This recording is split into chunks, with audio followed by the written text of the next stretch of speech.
Oh. Oh, you're talking about, hold on, let me... Talking about him? Wait, why? Talking about him? Talking about him? This is your splungly splungly? That's Louis. That's Louis from Afterlife. He's just here. Okay, go back in the hand.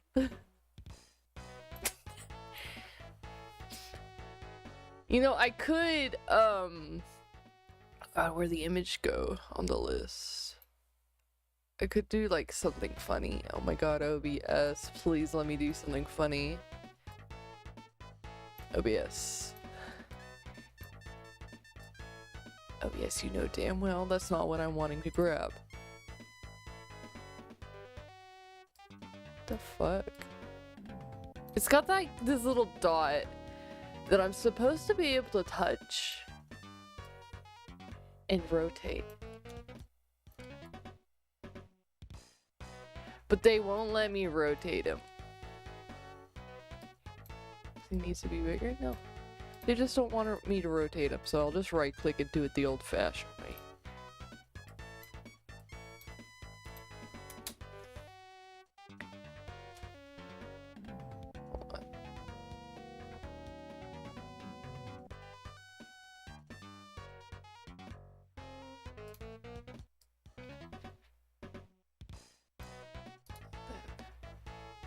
Copy.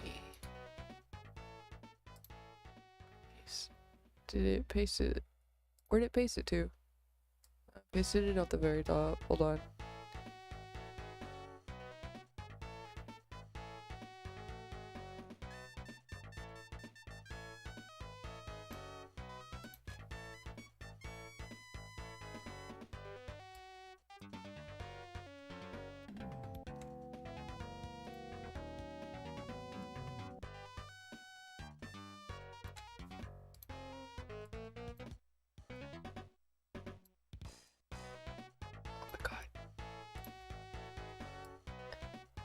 OBS, you're driving me insane. No, not properties. Transform. Edit transform. Edit that rotation again. Hold on. I can like pretend he's holding him.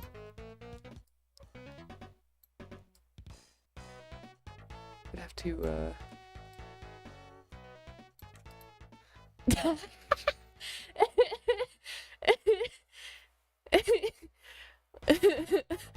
That looks so funny. Do I have another image I can put like right there? I have meat, but I don't want to like remove Baby Gamera's meal. Here you go, holding him like a fucking rat. How you doing? How you doing? Hope you're doing good. We're gonna watch Computer Chronicles on the side, the normal. We're gonna do art, which I'm unprepared for. All I have open is Clip Studio.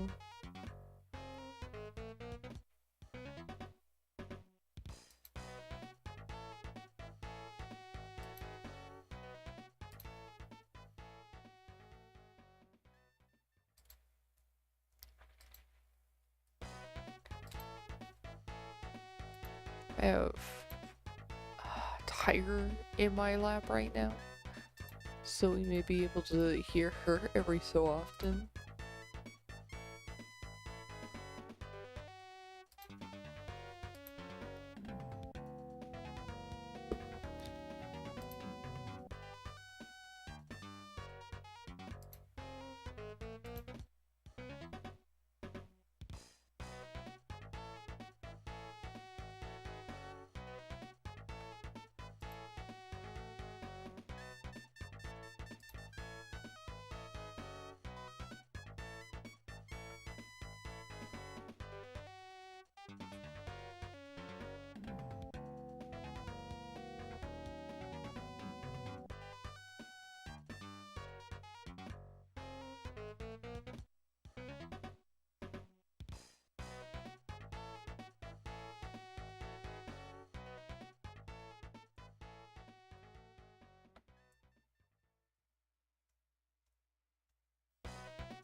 Reading posts. Oh no.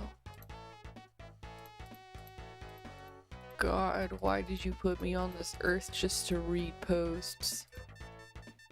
Why did you do this to me? I've been sitting here reading posts.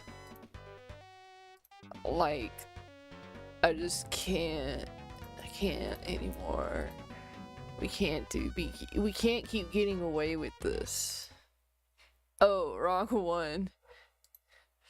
Yeah, that's it. That's the one we want. That's it. Let me, hold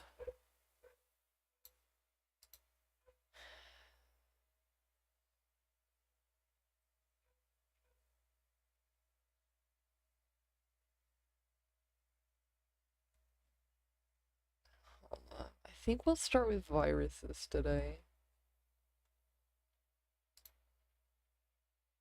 I think viruses would be a fun one to start with. Okay. Let's see, OBS. Should still be capturing the game audio. Game audio, this audio. There's no audio yet.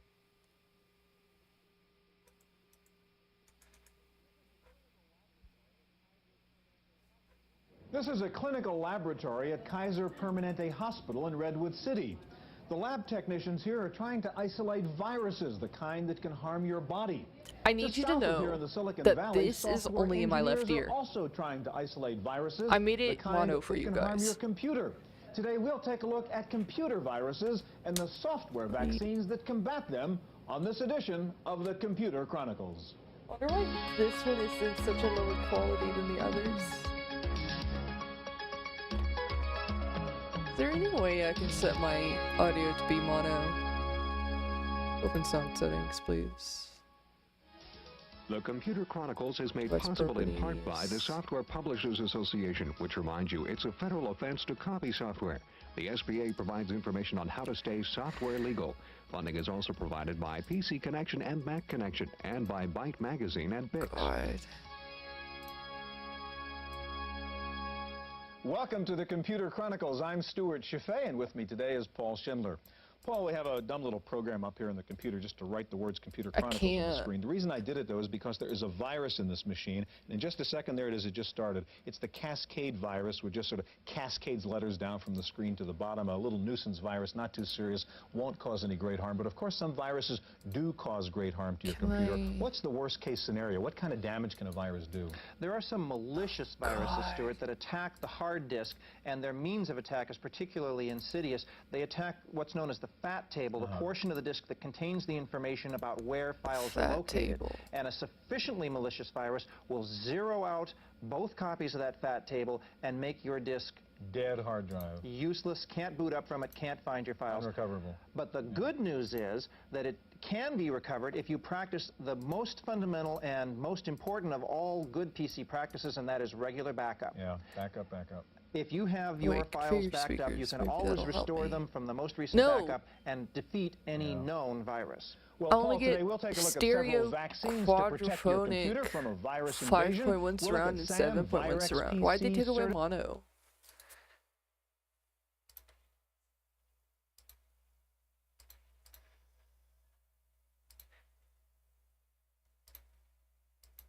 Well,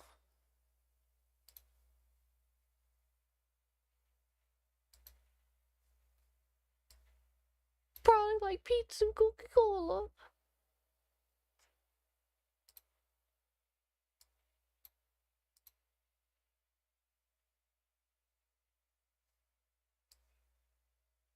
Okay, well, never mind.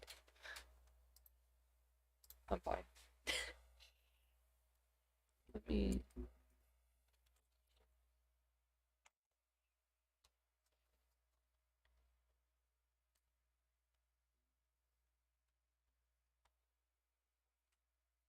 It's that money.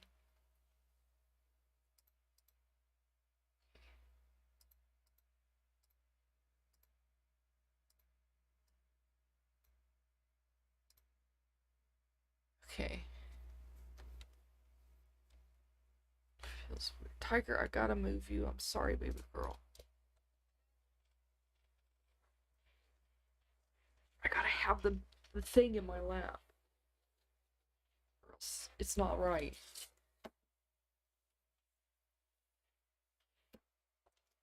Okay.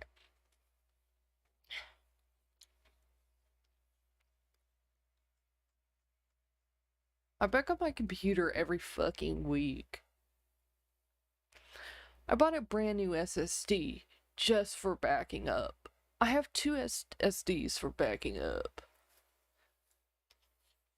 One's file history though, and the other's an actual backup.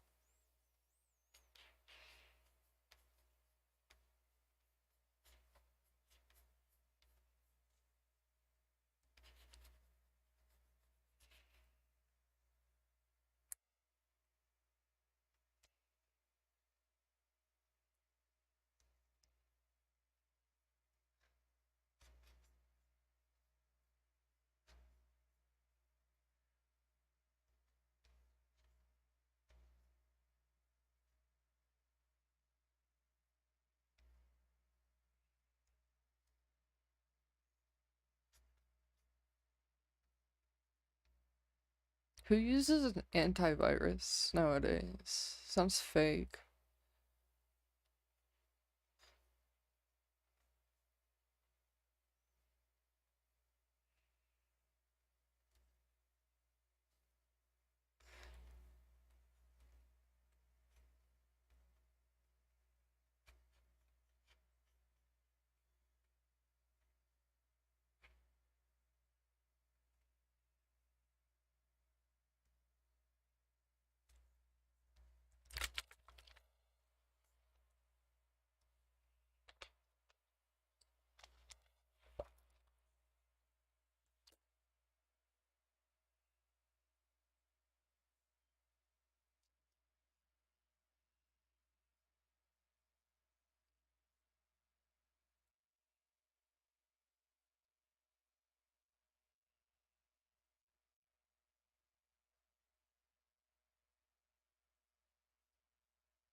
I'm sorry, the audio quality is... I love the audio quality. It's bad. They don't have like a better rip of this one.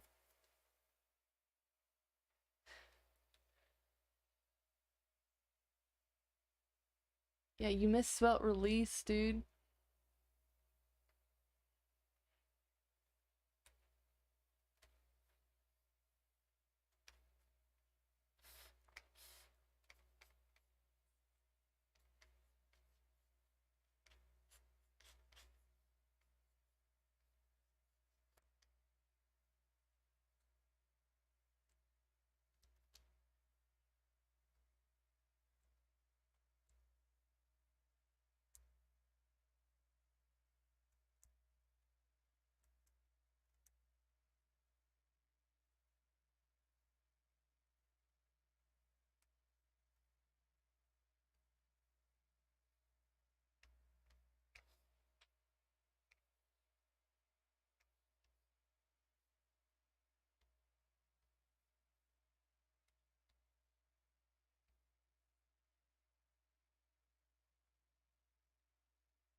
'Cause I built it.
Sorry.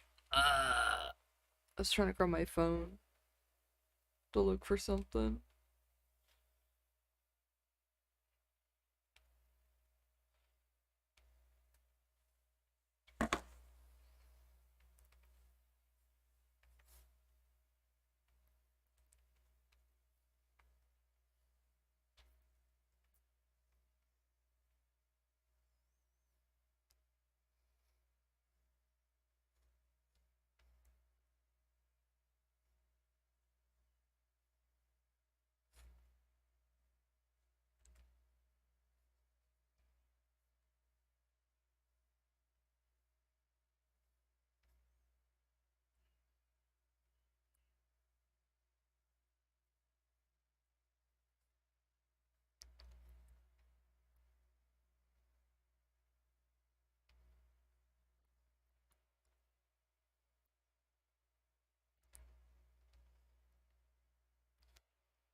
Yeah, what happens if we don't know it's a virus?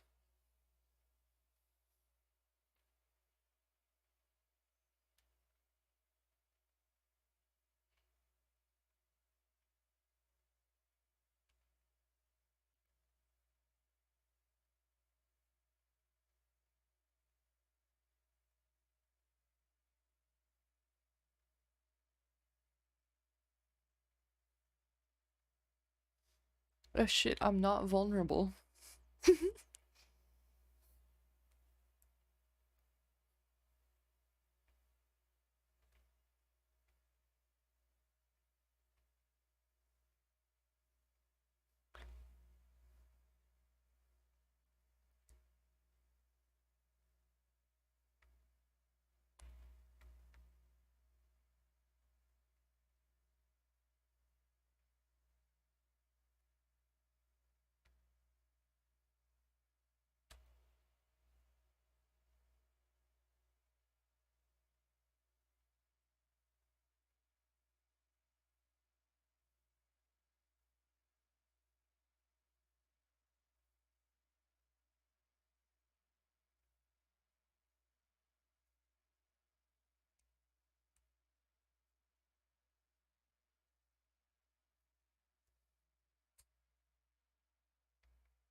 What? No shareware? Cannot play Doom. Cannot play Wolfenstein 3D.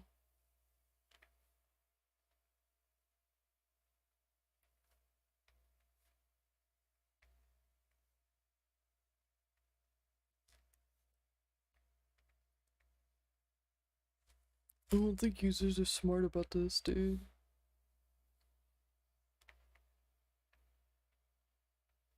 They're not, though.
Religious sites.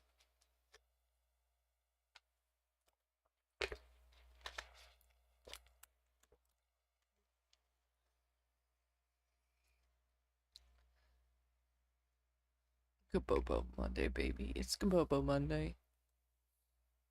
Trash out.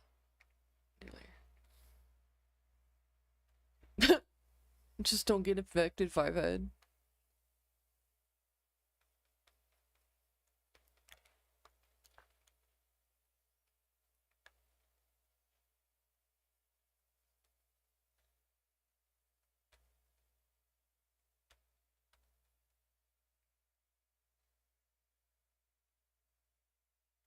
The little cream ripper.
Man, I want to go to shareware sites. What happened to shareware?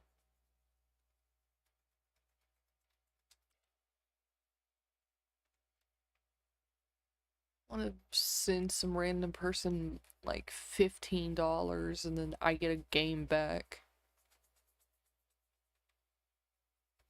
Why can't you do that anymore?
Dude, I've been saying this this whole time.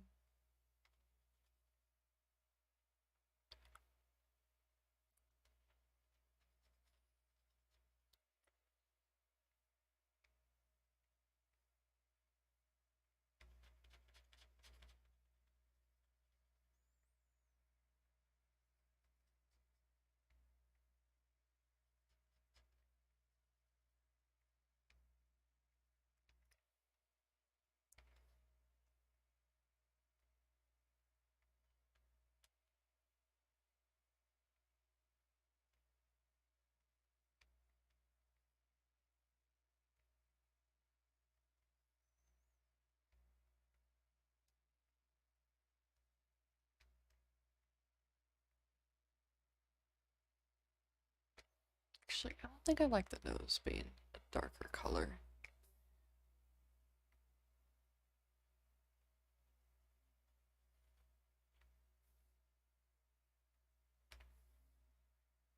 Which funny doofus is this? This is Kabobo. It's Kabobo Monday.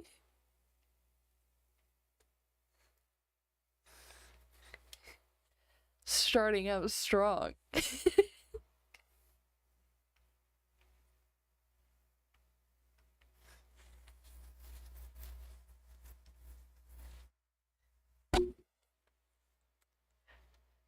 All I really have is their torso. That's all I got.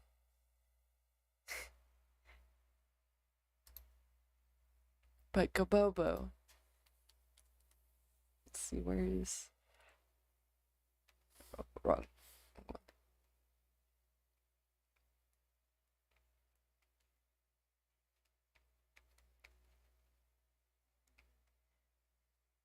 Kabobo fucking Monday. Fucking Kabobo Monday. Can we buy... hold on.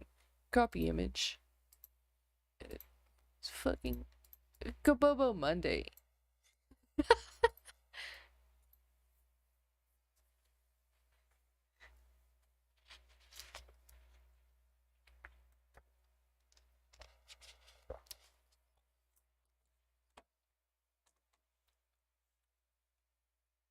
360 dpi?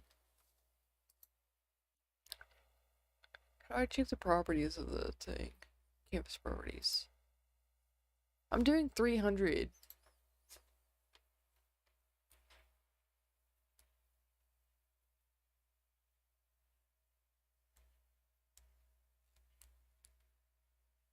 Oh shit.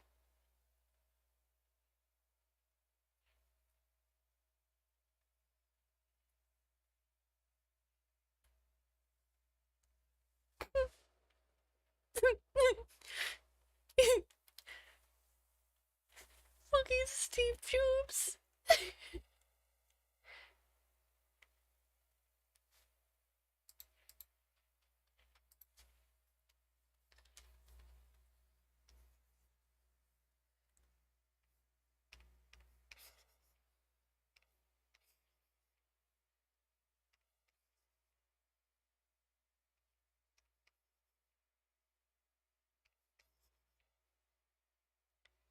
Oh shit.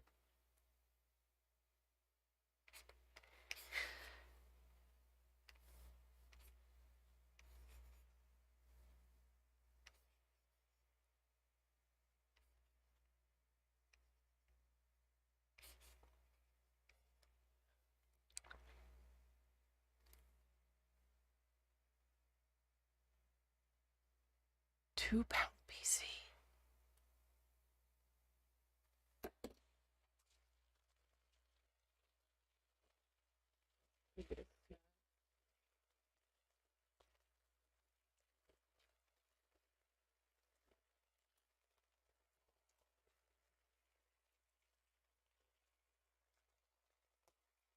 Fucking ASMR.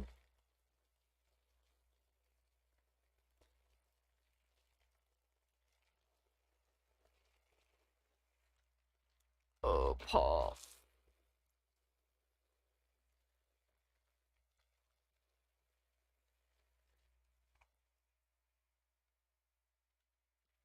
Here, I'll get up close to the mic for this crunch.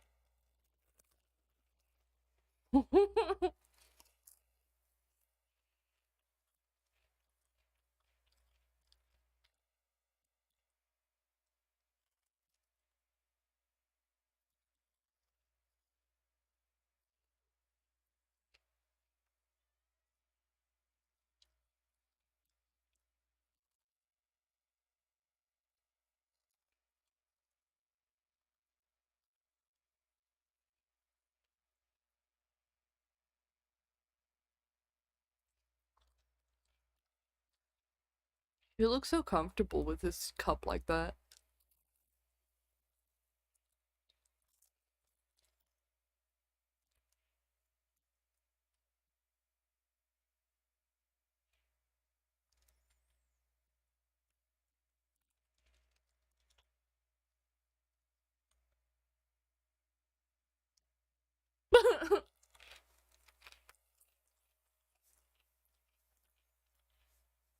Rude. They're right though.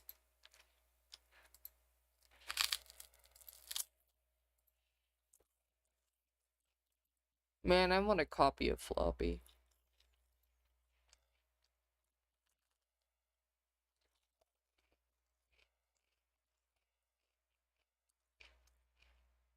Gabobo, gabobo.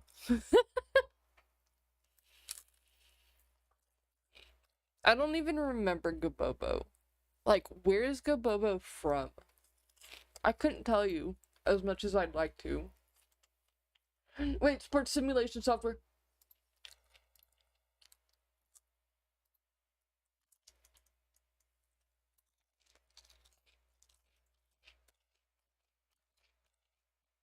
Figured it was a cat I'd seen. It's one of my characters, but I don't remember where exactly Gabobo came from.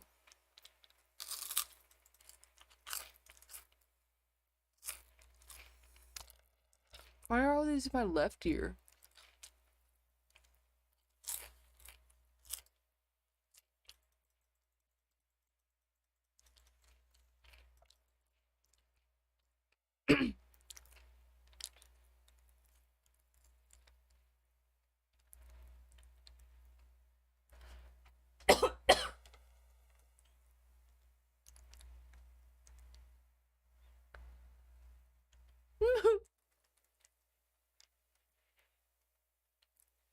Okay, let's see. Oh, right, I have my phone. That's how I've been doing it. I was like, how am I supposed to look at this and draw at the same time? Get my phone open. 5N.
Okay.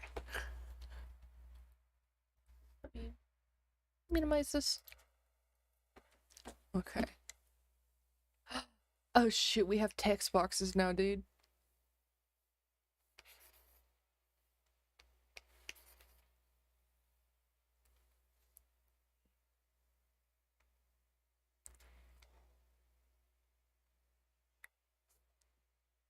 Oh shit, we're learning, dude.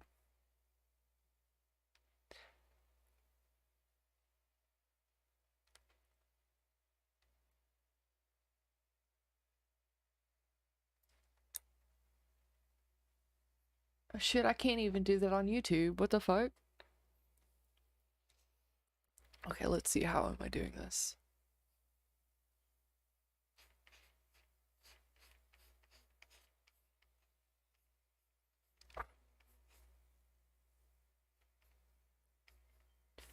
"51 video lessons, dude."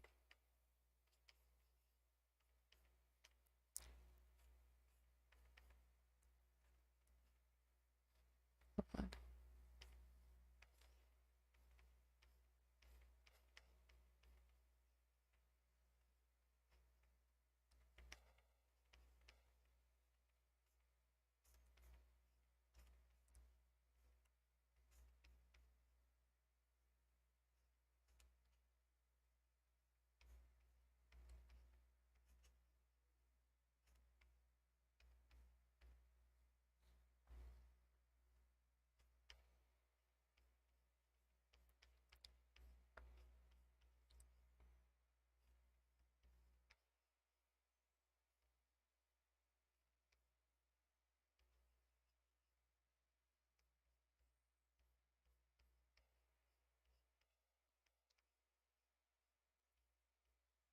Actually.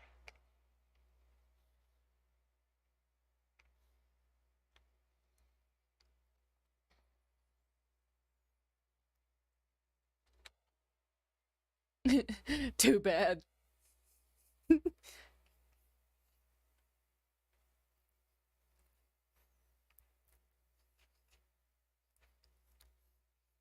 don't want to embarrass myself whenever I go out there.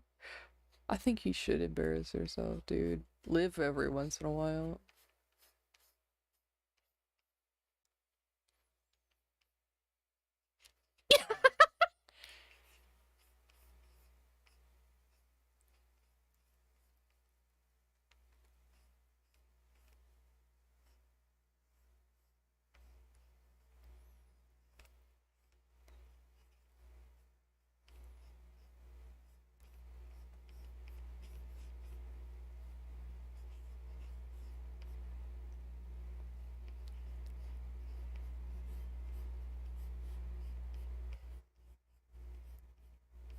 Speedrunning.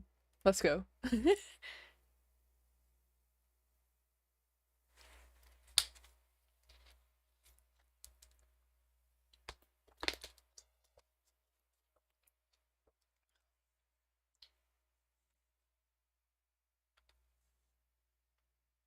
That's terrifying. I don't want to be in the box. Please don't put me in the bobsled box. Please.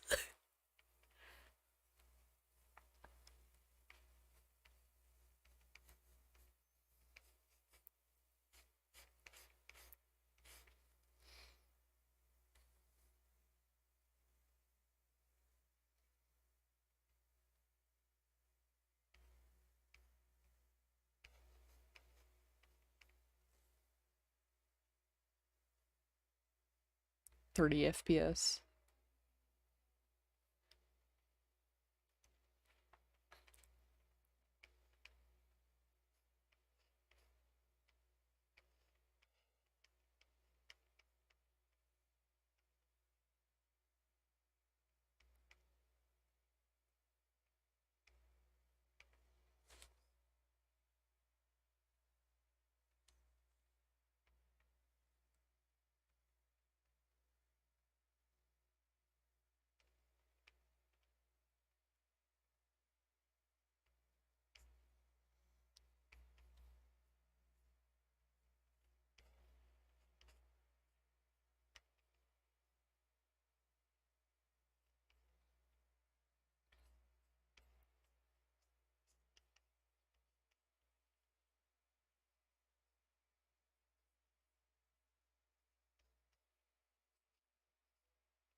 This looks so good.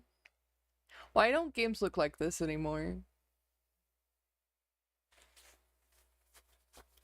I know this isn't a game, it's a simulation. Wait. Yeah, you can play this game. This is a game. Technically a game. Videos game.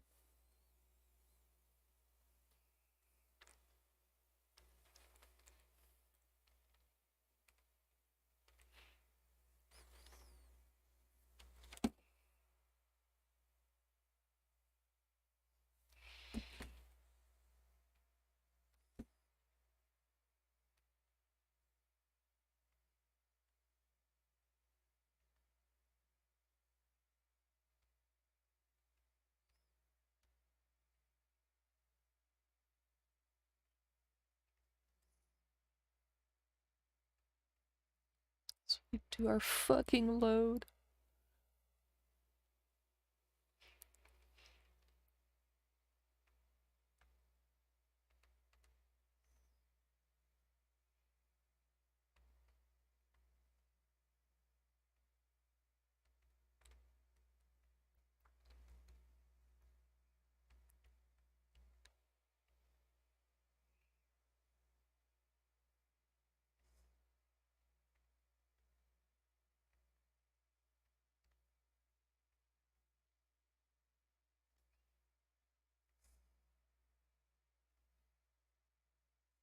Oh, show me. Show me baseball. Atlanta versus New York.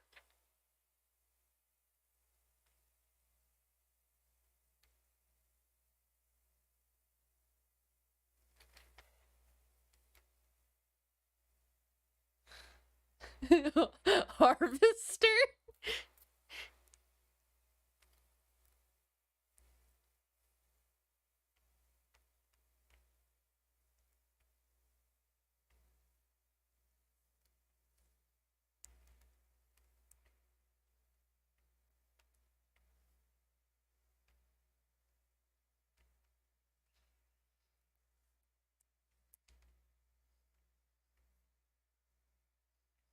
What the fuck?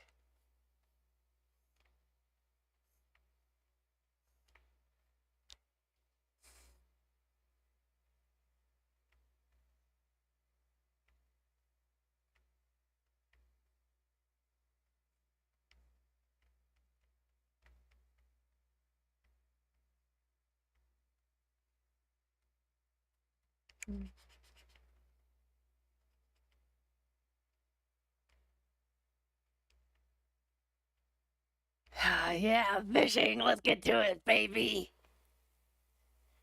A trophy bass, baby.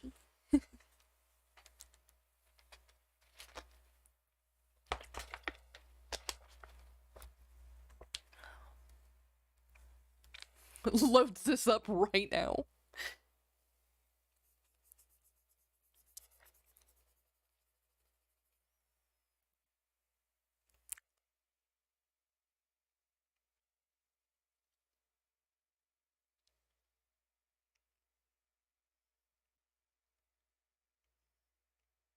I don't have one of those.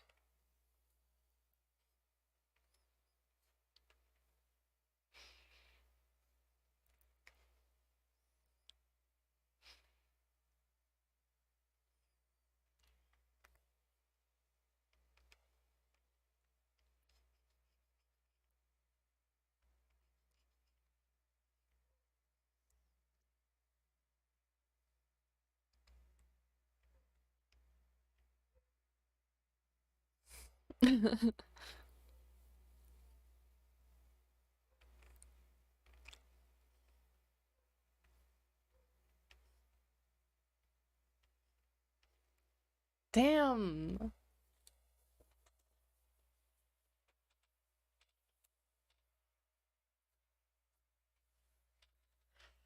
Yeah, please put me in the boat.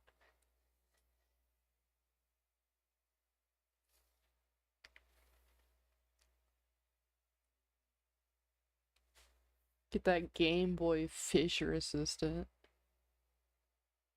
That's me.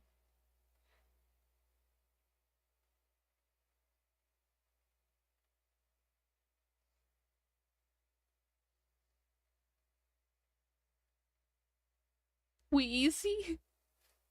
Wheezy.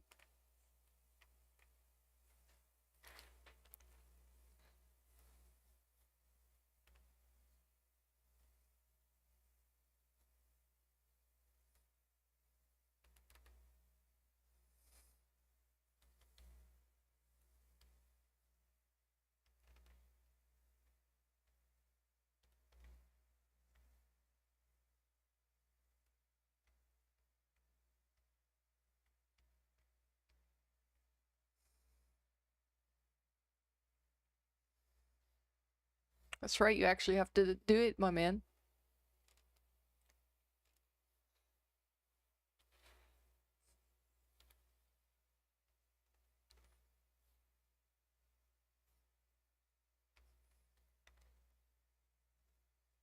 Anytime you want.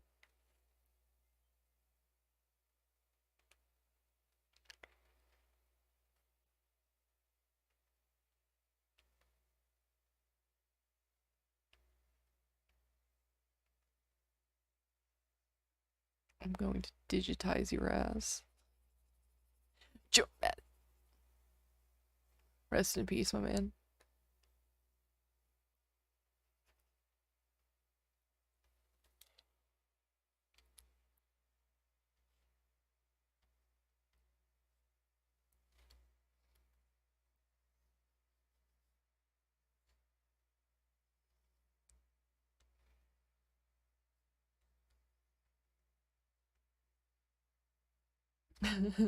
Get that mocap going, my man.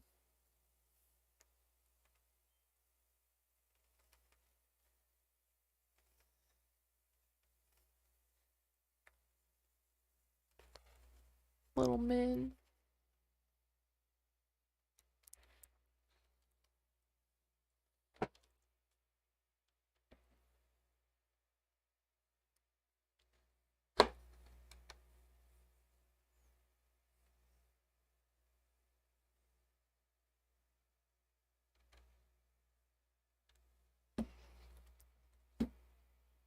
They just literally taped him to that man.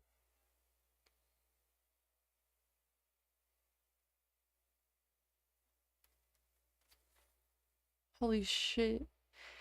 Did they do that for the ball? They should have. Dude, that man's dead.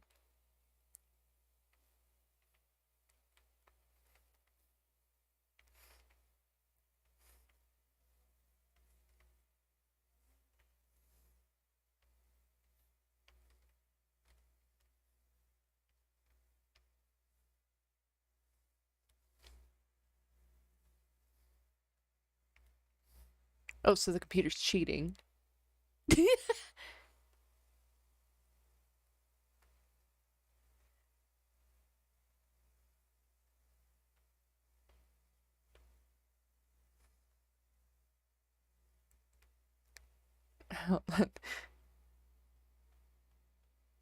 Whoops.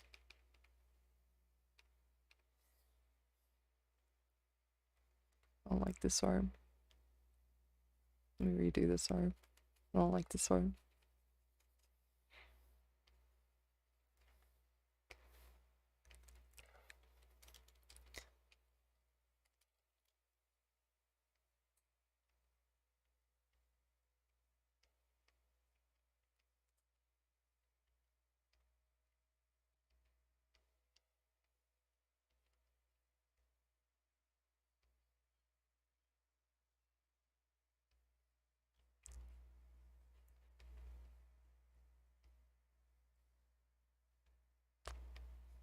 Just drag his ass over, dude.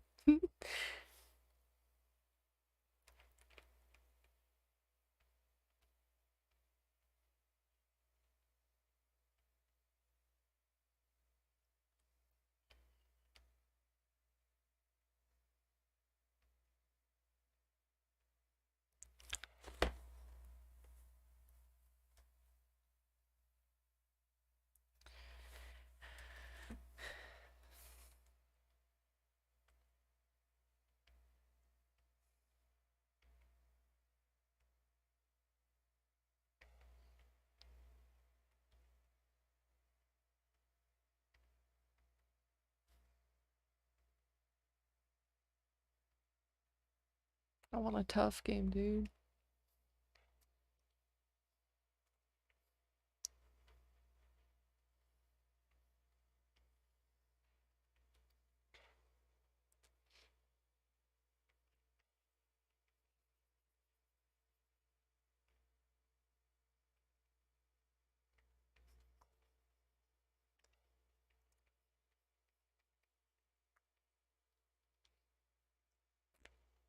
Mm.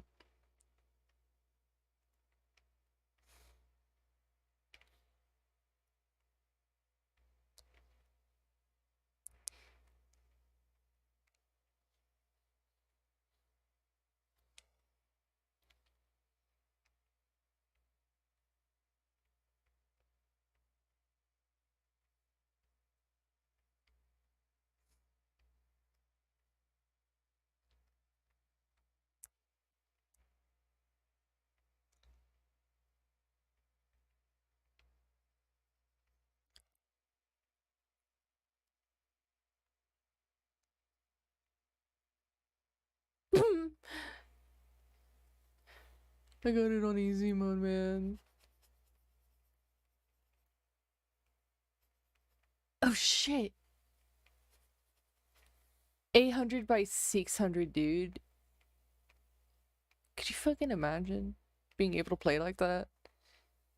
High fidelity. I don't have that ability. Unfortunately, all games tell me I have to play at 1920 by like 1200 or some shit, 1270 or whatever, and I hate it.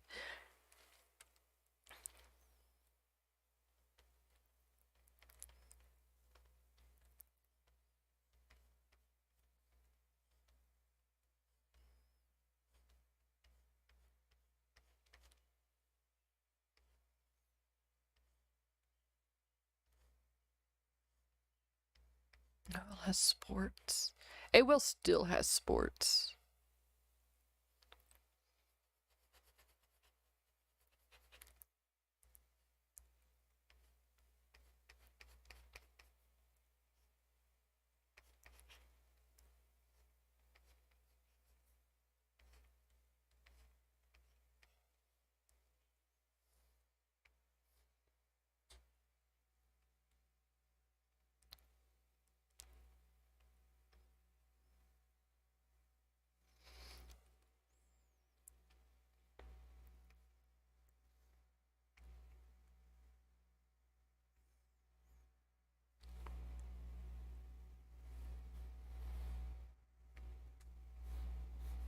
Okay, now then.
I'm sorry. It's Bill Gates.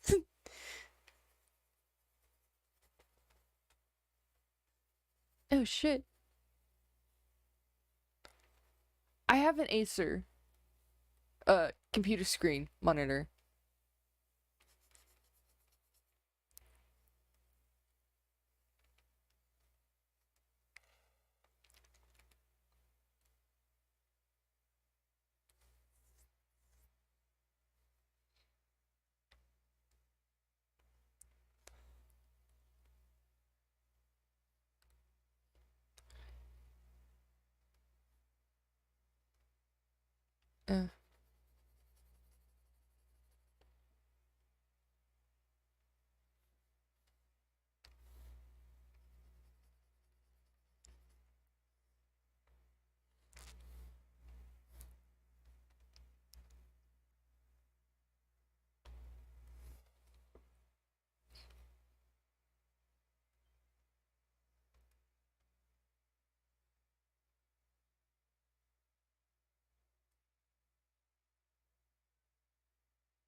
What the fuck?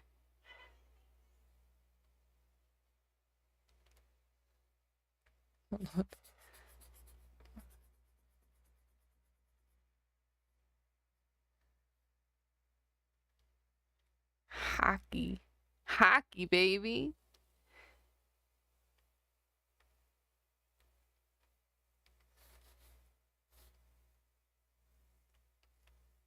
Oh, fuck. Even better than Saturn?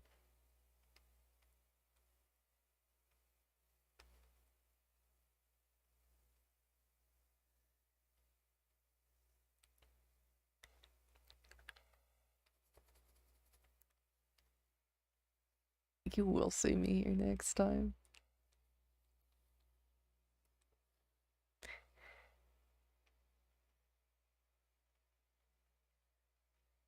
I'm using that right now.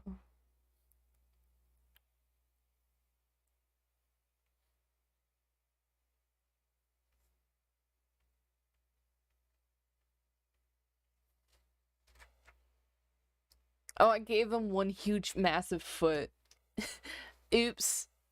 They're not supposed to have a huge massive foot, I don't think. That's on me. That's an easy fix though. Like, I love digital art. It's an easy fix. Hold on. Edit. Transform. Can we get a scale? Like, both feet are way too big. Okay.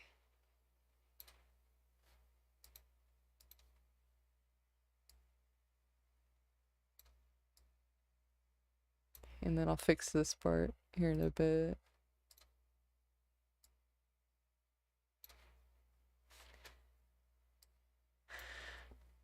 God, sports. Okay, what else do we have? Hey, can we... Self-improvement software, hold on.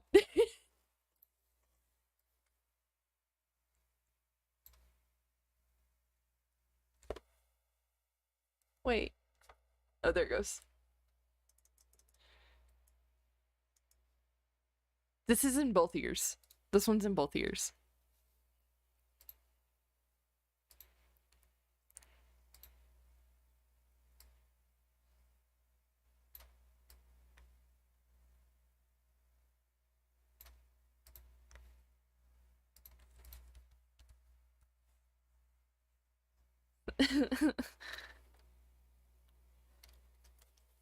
Ultima 4 is just a self-help game.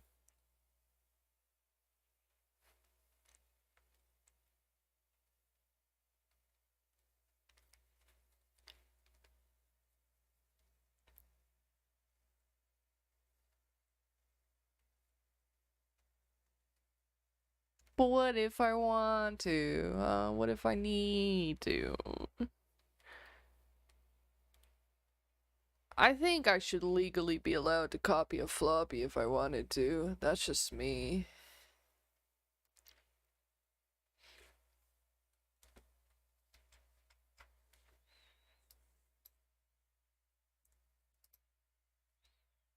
Okay.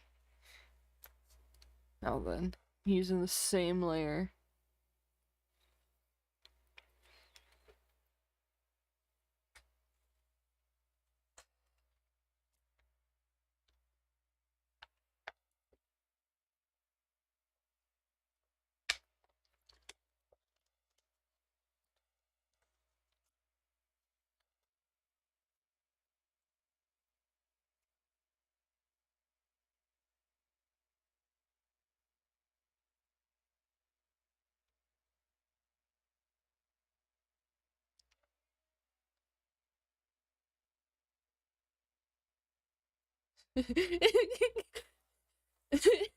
Just like looking at one of your dwarves.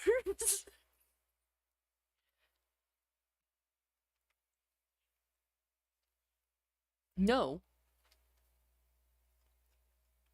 It's pretty useless, dude.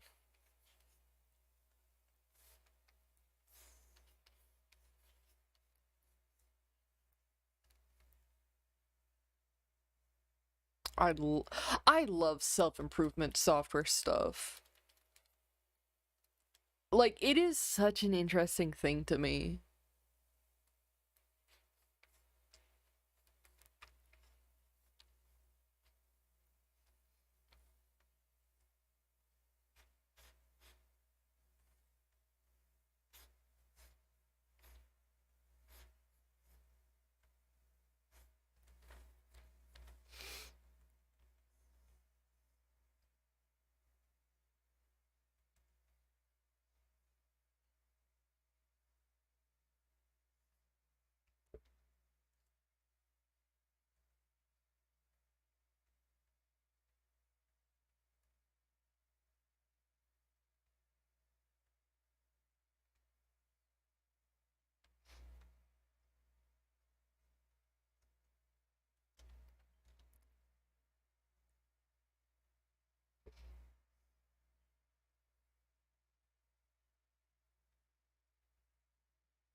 Shit, how'd you do that? How would you that even work for your, like, personal computer?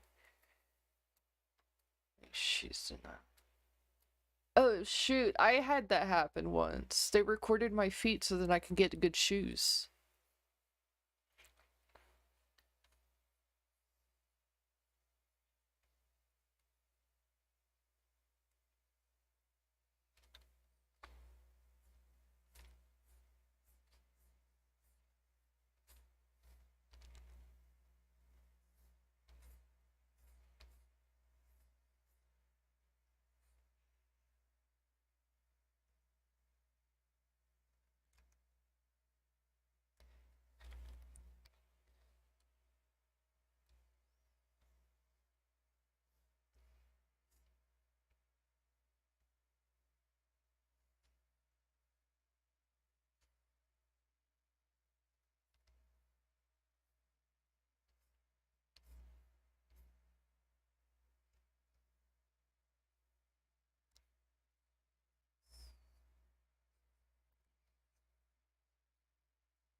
But what about, like, beef?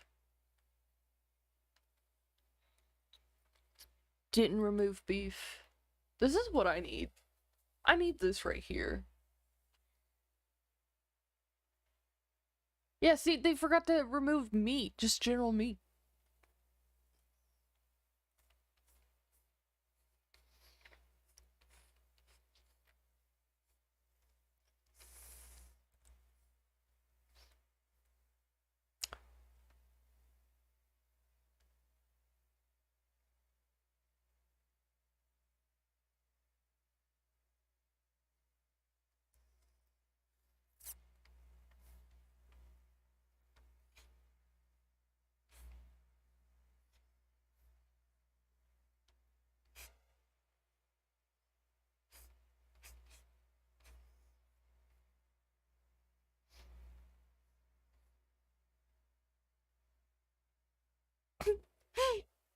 This is so good. Eyes emoji.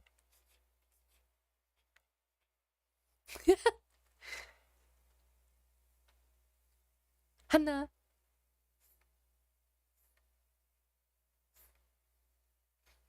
Hello, Hannah.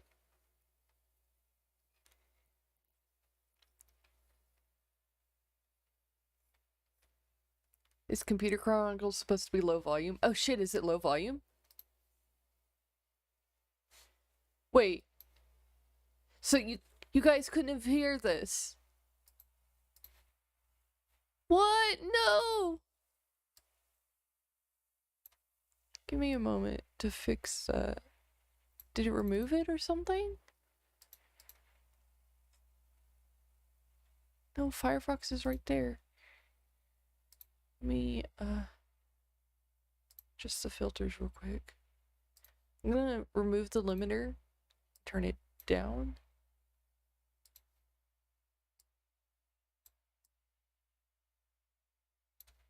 Oh, weird.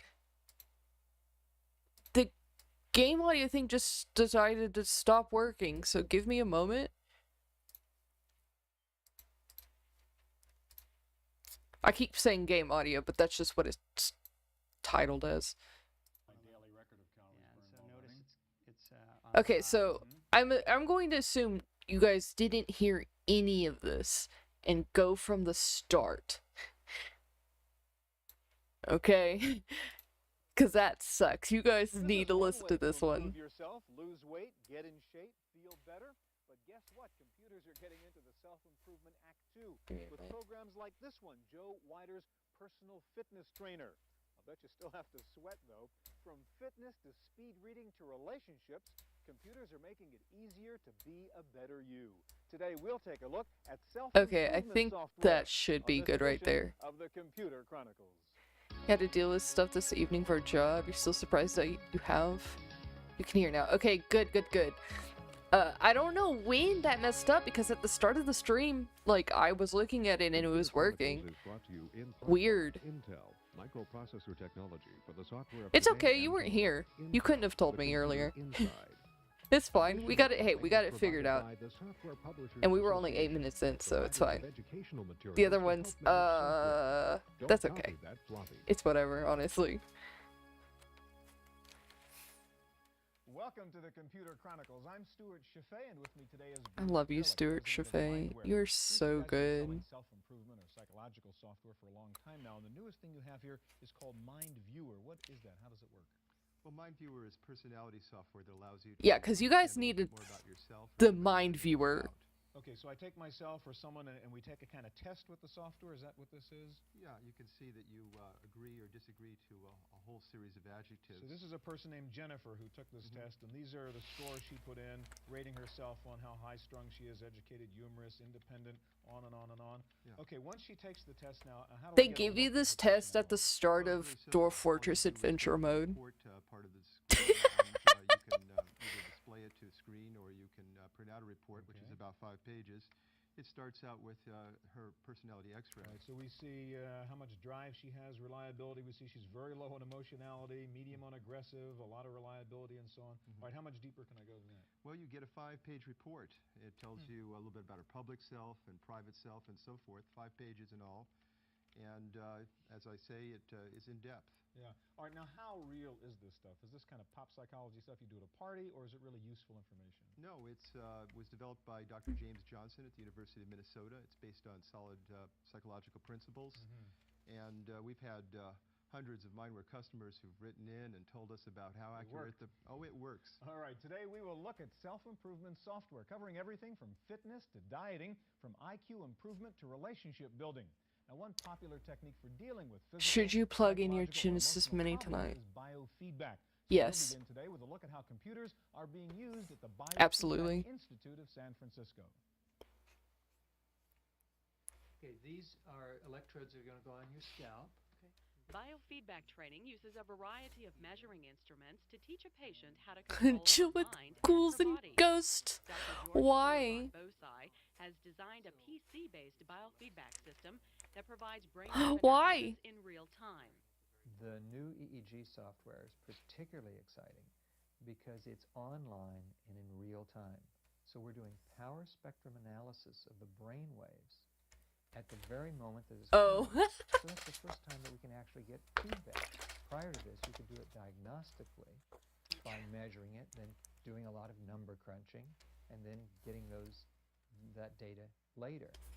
Now we can actually show the person how their brain is operating at the very Drawing is already so fucking wise. Thank you.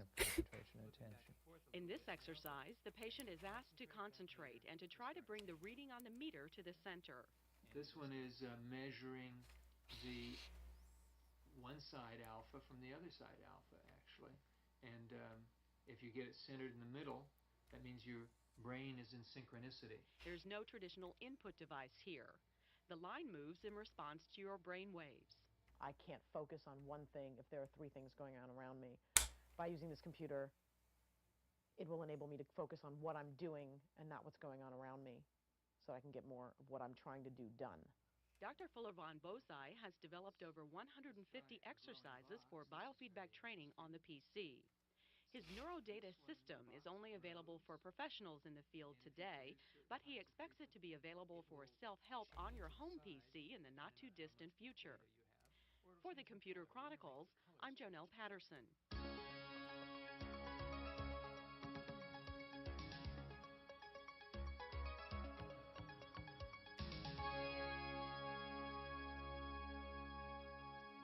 We have become a health-conscious nation of joggers and dieters, and if you can't have your own personal trainer or nutritionist, you can do almost as well with today's self-improvement software.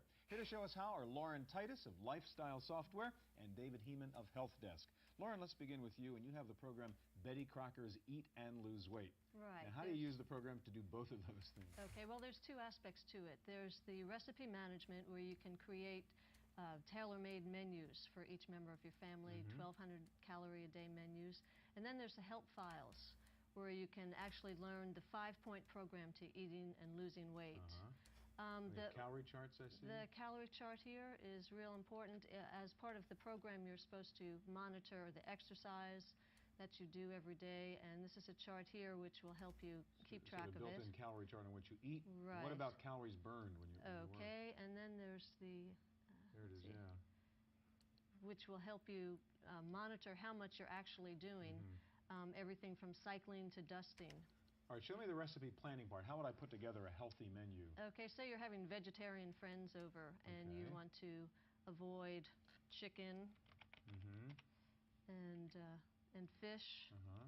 But not meat. You just bought some fresh squash from the farm stand down the street. So you're going to go through the whole database of possible recipes. Right. And There's over 200 recipes, and the program brings up all the recipes that match, including some that don't my quite vegetarian fit. friends might not want the Italian sausage. Right. So here's a... But we do have some others. And then it'll give you a list of all the recipes that'll match those specifications. And...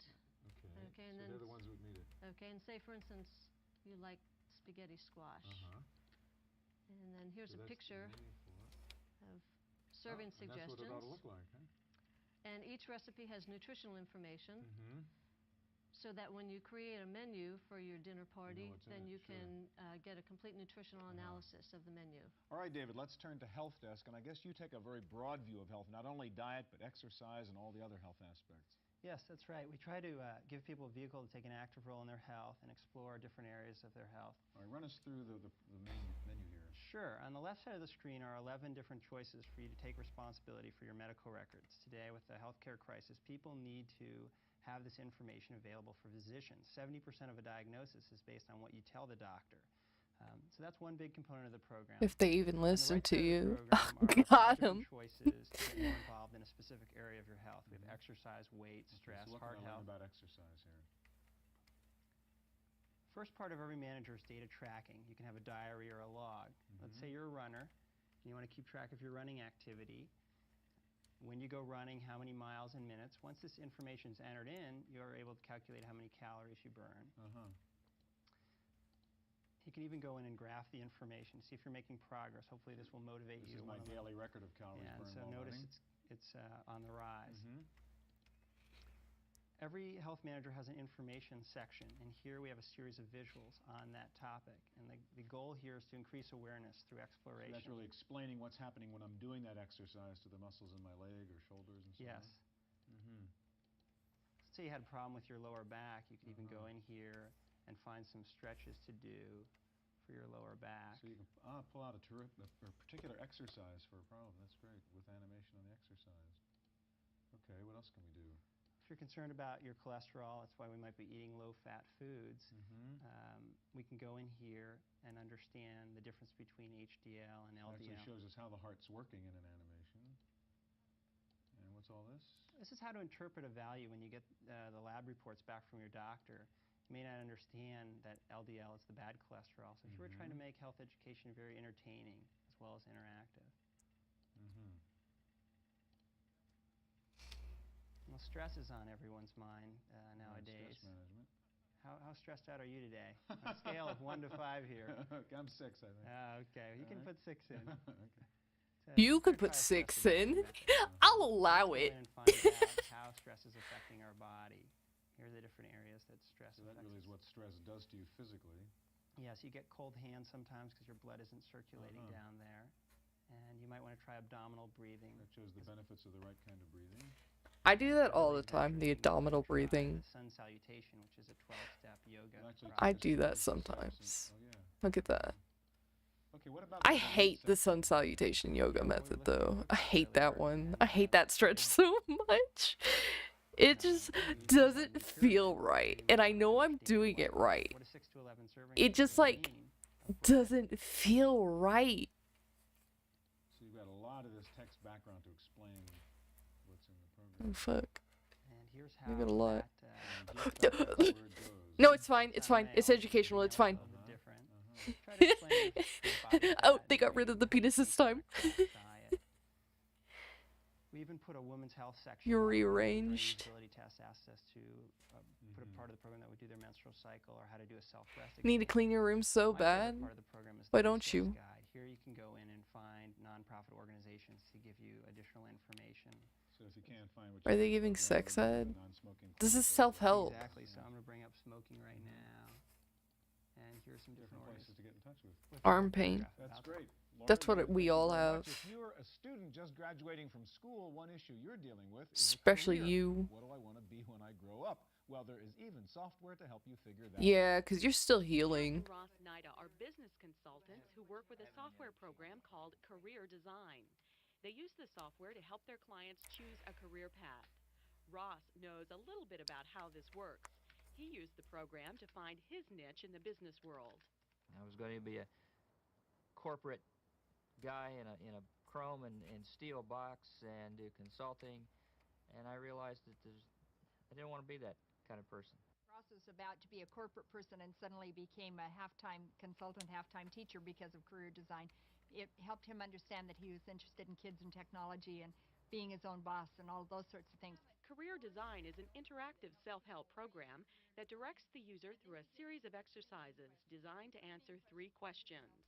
Who am I, what do I want, and how do I get there? Ross Nida says the software forces people to focus on the right issues and in the right order. A lot of people want to start out with a resume. You end with a resume in Career Design. You figure out with Career Design what you want to be and how you think you want to get there, and then you go and get the resume stuff. And if there were advice that I would give job hunters and career changers, don't start with the resume. You end with the resume. Otherwise, I mean, you're missing all that goes ahead of it, and the resume may just be a hollow shell that does you no good at all. That's a really important point because a lot of people end up focusing on what is the best typeface and what kind of paper is the best paper to use. And really the issue is how can I best live the rest of my life? What's the best way to demonstrate who I am so that I have a fulfilling job? I think that's important. Once you decide on the right job, Career Design helps write your resume and lets you practice job interviews with sample questions and answers. The software also helps you set salary goals by doing backward financial planning. Tell the program how much you want to spend each month, and it will tell you how much gross income you need to earn. $5,000.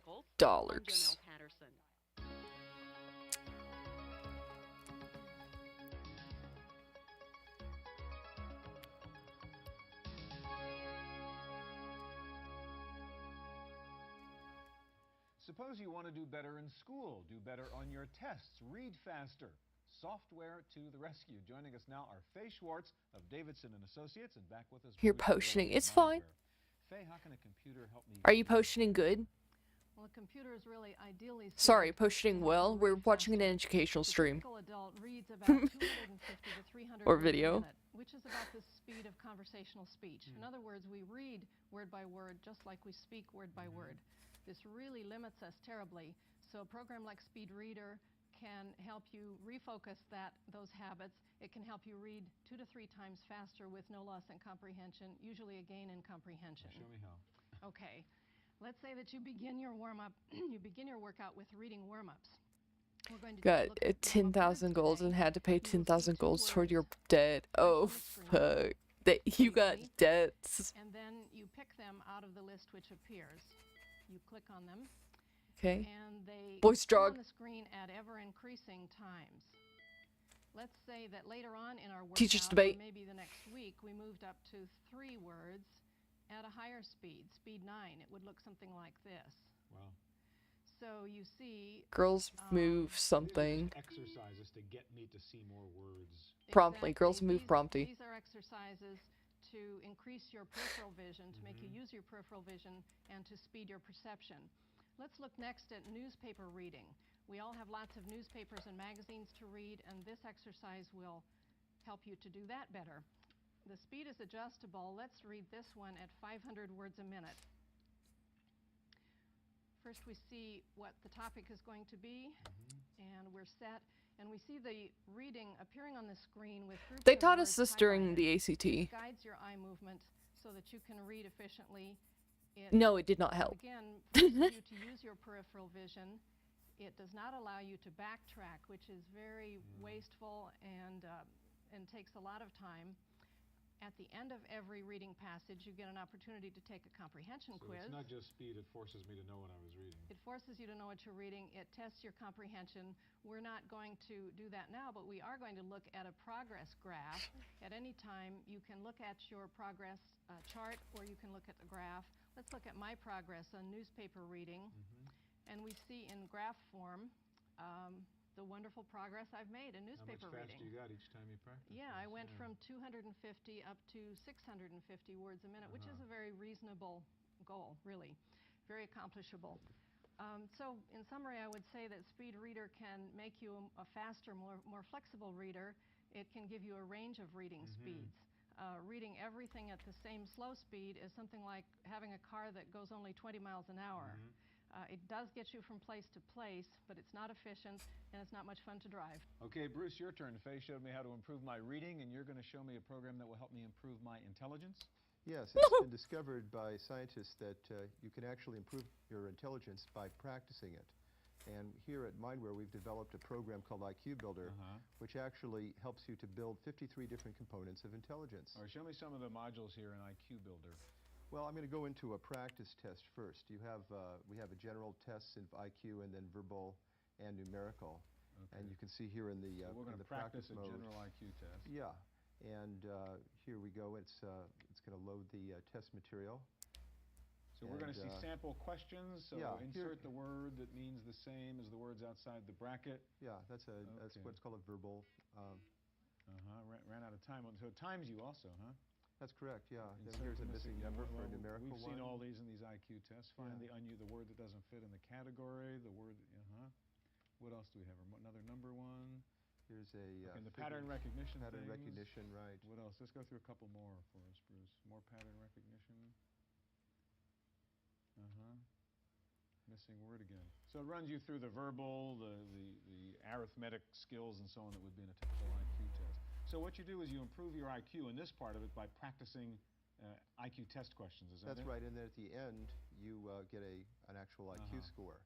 And what it does is it actually saves your place in the program, so each time you come back to it, you can go to a higher and higher level of IQ. That's okay, how about some of the other skills that were up there on that menu at the beginning besides that IQ Builder per se? Well, we have, for instance,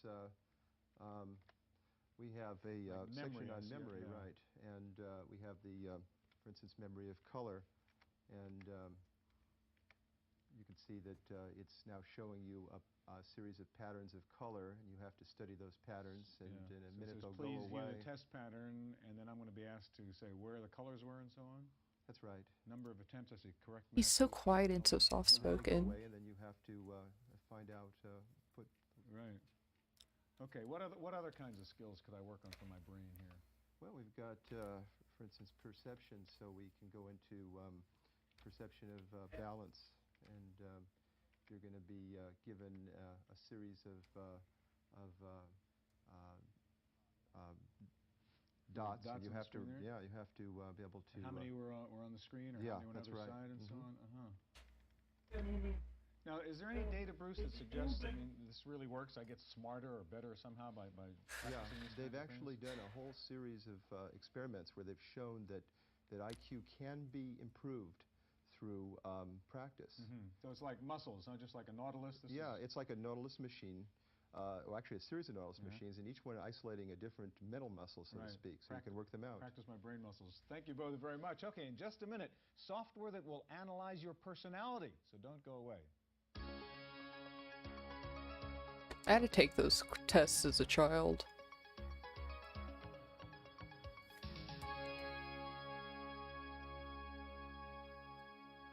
When NASA wanted to find a way to evaluate the personalities of future astronauts, they turned to something called the Kähler process model. Well, now you can use that same psychological tool to evaluate your own personality. Oh, shit. To show us how is Karen Conroe with a program called Insight. Okay, how do we use Insight to evaluate our personalities? Insight begins with a 30-minute interview comprised of statements and responses. You choose the responses that are appropriate for you, and your responses result in a personality house, a personality structure as we see. So this would be the profile of someone who's just taken the interview. That's right. And what does it tell us about that person? That's right. It tells them their personality base, their core, and how the other segments of their personality are integrated into their So this is a major workaholic here, huh? Yes, okay. That's right. That's right. Once you see your personality house, this is a sad person. A window on yourself. Insight helps you to use this information to improve your daily life, to become a happier person with your psychological needs met. So what is this screen doing here? What this does, it provides 7 steps to personal and professional success. One that I would like to look at today is managing stress effectively. For our workaholic subject here. That's right. Okay, so I can go in there and pick one of these 7 things, and the information I get is tailored to my profile. That's right. It's tailored to you individually. So let's do it. Okay, we all know that what's stressful for some people is exciting or motivating for somebody else. Each of us has specific distress patterns and a predictable and observable distress signals. So this is giving us basic background on the principles of stress in general? That's right. That's right. And then when do we get to our subject here? This subject talks about first, second, and third degree distress. And for this particular subject, first degree distress is being in an attacker mode. So this person's an attacker. Yes, being overly critical, more concerned about what's wrong instead of what's right, being over-controlling, perhaps pushing your beliefs, saying, oh, you can't do anything right. Do I have to do everything right around here? That's something that would be very typical. The bad news is that everybody has these kinds of stress indicators. The good news is once you realize what they are, you can catch yourself and take steps to address this in a positive way. And in the long run, I'm glad it's super good. I'm glad you like it. Look for the types of environments that really energize you. So we could spend a lot of time, and you go through a lot of this advice, and then how do you get to do something about what you learned? As you can see, there is a lot of information here. We couldn't hope to go through it in this short time. Okay. Insight has something called the Insight Action Plan, and we'll get to that in just a minute. Okay, so this is all the information that we could get about Look ourselves. At it. Yep. And that's the specific distress sequence of this particular person. Okay, so what do we do? Insight has an action plan, and the Insight Action Plan allows individuals, it gives them a specific structure for taking the information that they have received and using it, translating it into actions that they can take in their everyday life. So if I wanted to work on my communication channels, for example, what do? I go to 4. Okay. There's a little bit of an introduction, and it gives you a format where you can enter what can I do to increase my potential for career success. So it really forces me to go in there and say something and do something about this. this. Now that I've learned all this great stuff about myself and the environment around me, what do I do with it? And this can be printed. This can be printed out. This can be printed, everybody. You have to take your computer with you. Karen, impressive stuff. Thank you very much. Thank you. All right, that's our look at self-improvement software. Stay tuned now for this week's computer news on Random Access.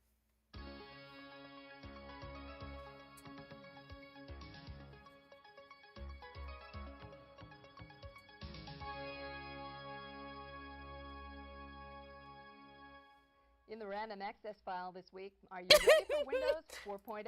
Microsoft is now alpha testing its newest version of Windows, codenamed Chicago. Analysts are predicting the release of Windows 4 could represent the biggest upgrade binge in the history of PC software. The Lawrence Livermore Labs used to work on developing better bombs. Now the Livermore Lab is teaming up with IBM to develop better hard drives. The researchers there say they believe they can increase hard drive storage capacity by a factor of 30. Compaq is again lowering prices on some of its desktop PCs, mainly the Pro Linear and Desk Pro models. Compaq also announced several new 486 models. Acer has introduced a new low-cost multimedia PC under its Acros brand name, with other a scales price of under $1,400. on their Discover legs. Magazine has announced its annual awards for technology innovation. In the computer software category, the winner was Global Link Translation Software. It can do two-way language translation between English and Spanish, French, German, or Russian. The winner in the computer hardware category was the new EO Personal Communicator. Finally, what would it be like to use a mouse in zero gravity? Well, NASA is trying to find out in a series of experiments being conducted with PC World Magazine's Test Center. The results are due out at the end of the year. That's it for this week's Computer Chronicles. I'm Janelle Stelson.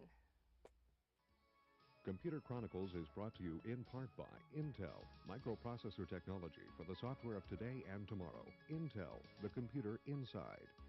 Additional funding is provided by the Software Publishers Association, providers of educational materials to help manage software. Don't copy that floppy. Videocassette copies of this program are available. Computer Chronicles also publishes a companion newsletter containing details on products demonstrated and information on program topics. To order a videocassette or a newsletter, call 1-800-799-4949 or write Computer Chronicles. Please specify program subject for tapes. All orders include a free software program for auditing software use and information on the definitive guide to keeping your organization's software legal.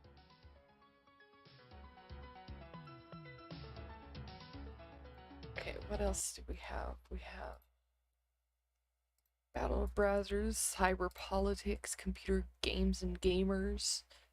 We have Creativity Software, Decision Support System, E-Commerce.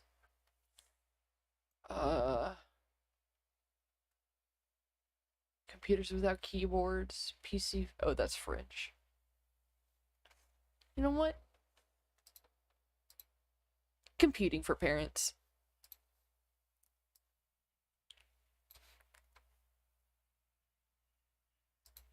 That's what you want. You want computing for parents.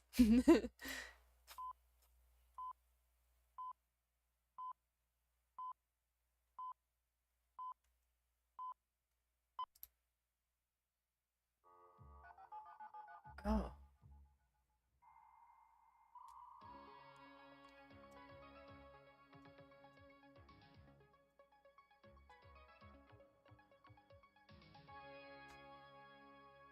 This week on the Computer Chronicles, parents and PCs. We'll show you some great websites where you can get answers to your parenting questions. We'll show you some software that you can use with your kids. Are you trying to juggle working at home and being a mom or dad? Your computer can help. And what to do with a teenager. We'll even have some software What is that? for parents of teens. Plus, my pick of the week, one way to get your kids to read. It's all coming up next on the Computer Chronicles. The Computer Chronicles is brought to you by BigStar.com, with thousands of videos and DVDs for the whole family.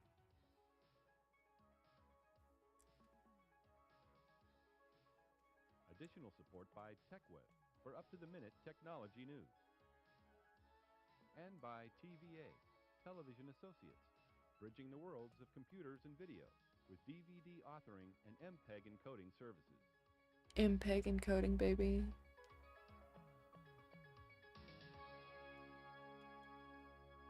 Hi, and welcome to the Computer Chronicles. I'm Stuart Chaffee. Well, one of the reasons adults buy computers is so their children can have them. It's pretty clear that computers can be very useful in schoolwork, and they're also That's pretty quiet. babysitter. See if I can't turn that up. Help adults be good parents. Oh, I accidentally paused it. A long list of software and internet sites that parents can use to answer questions and Okay, solve if it's problems. too quiet, still let me know. I'll turn it back up a little bit more. Lisa's going to be our guide, and you have a wonderful website, parenting-qa.com. Correct.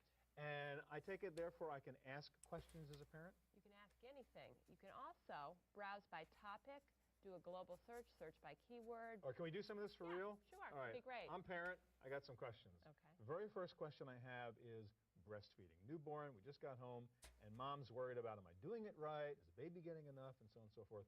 And we just want to get some background. That's great. We get a lot of questions on breastfeeding. What you would do is go to the browse by topic. Mm-hmm. And I click see up on breastfeeding, breastfeeding, for example. hit go.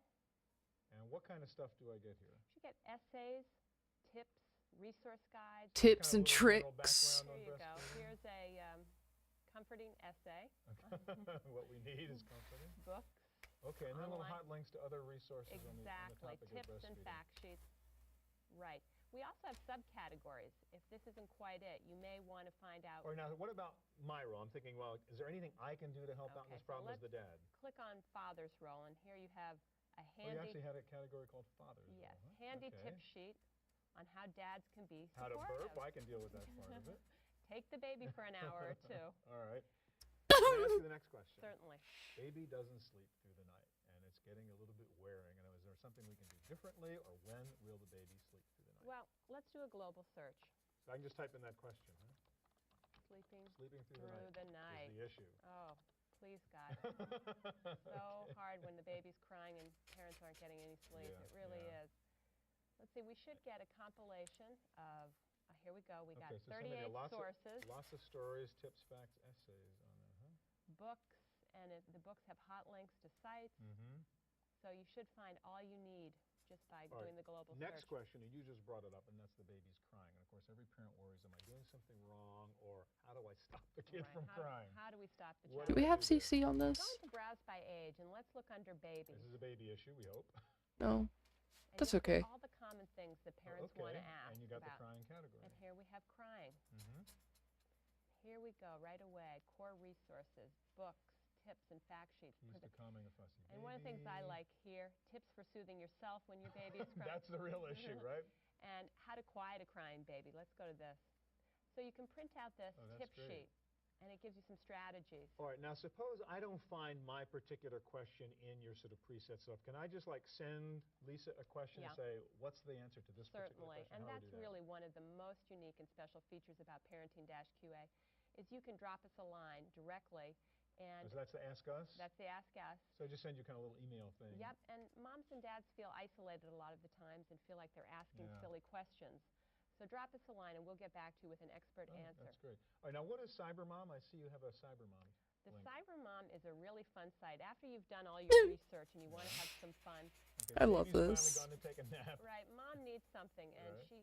she wants some community. And here are a bunch of moms who, So chat room with other young moms right, and so on? recipes, book clubs. Other young moms, he specified. Everything you could imagine. You know, The makeup, health, cybermom.com. cybermom.com. Lisa, thank you very much. Thank you very much, Stuart. He's memorizing that. He's dedicating that to memory. Software to buy for your children. There are so many choices out there. We can't possibly cover them all, but we do have some ideas for you. And Roberta, you are going to be our software guide. You're an author, writer. Matter of fact, this is Roberta Williams. Your book, Does Jane Compute? All about girls in cyberspace, I take it? Computers, right. Okay. Let's be non-sexist, talk about boys and girls if we can, okay? And you've Bruh. we can't cover this all this up, but you picked 3 software programs, which are things that parents and kids can kind of do together. That's right. You know, oftentimes kids end up spending hours sitting in front of the computer by themselves. And while sometimes it's educational, sometimes it's not, it's great to have activities that you can engage your child with at the computer. Okay, so I've got Is this educational? Second, third grade. What's this? Well, This is a how-to guide, right? What am I doing? Subject educational software program. So you're going to learn about math, language arts, a variety of different So activities. it's sort of a game, but you learn along the way. They put bugs on him. A lot of educational Like what's the activities challenge in over here? this. We're supposed to find a moth that's red and striped with curly antennas, and hopefully we can actually You're get going to this do it, right. not me. Red and striped and curly antennas. And Oh, and then you put it in your Put it in backpack? the backpack. Save it for later. Now, one of the things is parents might watch their child doing an activity like this and say, okay, what exactly are they getting out of this activity? I know it's supposed to be educational, but what are they getting out of it? And that's what's great about this program. You can go in as a parent. If you can't sit there and watch your child. So that's leveling? Well, there's two different factors here. One is you can go in for leveling and you can say, okay, I know my daughter's really good at I want to challenge my child. So these are the various skills and what level you want it to be at. It'll adjust on its own, or you can adjust it, which is great. Okay. Now, the other thing is, it would be nice if we could, as parents, sit there with our kids all the time, but most of us can't do that. And so what you can do is you can go into progress report. And you can look at the different activities, and you can see how they're doing. So what do the kids spend their time on, and how well do they do, and therefore where do they need help in the future? Exactly, and you might take that to off-the-computer activities. You might talk to the teacher, a whole different way. All right, let's go into another category now, and sort of the creativity. And we have that on this computer, so let me switch over to your monitor over there. And what is this one? This is pure fun, and it's a way for parents and kids to create all kinds of different crafts. Okay, so say we want to create a birthday card for grandmom or something. We could do it together with the kids? Absolutely, and what's nice about this is they have ready-made activities, so if your child's young and can't really maneuver around on his or her own, you can walk them through it, but they can pick. They don't have to actually do the hard artwork. Right, so we're going to go through, and we're going to look for a card for grandma for her birthday. So again, I mean, this is sort of a learning thing too, in a way, right? Because well, it is in that it does a couple of things.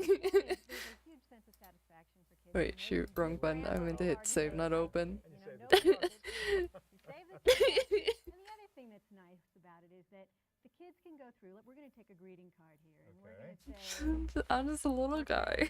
We'll pick grandma, and the nice part about it is, let's say they want a funny card for grandma. They can pick that out. If they want something that's a little more serious. And again, the idea is a good thing the kid and the parent can do together. It's a nice thing to do together, and what's really important here What it feels like to be 5'6". All right, Roberta, I want you to show us one more piece of software, and that is Encarta, which you have up here right now.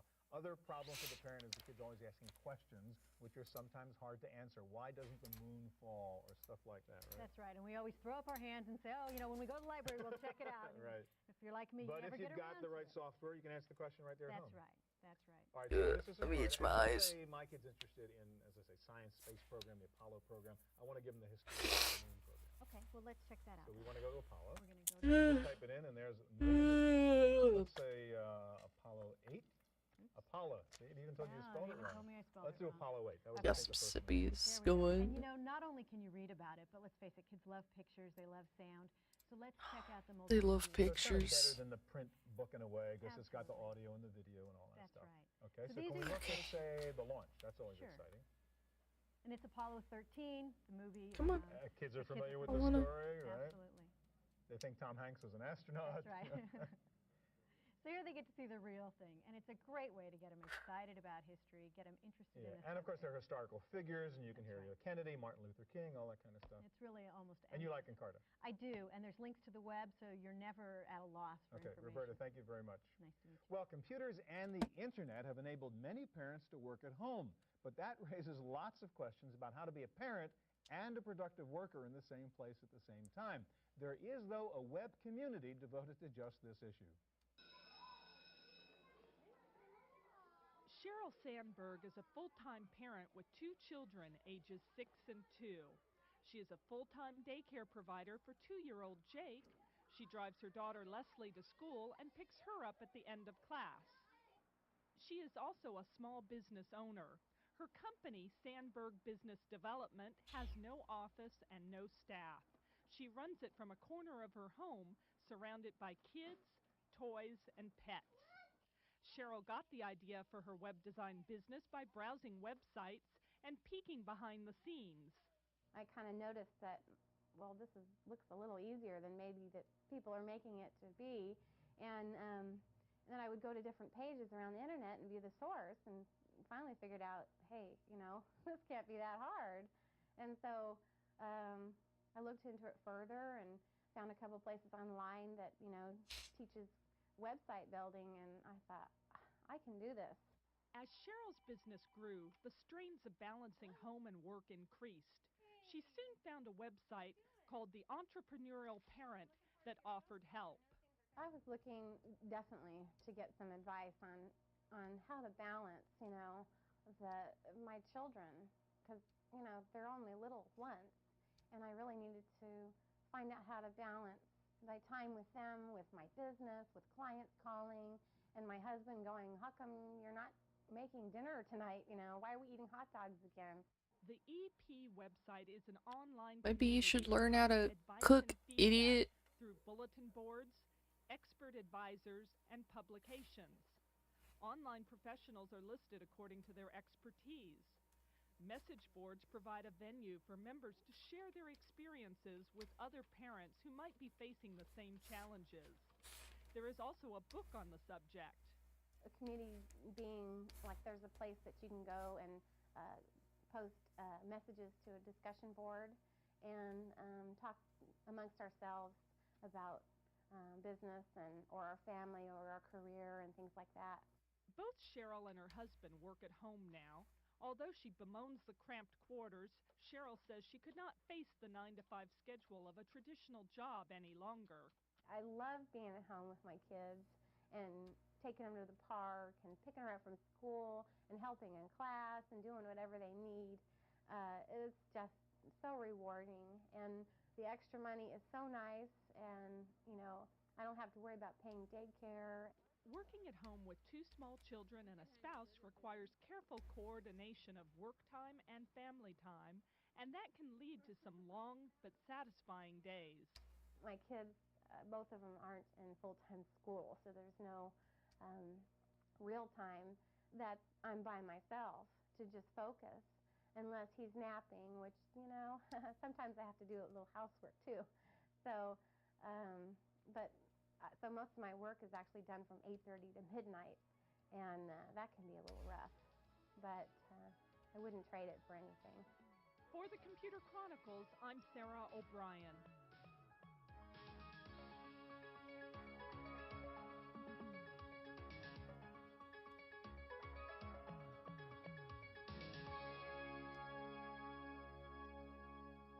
The internet is great for kids and parents, but there is so much out there on the web that sometimes it's hard to find the site that has the information you really want. To solve that problem, there is a special internet search engine just for parents. And Scott, is that a fair way of describing abcparenting.com? A very fair way. Give us kind of an introduction. What are the kinds of things I could find through ABC Parenting? Sure. The abcparenting.com, it's a new site. It came out about 3 months ago. And our flagship site, Parenthood Web, has been out for about 3 years, and we really saw the need for a specialized site for parents. So this is kind of a Yahoo for parents? Exactly, and where Yahoo tries to be all things to all people, Right. we focus on the cream of the crop sites for parents. All right, so what are your sort of categories or channels or whatever you would call them? Sure, we have a couple of dozen high-level categories, caring for children. So nutrition, family, jobs, shopping, Exactly. safety. What's support, for example? I see you have a so- support category. So we go into support, and then we have subcategories, child loss, All right, AP. so if you're dealing with a particular problem and you require some support and you want to talk to other parents or whatever. Exactly, you there's go a into site there. that specializes in that. So we'll go to special needs children. And as you can see, it came out with 88 listings. Now, I see you have a kind of star rating. So these are reviewed, all these sites? Somebody's actually looked at them and rated them? Exactly, and we use real parents, moms and dads. We felt that. So you have some sort of board of parents that goes and actually does this? Exactly. People submit sites, plus we go out and review sites. All right, can we go back and look at some of those other categories? For example, health. We haven't talked about that yet. I mean, one of the concerns a parent has is, you have a sickness problem or a health problem with your kid. Where would this end? Sure, so you go right to the health medical category, Okay. and then again the subcategories, dental, health, fitness, Well, homeopathy. bedwetting, that's a good topic. Okay, so within bedwetting, again, we have a couple of dozen sites. We'll take a look, bedwetting blues. This comes up with drpolo.com, which is a very popular pediatric site. And what's nice about abcparenting.com is we try not to pigeonhole sites. In a site like Yahoo, they would try to find the one place to put it, probably pediatrics. Yeah, so odds are if we were looking for bedwetting, we wouldn't get to drpaula.com. Exactly, it would be difficult. But what we'll do is we'll look at all the aspects of a site like drpaula.com that are terrific, and we'll review articles. If somebody's actually been there and read it, then you have better information. Exactly. All right, let's go back to some of the other categories. I saw you had a safety one, for example. That's an issue I would have because as a kid gets a little older, you start worrying about the car seat and the airbag and should it be on and should it be off and that kind Sure, of so stuff. we'll say safety, and within safety we have recalls, household safety, transportation safety, and that's what you're talking about. We have airbag safety. We have a real nice site here, child passenger safety. This is by the National Highway Administration, information on buying a car seat. Now, I noticed you had a section on there where I could vote on whether I like the site or not. So you have a sort of a people's choice, best parenting site? Exactly. Parents, they visit sites and they vote whether they like them or not. And then we compile a list each week. We'll go down here. Top sites is voted by our visitors. Okay. And the top. The Idea Box is the most popular site. Exactly. The ideabox.com is a terrific site. And parents submit tips and articles and arts and crafts that they can do along with their kids. And that's weekly? Changes every week? Exactly. All right. Let me ask you this question. What is the most common thing that people search for? What's the most popular search Actually, word? by far, the most popular is baby names, finding the perfect name for First things first, what to call the kid. Exactly. All So we right. go under pregnancy, baby names right on the homepage. Okay. Again, we come back with about a dozen listings. And actually, let's take a look. This is a lot of places to go to find the name for the baby. Exactly. And this is on the Parenthood Web, which is the flagship site. And we have most popular name lists. We have articles, names, so I can and actually behavior. look for a real name for. So let's Sure, try. let's do that. We could put in the number of syllables. We could put in the two-syllable name. We could put in the first letter, B. It begins with B. Let's do a For boy's a boy. name. Let's do Celtic origin. And what can we call this kid? Beacon. There you Bevan. Bowie. The perfect names. Brian. All right. One other thing I want you to show us real quickly. You have a kind of neat thing here where you can keep a sort of personal journal for your family and a kind of little mini website for your family. Exactly. We call it the Interactive Journal. It's free, and it's a way of sharing family events and pregnancy with people all over the world. And it's all password protected. And it's free to upload pictures. And that's your family right there. That's actually my son Jack, 3 years old, and little Ryan. All right, so I could do that and post my own stuff, and again, password protected if I wanted it to be, so only members of the family could get to that. Exactly. Very cool. Scott, thank you very much.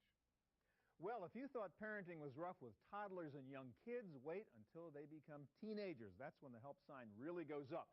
Can you actually find computer activities that parents and teens can do together? And Pam, I guess your answer is yes. You're the expert. You wrote a book, didn't you? I sure did. Okay.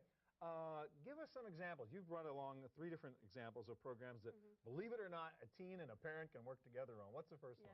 The first one is called Math Heads, which is a really jive, live program that teens will be interested in, but that's high enough of a level for them to actually get some benefit from. So it sort of teaches math, but it's engaging and it's hip, so the kids will stay with it? Right. So you'll convince them to go for it. All right, let's show it to us. All right, I'm going to choose patterns. Okay. And basically, this person is going to dance around, and I need to fix these patterns, which are truly SAT level. Okay. And let me try to finish it. So like, what's the next number in that sequence? We're all familiar with that question. Exactly. So you proceed until basically you get enough wrong answers that... And the little dancer follows you around. She drops off the floor. Okay, so if you get a right answer, something good happens, I assume. And yes, you get to dance longer. Okay. What the heck? The bottom line with this program is that it's a lot of fun, it's engaging for teens, and it will keep them occupied. Teens don't necessarily want to come home from their excessive schoolwork and then say, hey, go do your math. Yeah. No. So you got to have the dancing and the music and the cool stuff that makes them feel happy. That's right, especially with MTV. This is kind of dance MTV. All right, so this is called Math Heads, and as I mean, that's, as you said, SAT level kinds of questions. Absolutely. All right, should we switch over here now? Sure. And another one you have is a program that teaches languages. And again, this is something certainly parents and teens studying a language in high school. Learn language. Yeah. I never learned a language in high school. And it comes in French, it comes in Japanese, all sorts of different languages, even English is a second language. Okay. And there are some really nice workbook features, but one of the best features is that you can read into it and hear your voice. So you can actually work on your pronunciation? You sure can. Okay, so we have the French program. Let's hear the French speaker. That's how the French native speaker sounds. Go ahead. Now I'll record mine. Elle. Whoa. That was pretty good. That's not bad. Okay, so that was an easy word. Yeah, so you can hear theirs again. And mine. Whoops. Once again, sort of part game, part learning, Absolutely. something that parents and teenagers even could do together. Sure, and the thing is that this is not a competitive thing. Teens don't feel like they need to be at loggerheads with their parents. It's just more of a supportive thing, and it's more fun. Parents can learn the language with their teens. All right, now another thing I want you to show us, let's switch back to the other computer there. And if your kid's now 16, 17, you're thinking about college and all those issues and SAT exams and where to apply and scholarships and so on, and you've got a website you're recommending, right? I sure do. This is called weapply.com, and basically what it does two things. It gives parents and teens really good options for downloading free software that helps them apply online to literally hundreds of top schools. And you can just scroll let's down. take a look at this. Sure. Yeah. And it's, so this is all about the application process and picking colleges and that kind of thing? You know what I really like about this site more than anything else, though, is that you can look at mailing lists, and you can also look at all sorts of the different colleges that are there. So you can go right to the college's website and begin the search process. Okay, I see there's discussion, for example. I mean, you can have sort of talk to other people about what you think of that school, or Absolutely. talk to somebody at that school. And you know what's really great about this? If parents start this, even when kids are freshmen in high school, they can look at the application process and say, wow, I need to have some extracurricular activities. What are those? Oh, that's right. You know? So you know ahead of time what that school is going to be looking for, and not wait till the last minute when it's too late to get that stuff on. I'll tell you, a real eye-opener is to go to the Harvard site and pull up the Harvard application. Right. Just, whew. Uh-oh. Okay. If I want to go to Harvard, I better prepare when I'm 6, right? Absolutely. All right, one other site I know you're interested in, I just mentioned, is Talk City. What do you do there? What you do there, it's basically a Java chat site. So basically, no matter what kind of computer you have. Is this for parents or teens or what? For both. Okay. If you're a parent, you can go there, pull up the Talk City site, and the first download takes a little bit of time, unless you have a T1 or a cable modem. Right. Even then, it takes about a minute. But it's about dealing with teenage kids, sure, basically, you from talk either with, side. Right. You talk with parents of teenagers. Let's see. And you talk with, if you have a teen, they can talk with teens. So when you've had it up to here, you don't know what to do next. Right. Log on to Talk City and talk to a parent who's been through the same problem. Yes. The nice thing about the Talk City site is that it's heavily moderated. So it's really one of the cleanest talk sites out there. Pam, thank you very much. Thank you. All right, that's our look at parenting and computers. I'll be back in just a moment with my pick of the week.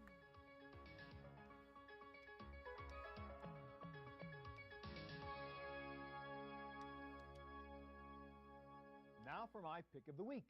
One of the jobs for any parent is to try and get your child to read. Well, if you've had a problem getting your son or daughter to pick up a book, what I'm about to show you may just help.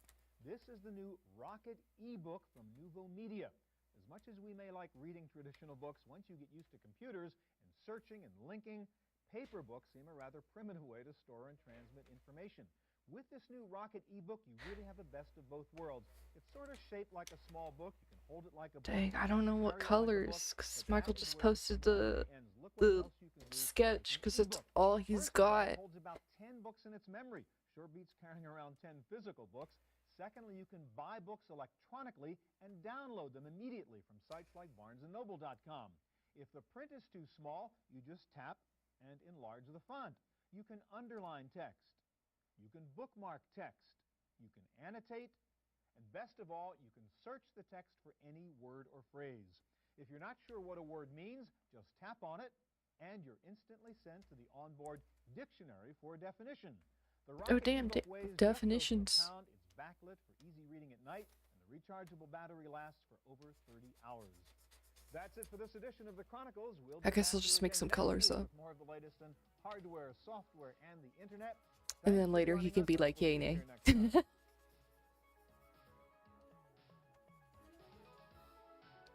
Computer Chronicles is brought to you by BigStar.com, with thousands of videos and DVDs for the whole family.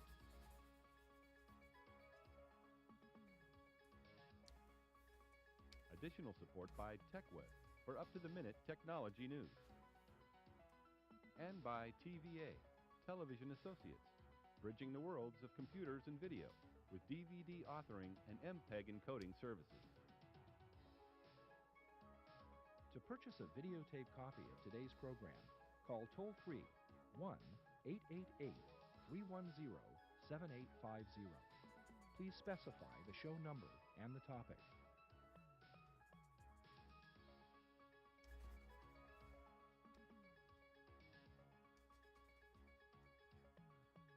Next week on the Computer Chronicles, how to fix your PC. We'll take a look at the hardware side first and show you how to solve typical problems with the internal components of your computer. Then we'll take a look at the most common software problems, including Windows crashes and application malfunctions.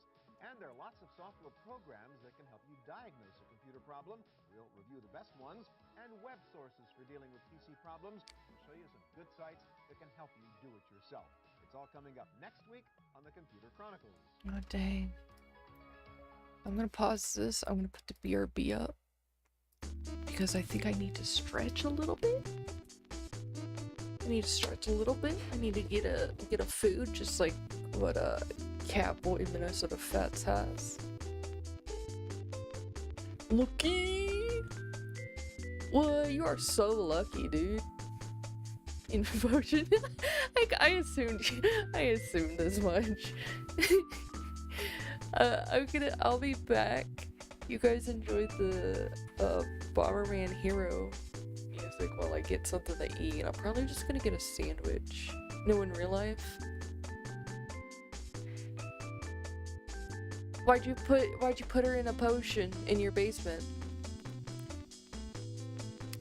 That seems unethical.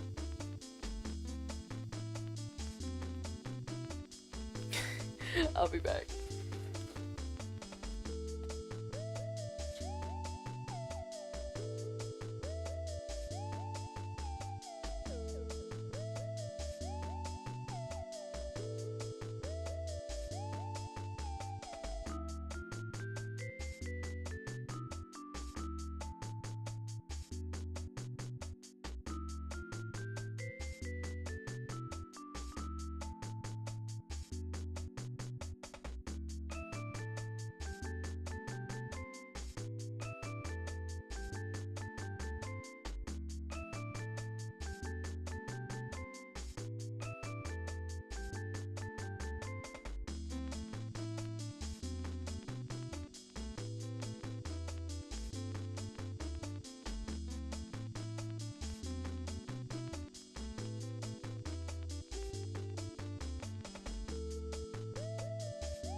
Awesome job.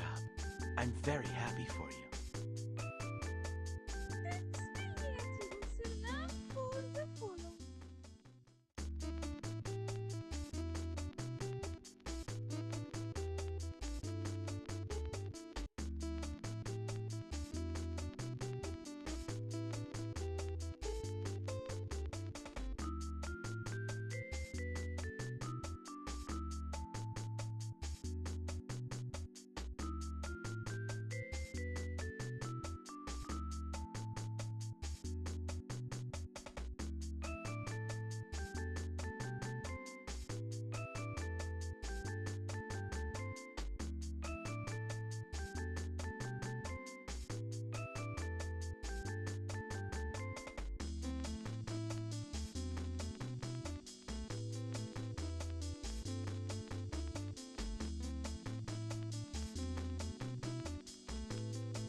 with spicy turkey, tomato, basil, penne, hamburger helper mix.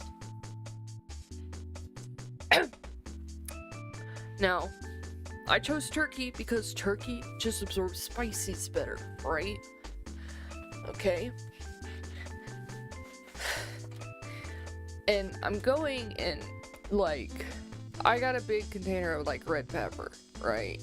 Like, the powdered stuff, the good spicy kind that I can't remember that starts with a C. Not cayenne, there's another one. That I can't remember. Like, that pure shit, right? I go to put a little bit of that in there, and, like, a big chunk falls into my mixture. Not cumin. I guess I could just look it up right now. But, anyway, a big chunk of that spicy stuff falls into the mix and crushes itself. So I can't do anything about that. Oh wait, I got your keyboard on.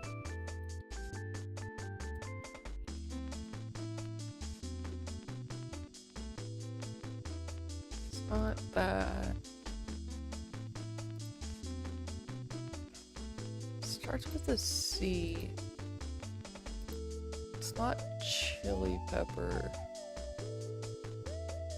Oh, it is cayenne. Pardon. It's cayenne pepper. I don't know why I was like, no, it's not that, whenever it was. I think I was thinking of something else. But yeah, it's just like pure powder pepper powder. And that is spicy. And a huge chunk just falls in it. Cayenne, if you're... Oh, yeah. Oh my god, you're right. It is cayenne pepper. Yeah, we have like this pure cayenne pepper up in the cabinet, and it is spicy. And a huge chunk of that fell into my hamburger helper mixture. And, it's... So I mixed it in with my turkey so then the turkey would absorb all the spices, right? There's no helping it. It is spicy no matter what, because if I get a turkey chunk, that's spice hell, okay? It is spice hell. I love it. It's a little too spicy for somebody like me. But, I'm eating it because I love it. It tastes so fucking good.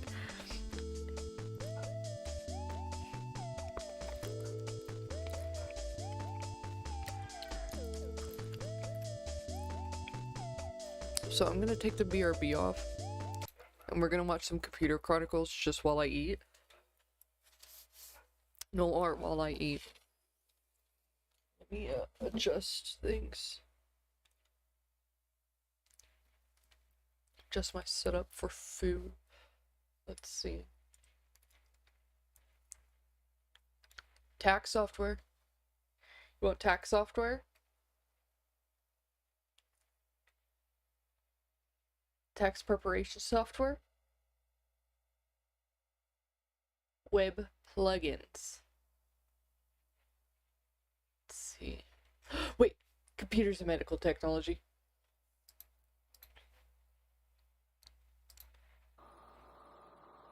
Baby! Look, baby! Where's Firefox at? Okay, we're gonna make this a little bit bigger while I eat.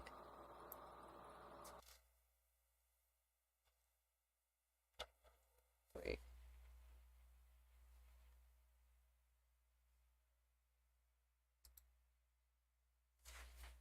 What happened to the audio?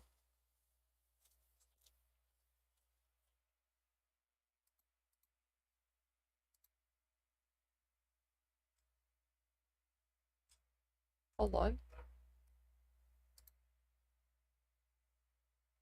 Y'all don't have audio either. Let me refresh the page. Cursed baby. Just click off the baby real quick. Yeah, why? What was that noise? Yeah, there's no audio. That stinks. Hey, the baby messed things up. I guess we're not gonna learn about medical technology, unfortunately.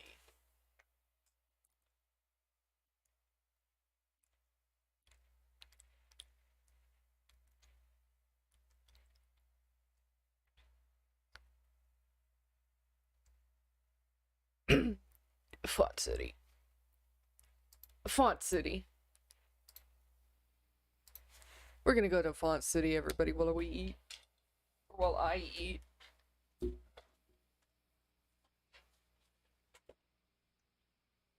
Gonna take my time. Gonna have some fun.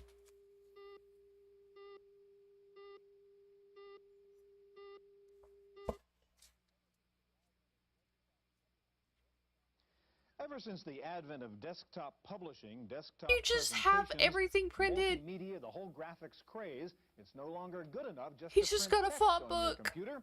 There is a font fetish now, and unless you know your Helvetica from your Times Roman, you're just out of it. The secret, of course, is to get your computer, your software, and your printer to all speak the same language so you can do this kind of stuff. Today, we take a look at the fascinating but sometimes frustrating world of fonts on this edition Why do you of the say that? Computer Chronicles. Why?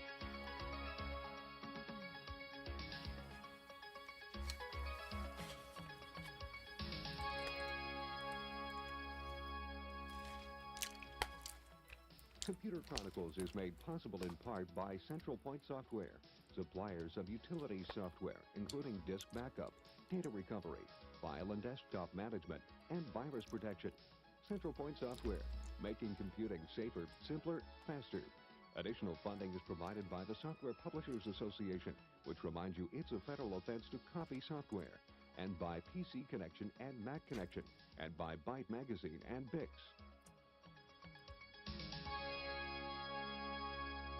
Welcome to the Computer Chronicles. I'm Stuart Chaffee, and with me this week is Jan Lewis.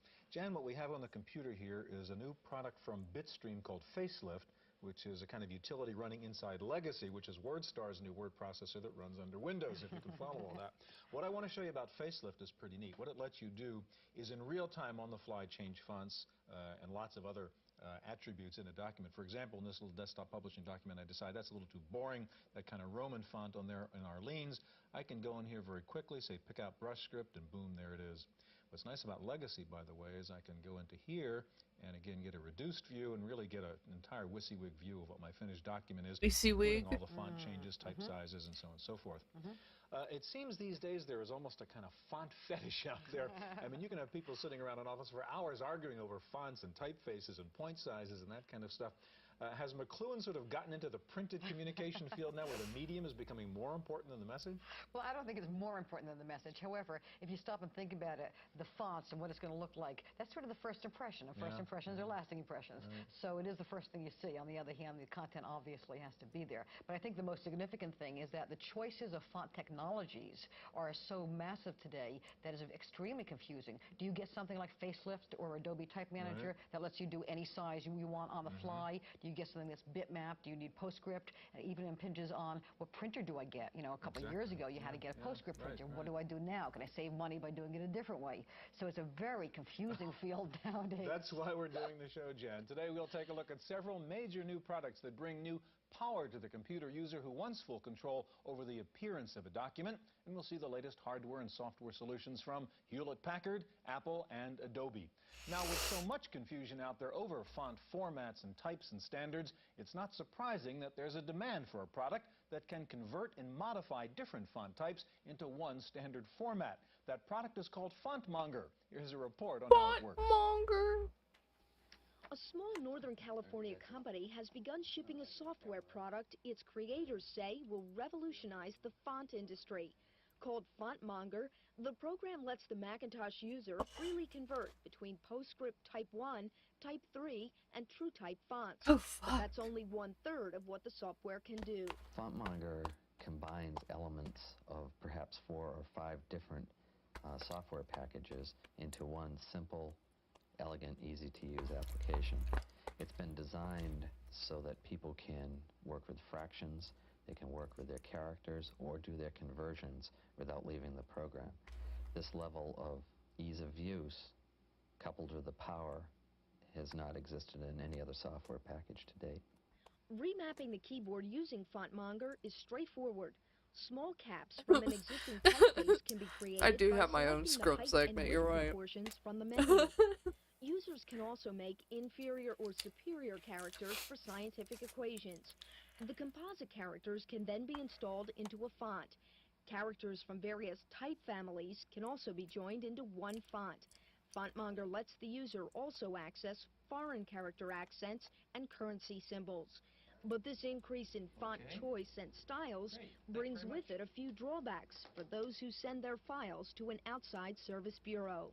It will complicate matters for people like service bureaus, because people will have to bring their fonts into the service bureau each time they go to output in high-resolution format. But Eris says their program saves the user from having to buy fonts to work with Apple's new TrueType technology. And FontMonger also gives him the creative power to modify his existing font library. Oh, cool. For the Computer Chronicles, I'm Nell McCormack.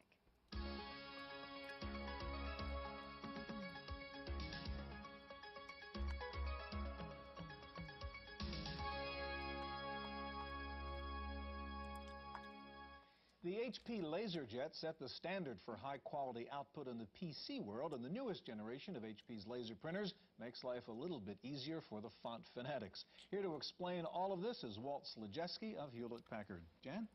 You know, Stuart, over the last several years, we've seen a tremendous growth in font packages, font utilities, font management. Instead of we saw PostScript, then we saw Facelift, Adobe Type Manager, now we're seeing TrueType. And everybody's all confused. Very confused. Here we go. Now Minnesota Fats is eating his meat. Showing some of these packages and discussing them. We're going to start with Hewlett-Packard. And first, Walt, let me ask you, you have something at Hewlett-Packard called PCL. Can we get him some greens real quick, too? Hold on. PCL is certainly not new. PCL What do you want? What do you want, Minnesota Fats? I'll get you. Let me go find my thing. There's well over 3.5 million of those printers in use Let me go today. get you some PCL5 greens is our real latest version quick. of that language, and it really brings two significant enhancements to the end user. One is font scaling, and the other is in faster printing graphics.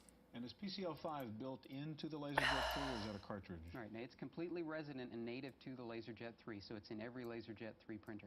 All right, now show us what you can do with PCL5 then. You've got WordPerfect up there on the PC. Give us an example. Yeah, one of the things that our customers asked us for is the ability to have more fonts and more font sizes. So as I said, we've added font scaling to the printer, which is just the ability of the printer to automatically create and print a font at any size that the end user requests. Here I've got WordPerfect loaded, and this is important because having font scaling in the printer is really only half of the solution. You want to ensure that the customer has easy access and transparent access to that font scaling. Which always is the case. Right, so we work very hard with software developers like WordPerfect and Microsoft to ensure that it's transparent and easy to use. Let me go ahead and I'll start this document printing. And as that does print, I'll tell you that the LaserJet has 8 fonts that are resident in the printer and completely scalable from 1/4 of a point up to 14 inches tall. Additionally, what we're using today is an accessory cartridge. Now, these cartridges are really nice because they're, number one, very easy to use. You simply plug it into the front of the printer as we've done here. But also what's nice, they provide a variety of different font type styles, and these fonts are now completely scalable as resident fonts and scalable again from 1/4 of a point up to 14 inches tall. This is in addition to what's in there, though, right? You don't need to have this. That's correct. This is an accessory product only. There are scalable fonts built into the printer already. And we've got the hard copy. Maybe Jan, you can grab that coming out of the printer. Actually, I can just... And what do we have here then, Walt? Well, we have 2 examples, one that we just printed and one that I printed earlier, but they give you an idea of how you can use different type styles on the page, and as well they give you an idea of how you can create text size type as well as very bold, large headings. Now, the beauty of having font scaling in the printer is that if I wanted to make this heading slightly larger or the text slightly smaller, I simply go into my document, change it there, and print again, and the printer takes care of it. And all of that's come out just that's a WordPerfect document we're looking at. Both of these documents were created out of WordPerfect. All right, Walt, as Jan pointed there out, we go. Of course, you're using PCL as the page description language.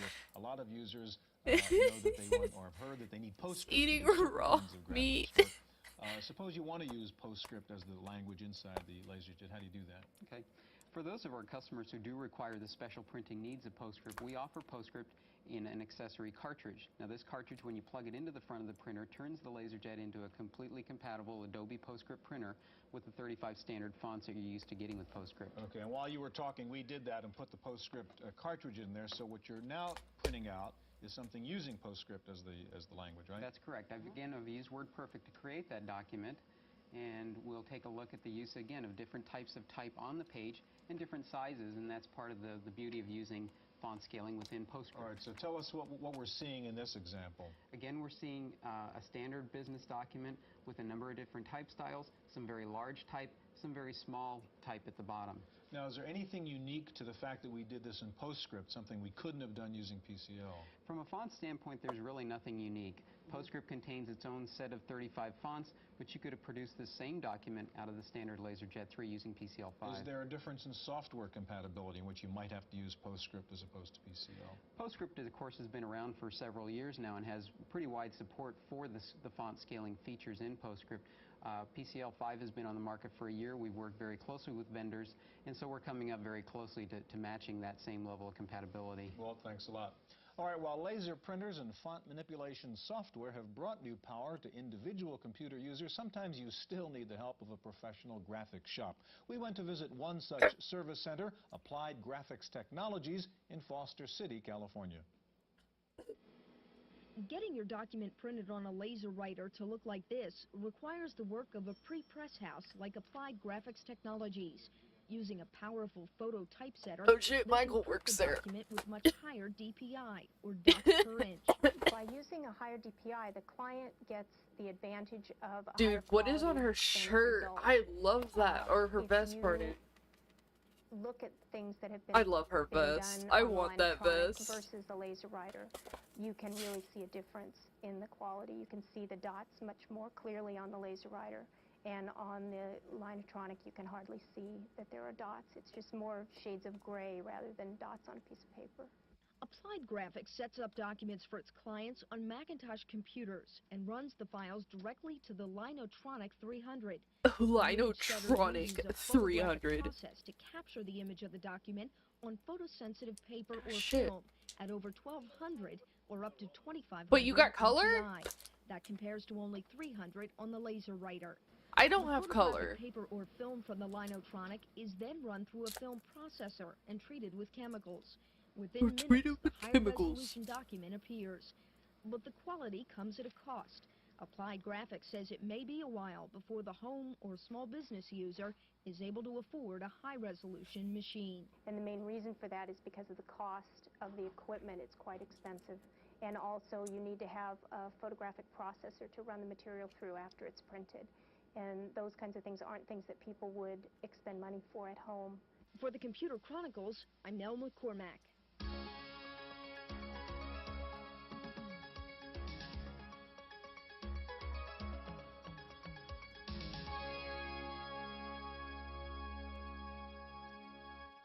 If there is one name which comes to mind when you think about fonts and type, it is Adobe. And here to show us the newest software from Adobe Systems is Ivar Michelsons. I think of MS Paint unironically because I did a lot of font stuff, like sprites in MS Paint all the fucking time as a kid. For the user, and how does Adobe Type Manager help the user in that regard?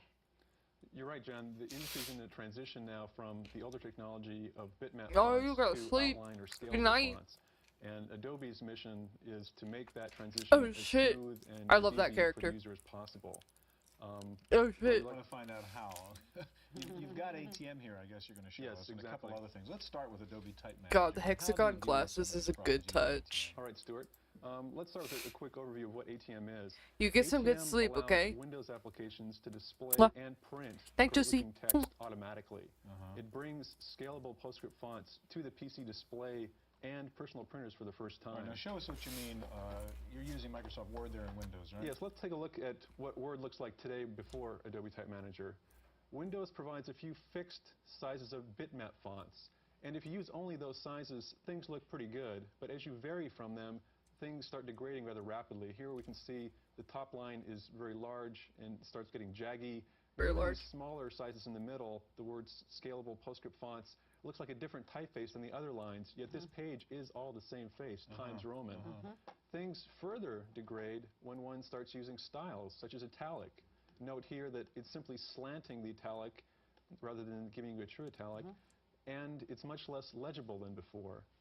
If we also change to a different typeface, one that is significantly different than Times, say Helvetica, we can't tell that the word manager is in Helvetica and the rest is in Times because the screen representation is so poor. Right, show us the ATM fix. Well, before we do that, Stuart, when you print this, things are even worse. On a dot matrix printer, for example, things are still jaggy or entirely the wrong size. As you can see on the screen, the top line is much larger. So the limitations are even worse on the That looks like shit. I love it. ATM fix this? With ATM, you simply install the product once, then restart Windows and use your application exactly as before, and this is the result. Everything continues to work exactly the same, though. If we use the italic button, we get italic, and note it's a true italic. The design is actually different. If we change the word manager, once again, to Helvetica, we see that, yes, that really is a sans serif typeface versus the others are not. Even things like color continue to work exactly as before, so we can change this to blue, say, and things work. And best of all, when one prints this page, you now get this sort of output on that same dot matrix printer. A 140 dot per inch dot matrix printer looks really gorgeous. That is nice. The same document on a laser jet, a 300 dot per inch laser printer, looks like this. And even on the laser printer, it's made possible really only by the ATM manipulation. Exactly. Via ATM, any display and any printer can now get high quality output, the best possible text that that printer is capable of printing given its resolution capabilities. Right. Any point size on the fly. Any point size on the fly, and not just for Windows. ATM is also available under OS2 and Unix and the Macintosh. You've got Oh, fuck. We've got a Macintosh screen here to the right. The same document. If we changed this back to italic, it really would match. Same fonts being used on both platforms. What's the CD-ROM you've got there? Now, another interesting thing on the Macintosh is a new product called Type on Call that we've recently come out with. And this is a CD-ROM containing the entire Adobe Type library, almost 1,000 typefaces. And for just $99, a user gets 2 typeface packages, about 8 faces, and the Adobe Type Manager program for the Macintosh. The interesting thing is, in the future, they can unlock additional typefaces for only $50.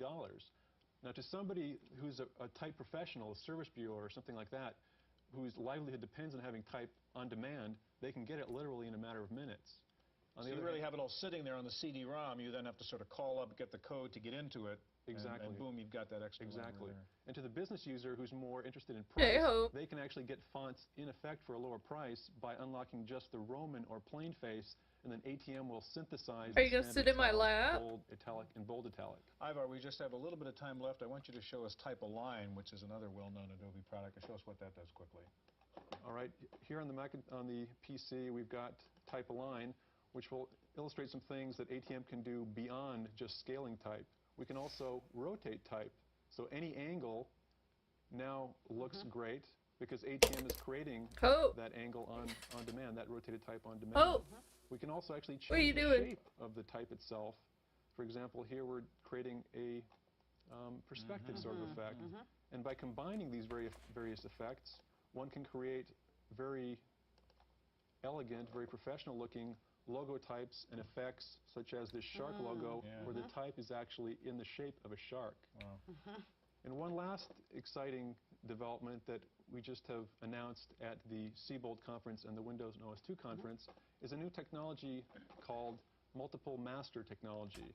What that is an extension of these PostScript Type 1 fonts that we've seen that allows a single font not only to represent an infinite variety of sizes and rotations, as we've seen, but also now to represent a variety of weights and widths as well as sizes. And by size scaling, I mean condensed, expanded, things like that? That also, but it's also something that's called optical scaling or visual scaling, where a different size master is used for a smaller size than a larger, which is the way things were traditionally done in the days of metal type. Ivor, thank you very much. Thank you, Stuart. All right, Apple has just come out with 2 new laser printers that break old barriers of price and performance, and in just a minute, we'll get to look at them. Stay tuned.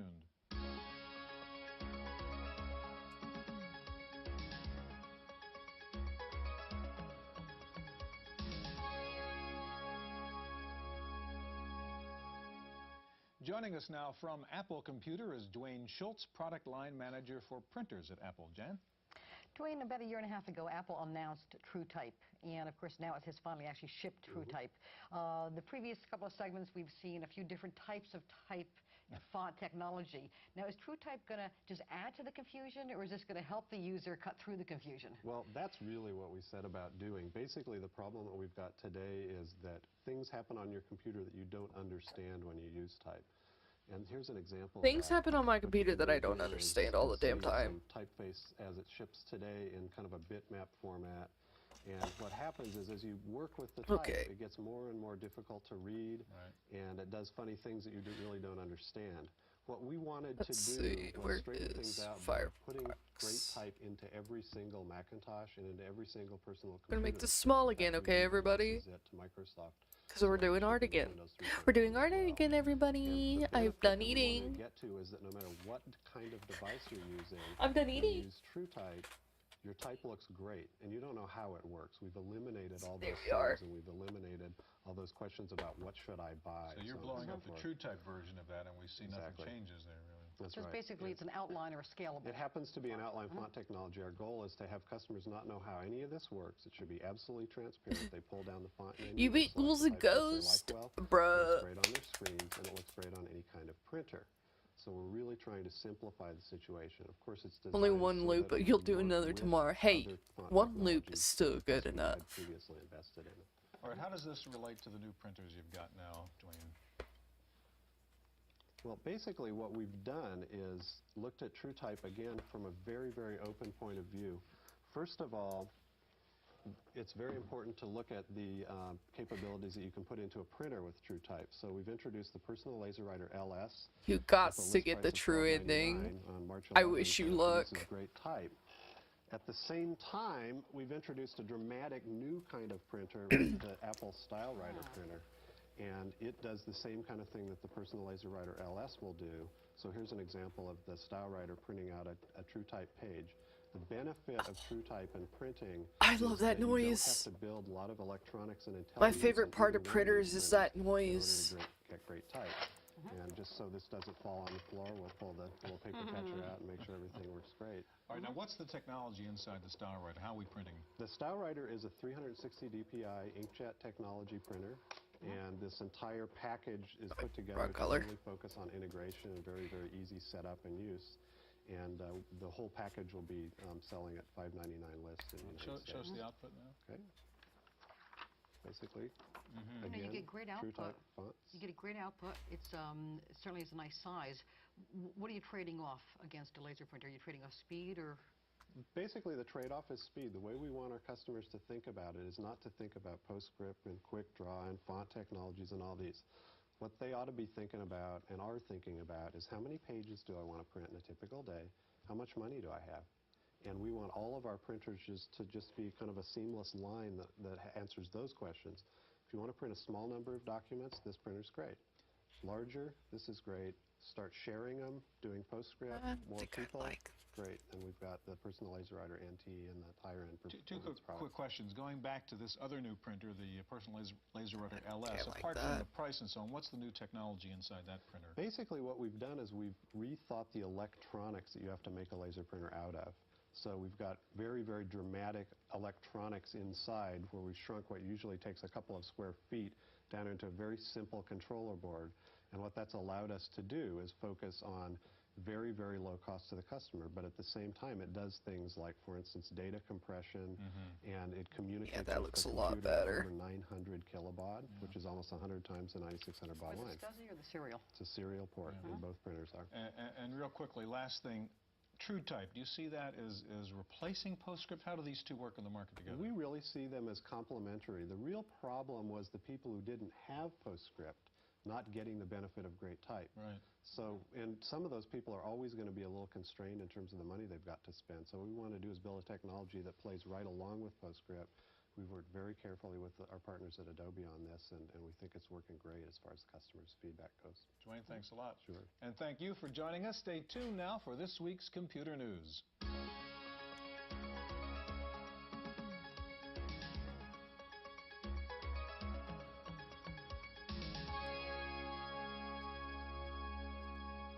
In the random access file this week, QMS has come out with a laser printer that can print 20 pages per minute at 300 DPI. Oh, fuck. The QMS PS2000 also offers an optional Ethernet port and a hard drive for storing fonts, but the printer's speed comes at a cost. It starts at $16,000. Fuck. Macintosh users can now access DBase applications created in DBase 4 for DOS, Unix, or VMS, thanks to a new product from Ashton Tate called DBase 4 Runtime Plus. The program runs most DBase version 1.1 applications on a Mac without modification. Developers can also use the program to create, modify, or debug DBase code for the Mac. A group of 21 computer companies has joined forces to support an advanced microprocessor for workstations from MIPS Computer Systems. The consortium is calling itself the Advanced Computing Environment, and it includes such heavyweights as Microsoft, Compaq, and Digital Equipment. The companies say they will standardize their hardware and software around MIPS RISC processors. Some analysts are saying the consortium is an attempt to weaken the influence of Sun Microsystems. Sun has been trying to make its machines an industry standard by licensing its RISC microprocessor to other computer companies. Time now for this week's software review. Here's Paul Schindler. Microsoft Windows 3.0 presents one face on the screen and another face when it comes time. Hey, howdy. How's it going? You'll find that Windows provides few fonts. Why is this one? Oh, it's because of the opacity. So a number of vendors are offering add-on programs that enhance Windows fonts. The best one we've seen is Bitstream's Facelift. Now, it's easy to install. Facelift adds 13 high-quality type fonts to Windows applications like Word for Windows, which we're showing you here. And these are scalable fonts, meaning they can be any size from 6 points up to 128 points. The size depends on how much memory you can make available for font generation. Now, that may mean dedicating 512K to this program, but like most Windows programs, a lot of memory is par for the course. Facelift can translate its own type font names to the ones which are resident in your printer with a built-in names table. Aptly named, this program performs plastic surgery on Windows' stodgy fonts. A major facelift for only $100. For the Computer Chronicles, I'm Paul Schindler. Taking a look at this week's top 10 software titles for the PC, PC Connection reports that Expanded Memory Manager is in the #1 position with Adobe Type Manager for Windows in second. Third is Entertainment Pack for Windows, followed by Procom Plus. How are you doing? Did I even ask that? I feel like I didn't even ask that. How are you doing? Titles are Quicken, How you doing? WordPerfect 5.1, PC Tools Deluxe, Advanced Utilities, and Antivirus. Trident Technologies is set to release a computer terminal. I'm doing that will all let right. people with hearing or speech Doing impairments good conduct today. two-way conversations over telephone lines. The terminal plugs into a I'm standard just modular chilling. phone jack. It displays both sides of the conversation on the screen. Other features of the Trident system include electronic mail, conference calling, or an answering machine. The terminal is due to be shipped sometime in the fall. Well, Nintendo is handing out $25 million in game cartridge coupons and will also pay $5 million in fines as part of a settlement with the Federal Trade Commission. The FTC has accused Nintendo of price fixing on its popular Nintendo Entertainment System. Nintendo hasn't admitted guilt but did agree to the settlement. The Japanese game maker will offer the discount coupons. You're chilling, probably gonna start on the design. Ooh, good luck with that. Have fun. And finally, Microcom has released an updated version of its antivirus software for the Mac called Virex. Version 3.0 will protect Mac users from the HC virus, which affects HyperCard stacks. According to company officials, the virus is supposed to become activated on November 11th of this year. When triggered, the virus plays 2 German folk songs. That's it for this week's Computer Chronicles. I'm Kate McGargy. Computer Chronicles has been made possible in part by Central Point Software, makers of Central Point Antivirus, a comprehensive program for the detection, removal, and prevention of more than 500 computer viruses. Additional funding has been provided by the Software Publishers Association, which reminds you it's a federal offense to copy software, and by PC Connection and Mac Connection, and by Byte Magazine and Bix, the Byte Information Exchange.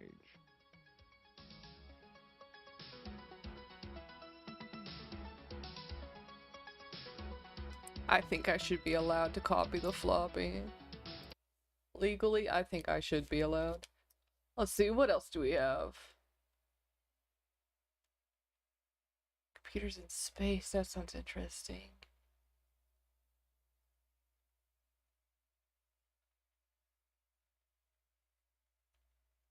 I think oh wait, that's a Arabic. I cannot speak or understand that, so I'm so sorry.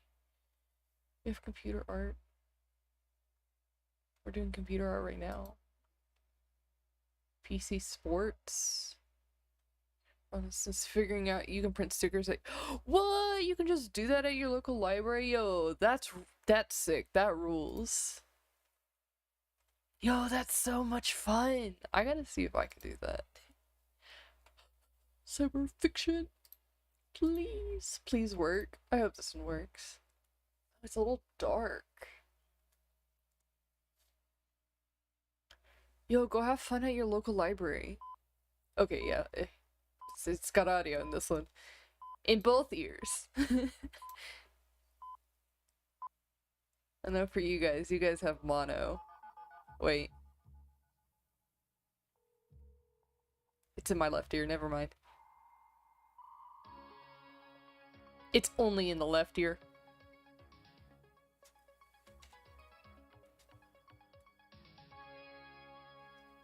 This week on the Computer Chronicles, He's talking in my right ear.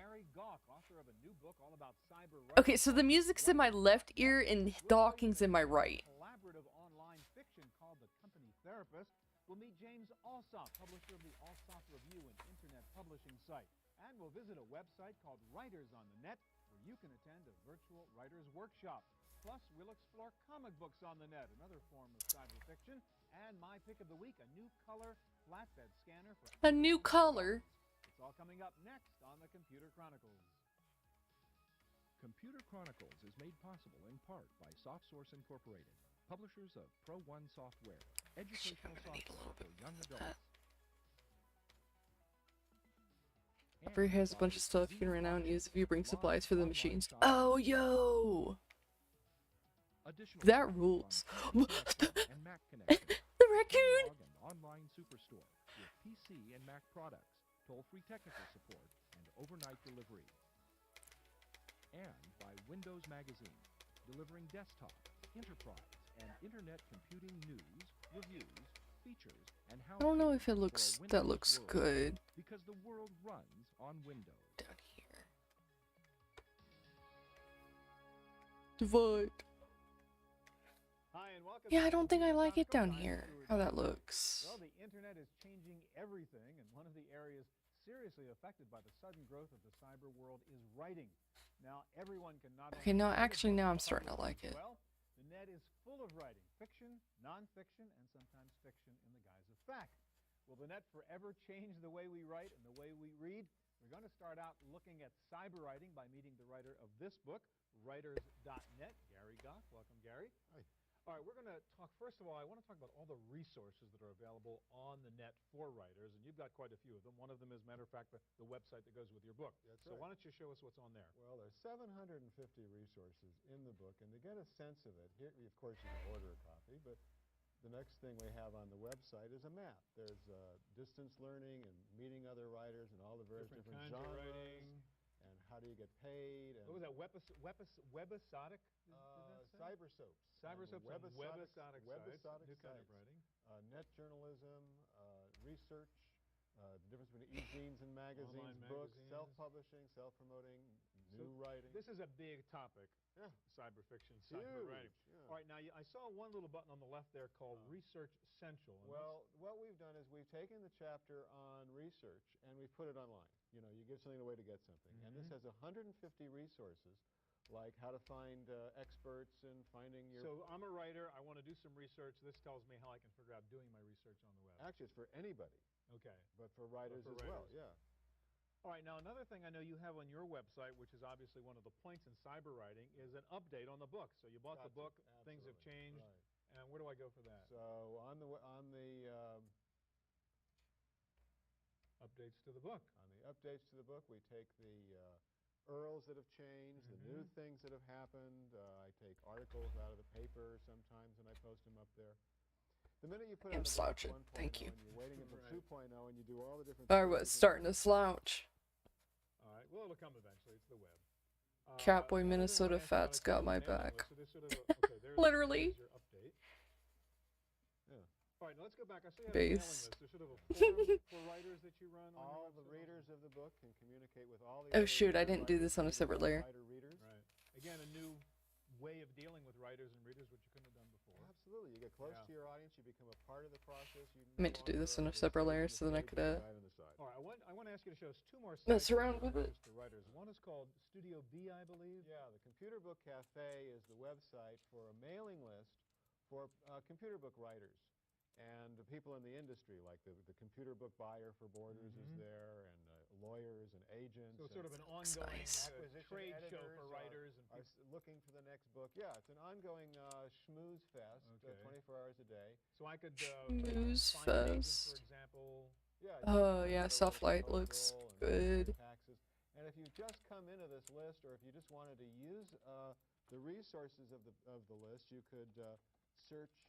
So if I want to know about this dummies phenomenon and what that did to writing computer books. That's the phenomenon for computer books. Yeah, you can find out. Soft Light, where did it go? Yeah, like Grisham and Stephen King. You can find out from the guy who wrote it, his wife. There's a guy named Gary Gunn. Yo, that rules. One last thing I want you to show me is a site called CAR. CAR stands for Computer Assisted. That I like in turning them into little subtle stickers. That rules. But now you have to know spreadsheets and relational So data. this is journalist kind of writing, right? Right, yeah. You get out of journalism school, you not only know the news and weather, like here's an example of all the writing about it, but you have internet resources, World Wide Web resources. So again, these are specific resources on this site if I'm doing journalist type writing. Right, how to make a map. Right. To show the crime in the neighborhoods, what And then neighborhoods there's are the book, hotspots. writers.net by Gary Gunn. Thank you. All right, well, one way the net is changing the process of writing is by allowing writers to collaborate with colleagues all over the world. For example, we found one writer here in San Francisco who's working with illustrators and co-authors from New York to Australia. This artist is producing illustrations for a book from his studio in San Jose, California. Michael will never know. The finished work to the writer, who works about 15 miles away, but the novel is published in cyberspace. While he starts to draw with ink and paper, he adapts the work for the electronic medium.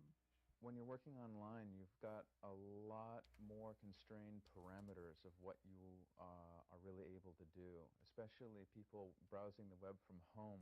God, I love the gut pin so much. Really considerately small. Brian is one of several people working for the Jitterbug And Michael will Press, never know. which recruits contributors from across the country and across the world. That gup is The here. brainchild of Kristen Brennan, unassuming Silicon Valley web mistress by day, cyber publisher the rest of the time. That was a scary noise because that was incredibly loud in my ear. Between the time I write something and the time I can publish a hard copy is a minimum of 8 months. You guys are lucky because there's a filter that makes it so that it can't get too loud. Kristen has several projects under the Jitterbug label, from comics to games to kids' books. We got games? But her most ambitious work so far is The Garden of Earthly Delights, a serialized cyber novel, soon to be in paper form. Oh, damn. It compares her fragmented approach to that of Charles Dickens, who serialized his work. Oh, for brightness magazines. looks so good. She also recognizes the limitations of the web. The things that play best are things where you can work in visual elements or interactive elements where you can catch people's attention very, very Yes. quickly. Is that pin light? Oh, pin light looks good. The thing that would play best would be a very short, very Probably is pin light. visual grab or interactive grab. Or another soft light. In print, but one of Jitterbug's cyber stories enjoyed early success as a kind of electronic paperback when it was ported to the handheld Pilot. I made a version of Buffalo Girls for the Pilot, and I get about 10 copies a week. About 2,000 copies have been read. Q is coming out with a CD-ROM soon that'll include it. And people write me all the time and go, oh, I read it on the plane, I read it wherever. This is much more convenient than doing a paperback.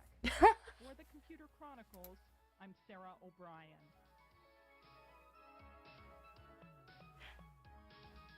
Oh shoot. I guess I should have gone online on Discord too, huh? That's okay.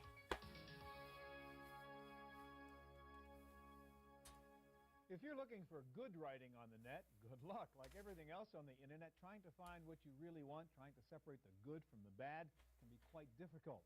In the realm of writing, that has led to organized writers' websites and news groups, and one good example is the online Alsop Review, published by writer James Alsop. And I guess, is that the idea? You guys look all over the place for writing, figure out what you think are the best writers and the best writing, and put them up on your site? That's correct. There are 11 of us, and we search all. There are many e-zines on the internet. We search all of them. Just thinking like, I'll add them to your list of ships. Service as long as we agree. I don't have any, like, favorite ships. Thank you, though. I don't really partake in that kind of stuff. It's just, like, not for me, you know? Poets and writers. Poets and writers. All right, so let's start with some poetry. That's a fucking lie. I just don't have any. Poets you've selected to put on your review site. I haven't really consumed much media here recently. In recent years, I've just kind of been, like, laying back and doing nothing. I've played games, I guess. And not, like, any games where, I guess that would come up. So they're the choices of poems by Hudgens that you have on your site, so we'll go take a look at that one. One of the advantages we can do here, this is a I poem kind of called want Stellar Annunciation, which is a poem about It's too dark. painting by Botticelli. Too light. So the cool thing is you can click Okay, yeah, that's the color I want. he's been writing about. See the actual painting he's been writing about. All right, so let's go back to poets and Wait. let's try another example. Is this one? Is this one? Linda Crespi. Then I will, do this. Yeah, it's been a long while since I did anything like that. Honestly. Very good one. And she and Like, I kind of just, like, fell out of it, I guess, is the best way to put it. and collaborated on some sonnets. Now that's chutzpah to go rewrite a Shakespeare sonnet, huh? It also takes And that's what this is? It's a collaborative By sonnet Linda Crespi and William Shakespeare. Sort of like Nat King Cole and Natalie, huh? Yeah, and Right. Linda's name first, of course. Right. Huh. And you click on another sonnet. What it's doing, it's taking one of Shakespeare's sonnets with a sonnet that Linda wrote and bringing them combining the together. two. So a random number of lines will come up each time.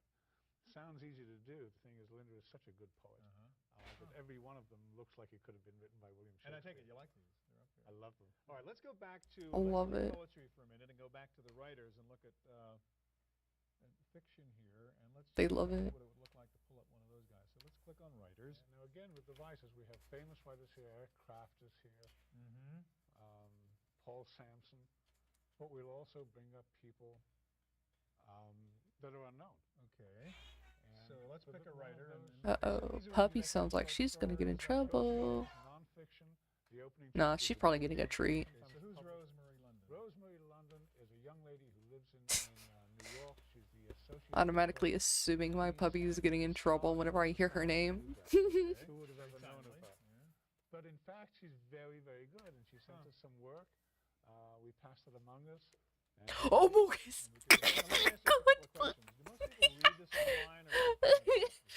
Why'd I do that? Why was that like a reaction I had? And do these people get paid? Do your writers get paid? Do these people get paid? Not yet. Oh, he doesn't pay his writers.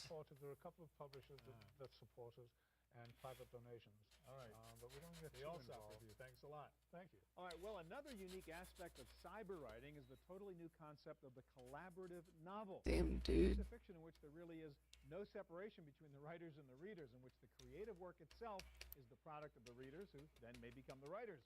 If it all sounds confusing, this is a very different form of writing for the cyber age. One good example is an online collaborative piece of gold fiction color. called The Company Therapist.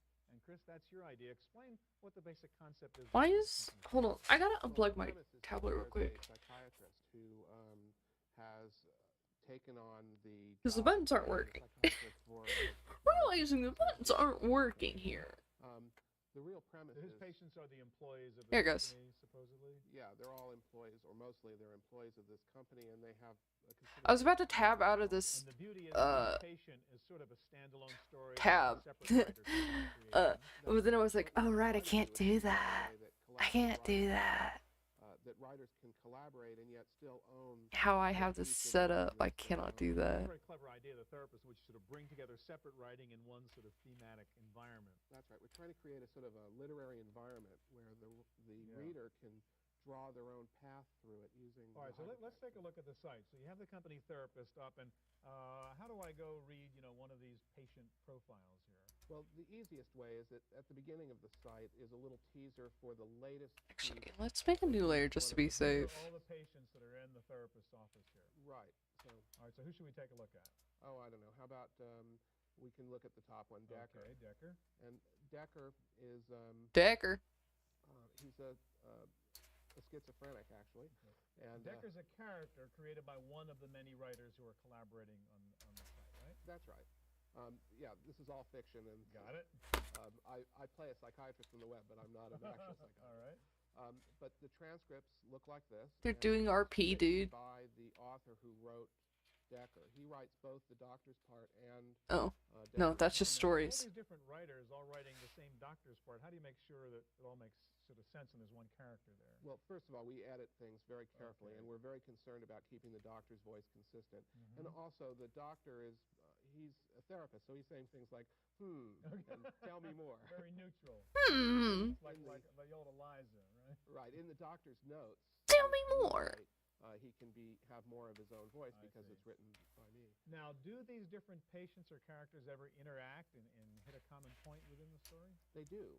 The way that we try to do that is... yeah, how do you do that? That the authors communicate with each other via email, and they have to agree in advance before any action takes place that affects both of their characters. It is just RP, dude. There was one situation in which you had one character... That's what you have to do in, like, fight RPs. A rapist, and it turns out they were related in that event. Yeah, one character raped another character, and it had to be very clear that the woman... I did not know they would be getting into this. The character was being raped, wanted to write about that. And she did, and so they collaborated together. And your role is sort of editor, manager of the story. I didn't know they were going to talk about this one. Sort of working together to some I would have said something otherwise. I'm so sorry. Sorry, everybody. Like, elements in here too, which makes that's kind of upsetting. I'm glad that they didn't, like, go too far onto it. For example, we have a character, Helen Gregory, and she wrote...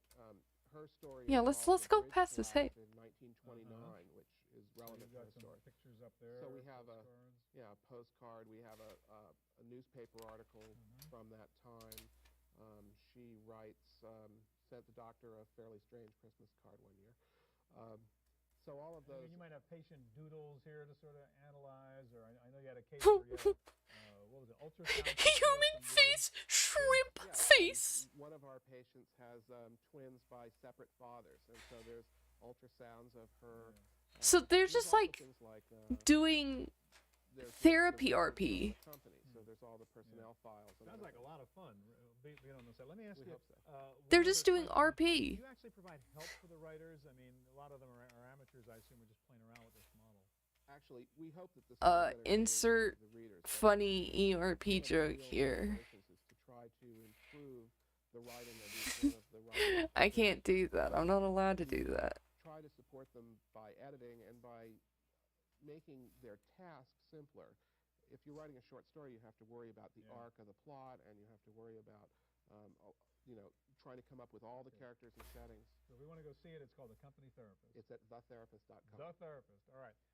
So, thetherapist.com. Hold on. Not only by the internet, but by PCs themselves. The desktop publishing revolution, even before the net, gave everyone the ability Is it still to up? write a book, but to research it, to print it, and to distribute it. No. When San Francisco's new main library opened in 1996, some called it the Library of the Future. Along with an electronic catalog and computerized checkout, the imposing new building boasted internet It's still up. terminals and a computer room for kids. It still looks the same. Sorry, hold on. Let me, give me a moment to give you guys the full. It's not that one.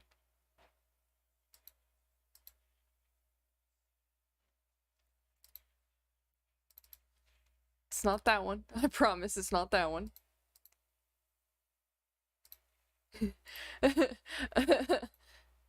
Okay, let me,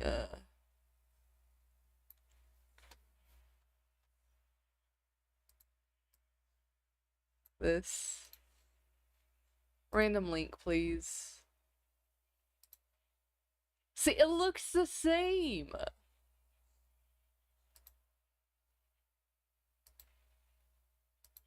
see.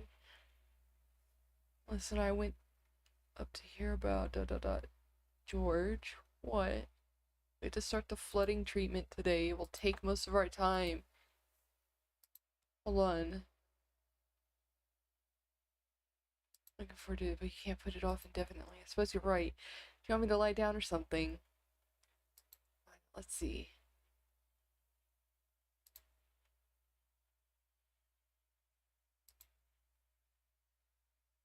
Close your eyes. That's a lot. Okay, so let's go home real quick. Patient stories.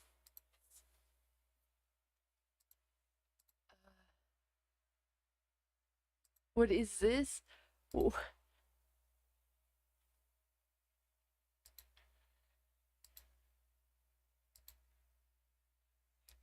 You thought it said Dr. Balls? Patient files. Your birth unknown. Al LNU aka the anonymous faxer. Presumed employee of SS or SII.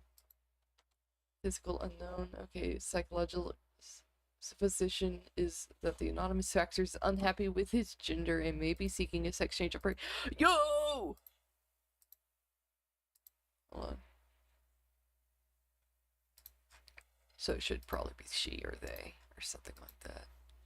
Gender identity disorder. Current medications, none.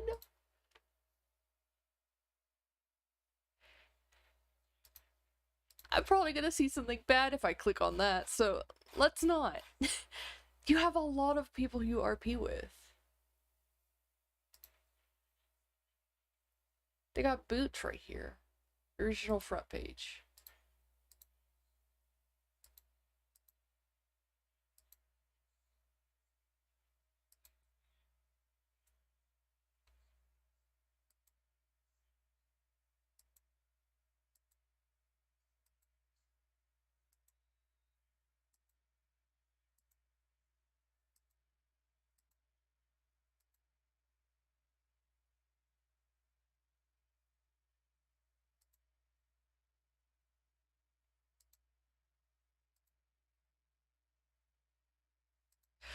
Bruh, I can't show that.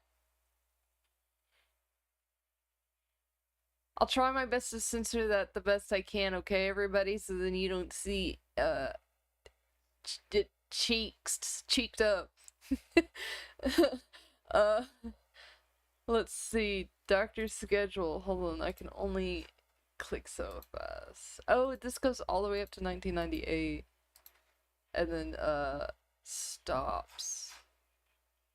Or 1999, huh?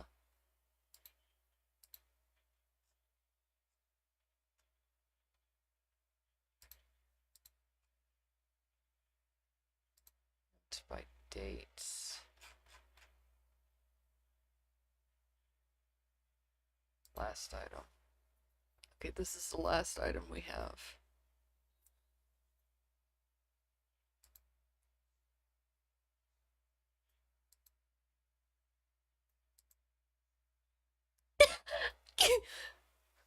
Alex is feeling displaced and dispossessed. Ralph has taken to going to sex parties where all the participants are HIV positive and disdain safe sex. It's a dangerous trend called barebacking. What the fuck?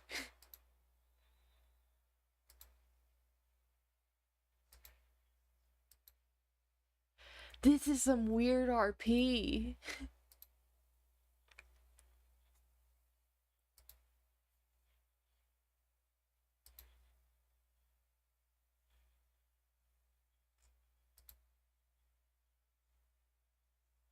Oh, redacted. Oh, what the hell? What is this? What is this one? Hold on. Let it load. I'm so lost. They just mentioned a, like, therapy RP where nobody is certified,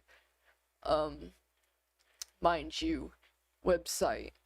And I had to go look at it. Discovery Center. While the library is still We're back to the library, though. Word, librarians keep an open mind. We're a place Wait. for learning, and I feel the library doesn't limit itself to learning through books. We are a place for people to do independent learning, to learn about a lot of things. And so computers are one method children can learn. I love computer. Center was an instant hit. On weekends, parents and kids sign up for half-hour slots on the computers where they read books and play learning games on CD-ROM. Number one, the environment is different, and you focus on the screen, and as you read, and you may just can, pull down the page or go to page 1, page 2, or sometimes you can skip it, or do something that is more stimulating. The cyberpunk Thank you. Preschoolers entranced while parents try to balance the computer sessions with their traditional bedtime duties. We have to keep reading the books. It's like traditional way. Yeah. Reading the books, it's like from parents to the child. It's very important because it makes a big difference in the relationship between the kids and the parents. If you use all the time the computer, it's not good. I don't think it's a good idea. While the No, you're right, though. Discovery Center relies currently on CD-ROM books, the librarians are keeping an eye on the internet as well. Reserved for children. Children-only PCs. That's one of the trickier things. A lot of the content on the internet that's good is written for adults. It's not written at a children's level. So that's more the challenge, is finding something that's really good, that's engaging, that's informative, that is rich, but is written for someone under 10. For the Computer Chronicles, I'm Sarah O'Brien. Thank you, Sarah O'Brien. Actually, no, I kind of like that.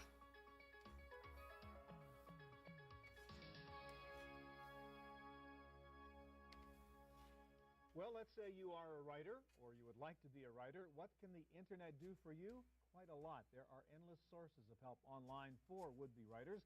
One of the best is a site called Writers on the Net. That's your baby, Mark. And this is basically a place where I can take a class or work with a tutor to improve my writing or to learn how to write.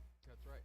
Classes are offered on email list and email listing, huh? In their fields and have a lot of teaching experience. All right, so let's take a look at the site. Here it is, Writers on the Net. And what are the different kinds of classes I would take here?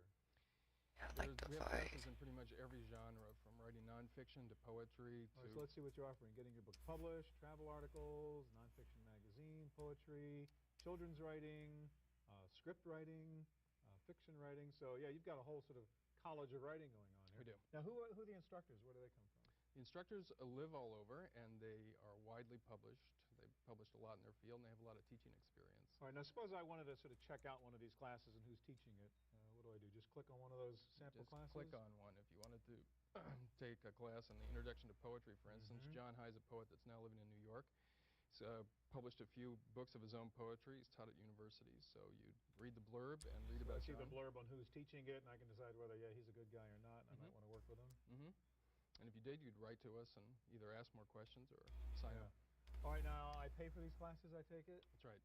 Classes are $190 for an 8-week class and $240 for a 10-week class. And how many students would be in one of these? That's not too bad. Minimum of 5 and a maximum of 10. It's actually not too bad for that long. Class starts and what? I get an assignment from my instructor, write something. You and the other students would be on an email list so that everything that's sent to the list is distributed to everyone else on the list. Once a week, you'd get a lesson with an assignment. Send your assignment in. All the students would read it and give feedback, and the teacher would give feedback on it. And does this work as well, you think, as the old-fashioned way, just sitting in a room at night at some extension class? It does. You lose the personal contact, but you actually gain a lot. There's interaction every day. The anonymity gives you a lot of freedom, and you get to interact with really good teachers. You can live anywhere. You can live in the bush. Huh? So you have students and teachers scattered all over the country or the world, for that matter, I would think. The first class we offered had 7 students in 4 different countries. Wow. All right, so that's the classes part. Let's go to the tutors part. That's another thing you can do on your site, as I understand, is pick one expert, one real writer whom I could work with on my particular area. Say I'm a mystery writer, but I need some help because this is my first novel. How do I go find help? So you come to our tutors list and go into mystery, and you find... So you have the different genres there, and if I was signing Genre. I love how he said that. And Shelley is your mystery expert? That's right. She's published 9 books of her own and has taught a lot, and you could work with her either on a finished manuscript that you wanted to tune up, or you could be at the very beginning of a book and work with her chapter by chapter. And again, this all takes place online. I would send her email of my writing, and she would then critique it, and we'd go back that way. And how do I pay for that one? We would bill the time that you would bill Shelley's It's sort of time an at the end hourly the kind of month. thing. That's right. It's an hourly billing. All right, and suppose actually, let's go back to classes for a second, and I wanted to register for one of those classes. What do I do? I'm on your site, and I've looked at this class and say I wanted to take, I don't know, the script writing class or something like that. What do I do? Decided to take a class, and you'd come down to the end of our list and find the link.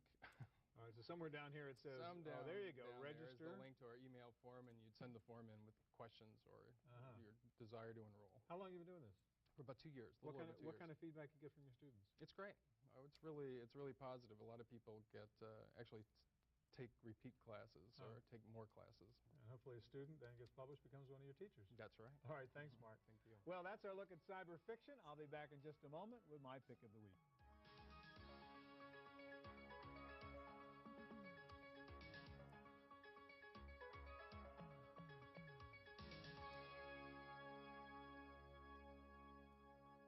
Now for my pick of the week.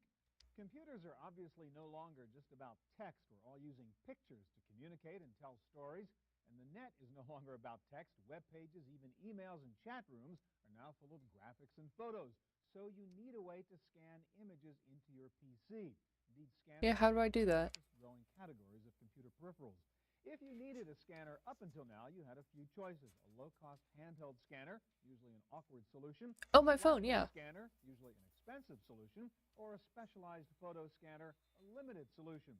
But now the people at PlusTech have come up with a major technology and price breakthrough with their 600p color flatbed scanner. What is incredible about this new scanner is that it works. It works well. It offers 30-bit color. Perfect. That's perfect. I'm just gonna adjust the edges now. Tie up a slot, and it's easy to install. It plugs right into the parallel port, so it works just as well with a laptop as with a desktop. And get this, the price is $99. What? Bruh, that's cheap. DPI resolution. It uses 10-bit A to D conversion, which means better quality of the scanned image. The 600p also comes with bundled software for optical character recognition and image editing, so you can clean up those photos. This is a great example of innovative design and manufacturing. A 30-bit single-pass flatbed scanner with software for $99. It's the 600 With software. That's it for this edition of the Computer Chronicles. We'll be back here again next week with more of the latest in computer and internet technology. I hope we'll see you then. Computer Chronicles is made possible in part by SoftSource Incorporated, publishers of Pro1 software, educational software for young adults, and by Z Auction, the live online shopping experience. Additional funding from PC Connection and Mac Suck it, Connection, eBay. the catalog and online superstore with PC and Mac products, toll-free technical support, and overnight delivery. And by Windows Magazine, delivering desktop, enterprise, and internet computing news, reviews, it's pretty features, good, and how-tos for a Windows world. Because the world runs on Windows. World runs on Windows. Oh yeah, that's actually perfect. Call toll-free 1-888-310-7. Okay, let's see, what else do we have? Computer displays, personal finance software, expansion slots, computer art, computer games, computers disabled, small business software, profile of Big Blue IBM, notebook computers and notebook computers 1992. I think we should do the screensavers and wallpapers personally. I feel that is always relevant. I'm always looking for screensavers, but I can't ever find any.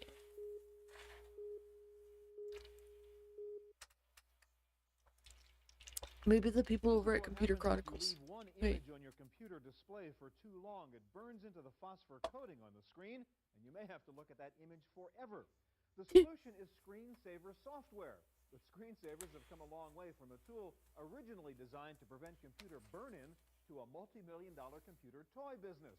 Today we'll take a look at screensavers, wallpaper, and more on this edition of the Computer Chronicles.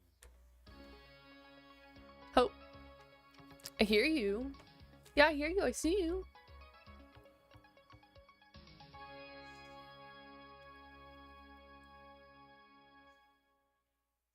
Computer Chronicles is made possible in part by the Software Publishers Association, Ooh. providers of educational materials to help manage software. Save this.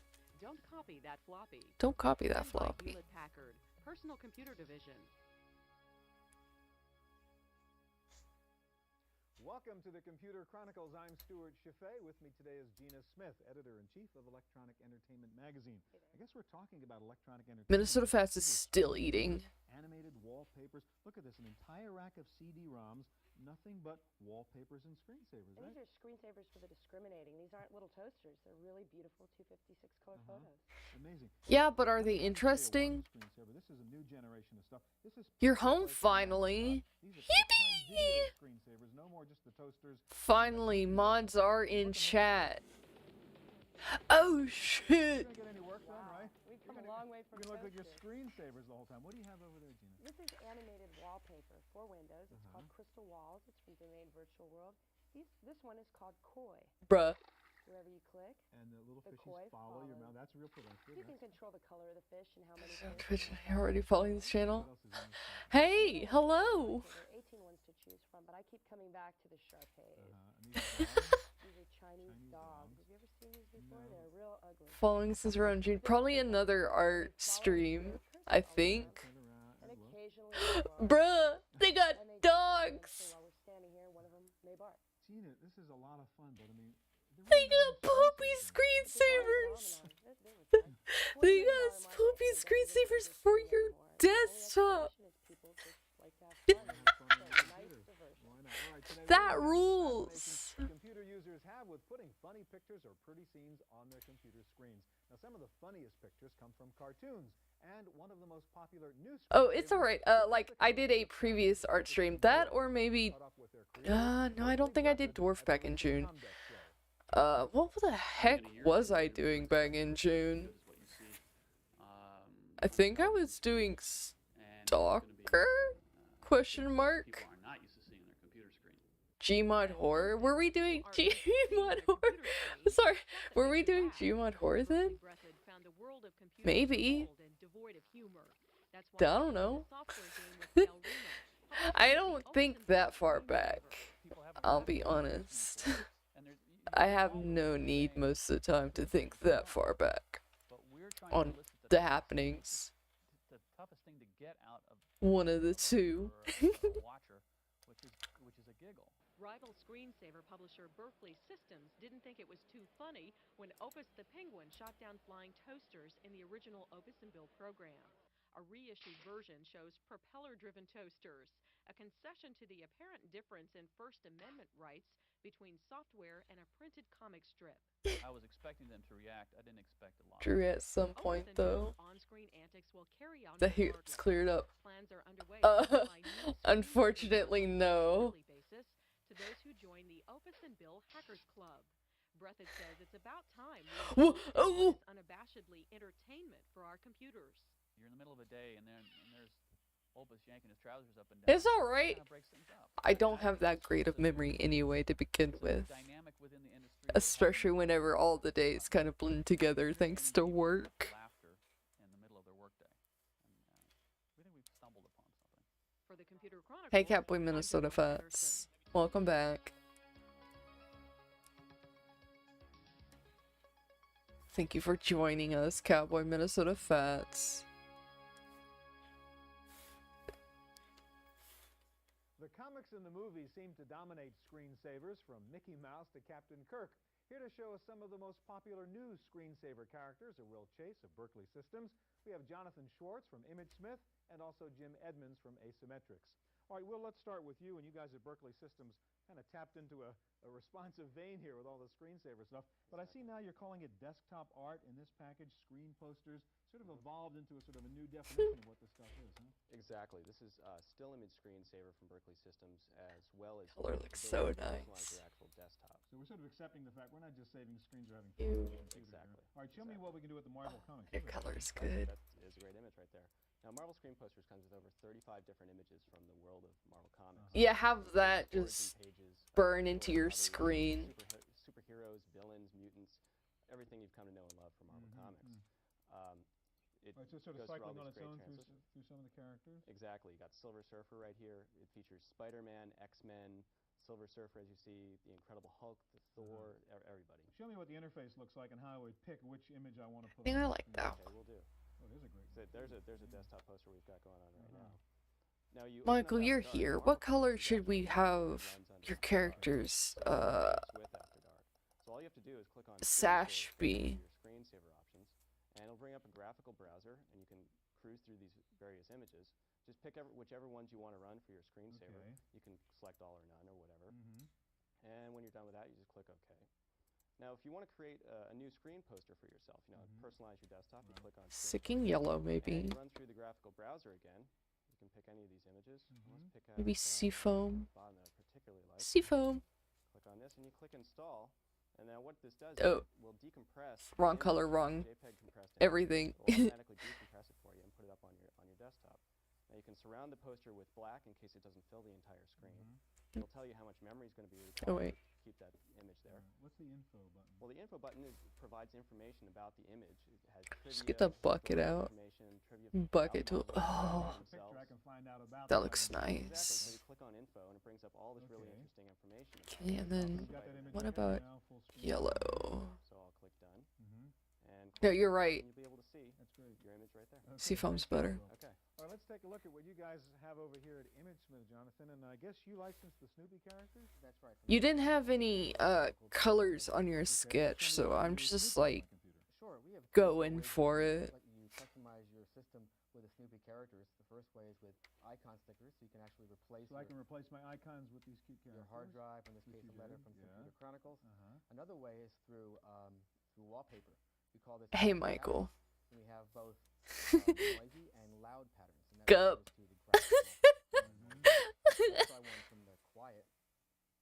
The sketch was from high school.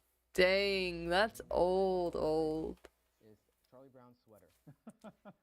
Gup is here with us, though, at all times. And then, what's the screensaver? Where's Gup at? I want Gup again. We load that in, or include that in with a package.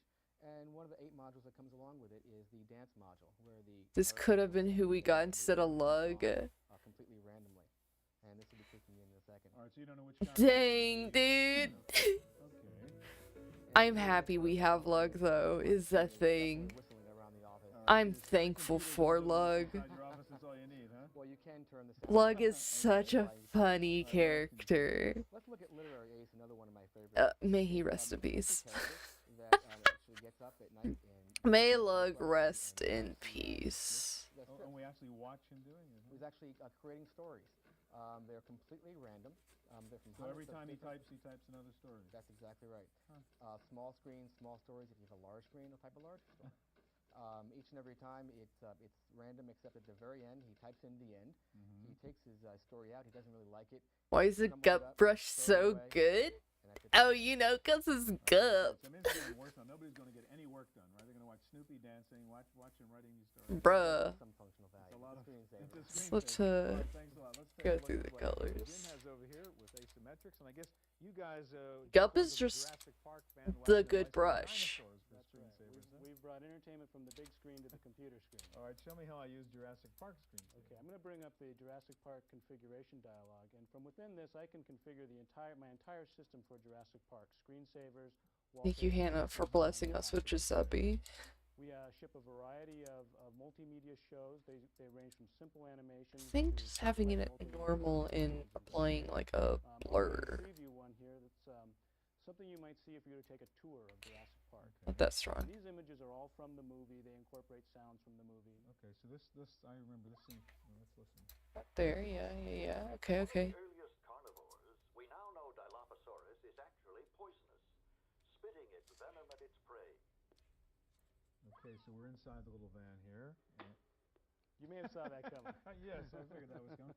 All right, what else can we take from Jurassic Park? We have wallpaper, system sounds, password protection. Most password protection standard on most screensaver products, but we can play a little animation with ours as well. Here we go. And when that gets really annoying, you can just go back to standard password protection. Okay. Dialogue clips and sound effects from the movie. You can configure them to system events like Windows Startup. Welcome to Jurassic Park. It's a great way to start your day. Okay. And a variety of film scenes Here we are. from the movie that you can set as your wallpaper background. These are real stunning images. Sure, remember those. One of my favorite things about this program is an interface we have based on feedback we got from our kids. I have two daughters, and they will play this. Literally from your kids. That's right. Okay. They'll play this program forever. They'll just play the shows over and over again. So we you just developed click on one of those buttons to call up a scene? Right. It's a graphical user interface with big buttons. Wrong one. It's kind of a game board. And again, we have these shows that they really tell a story, and the kids just seem to love them. Huh. I mean, it's a sort of a game, right? You're talking about the kids playing with this stuff. This is no it's longer really a moving beyond screensaver. screensavers. That's This right. is just stuff to play with on your. Oh, that's a lovely one. You got the music. That's right. We've licensed and included the music from the movie. Can I get the oh, not that one. Oh, not that one. What's a TV? What's a movie? Here. What's a computer anymore, huh? Jim, thanks a lot. All right, another way that familiar Not a problem. Thank you for sending her in. Because I had zero art plans tonight. Other than Go Bobo Monday. Bless Go Bobo Monday. I did draw Go Bobo. This is the first thing we did for stream was Go Bobo. See, because the metal clamp was literally designed because, like, oh yeah, her claw would probably snap the actual one, and that's also why there's so much tape there. Yeah, I figured that, then I fucked up. Anyway. Snap. Get truffle redesign done. I can't. You can sit here in chat and be like, Seth. Seth. And I'll be like, what, Hannah? And then you just list off a bunch of adjectives or something. What are you doing? California. Called Add Depth. This is a selection from T-Maker's new collection called ClickArt, which Rucker Huggins will use as part of the design for the product box. They begin with the basic shape, then embellish it using Adobe Illustrator and Painter. We were able to do some really fun tricks that are unique to Painter, which is we could add a texture to the background so it looks like it's on a cracked stone surface. I can do that right We now. could add a lighting effect to that, so it looked like there was a beam of light going across that cast a shadow. Me too. And it was a No, they're talking about automated stuff though. Gabobo. I love you, Gabobo. I don't know where you came from, Gabobo, but you blessed me. I was having a mad day, and then I remembered it was Gabobo Monday, and immediately, like, cheered up. Like, in the Discord, you could see me go, oh fuck, Gabobo on day, because I got so excited I couldn't type the M. What time was that? Around 11? Yeah. Love Gabobo. Everybody loved Gabobo. God, I wish I knew what Gaboba was from. Like, where did I draw them first? Because that's not the first time I drew Gabobo.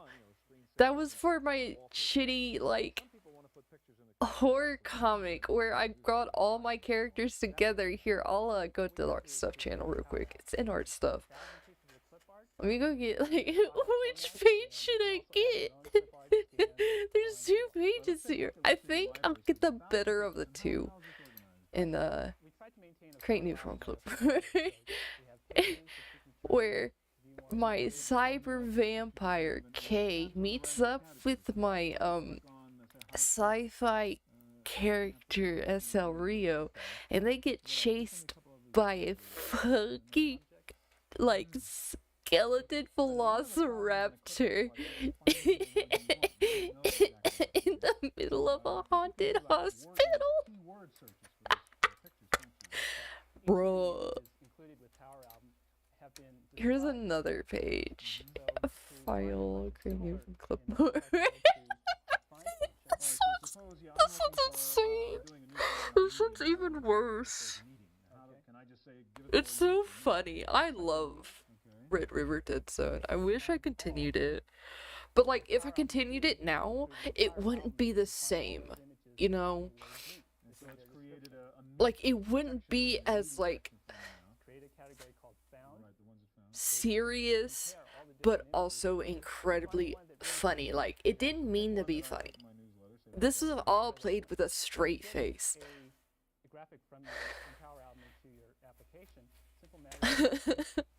I love it. Horror Hospital 4. Yo, I'm so excited. I hope they do a Horror Hospital 4, dude. Horror Hospital 2 ruled. Horror Hospital was okay, same with 3. Horror Hospital 2 was so good. I am 2 of the 1 million downloads for Horror Hospital 3. Show some of your barely legible Tom and Jerry drawings from childhood. Please do. Please do. Hannah, if you do that for me, I will be so happy. Alright, so show me what these look like on the computer screen. What are we looking at right now? We were always a crowd drawings person. Just a bunch of sprawling designs. So right now it's just automatically cycling through some of these. Excuse me, I always did character art. Let's just take a look at these. This is so pretty. And you can use these as screensavers or wallpaper, right? Alright, show me the interface. Let's see. How I would pick these pictures and put them inside my app. Well, there's a gorgeous impressionist one. Exactly. Okay. I have Twisted Pair and Fateful Findings in my fucking private channel for me, my reminders channel. And yet Michael, I still use our DMs despite the fact that I do have a private reminders channel for me. I have a note that says, make Glover VTuber model in here. I did not do that. You know what I did instead? Let me...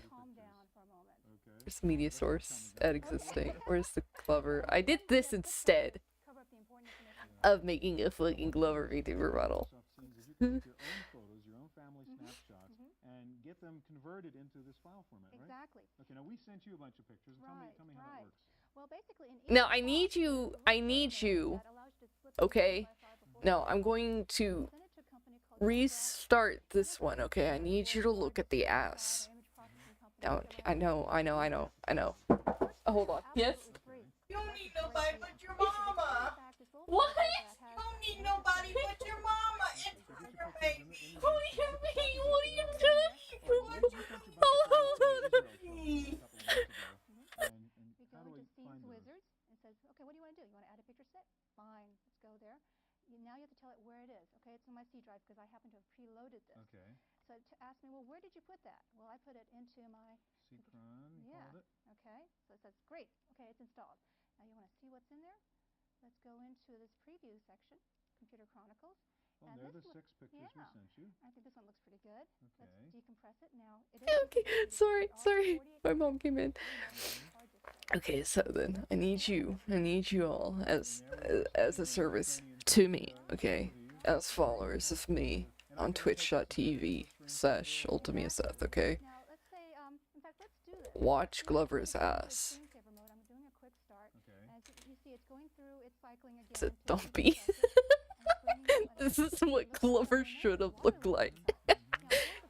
Okay, now then. I'm gonna pause it. Now then. I'm gonna slow-mo it. Okay. Ass shake technology, dude.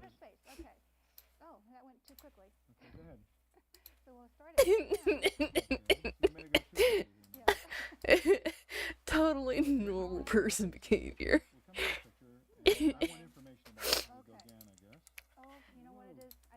Here. I think you're done eating now, Minnesota Fats.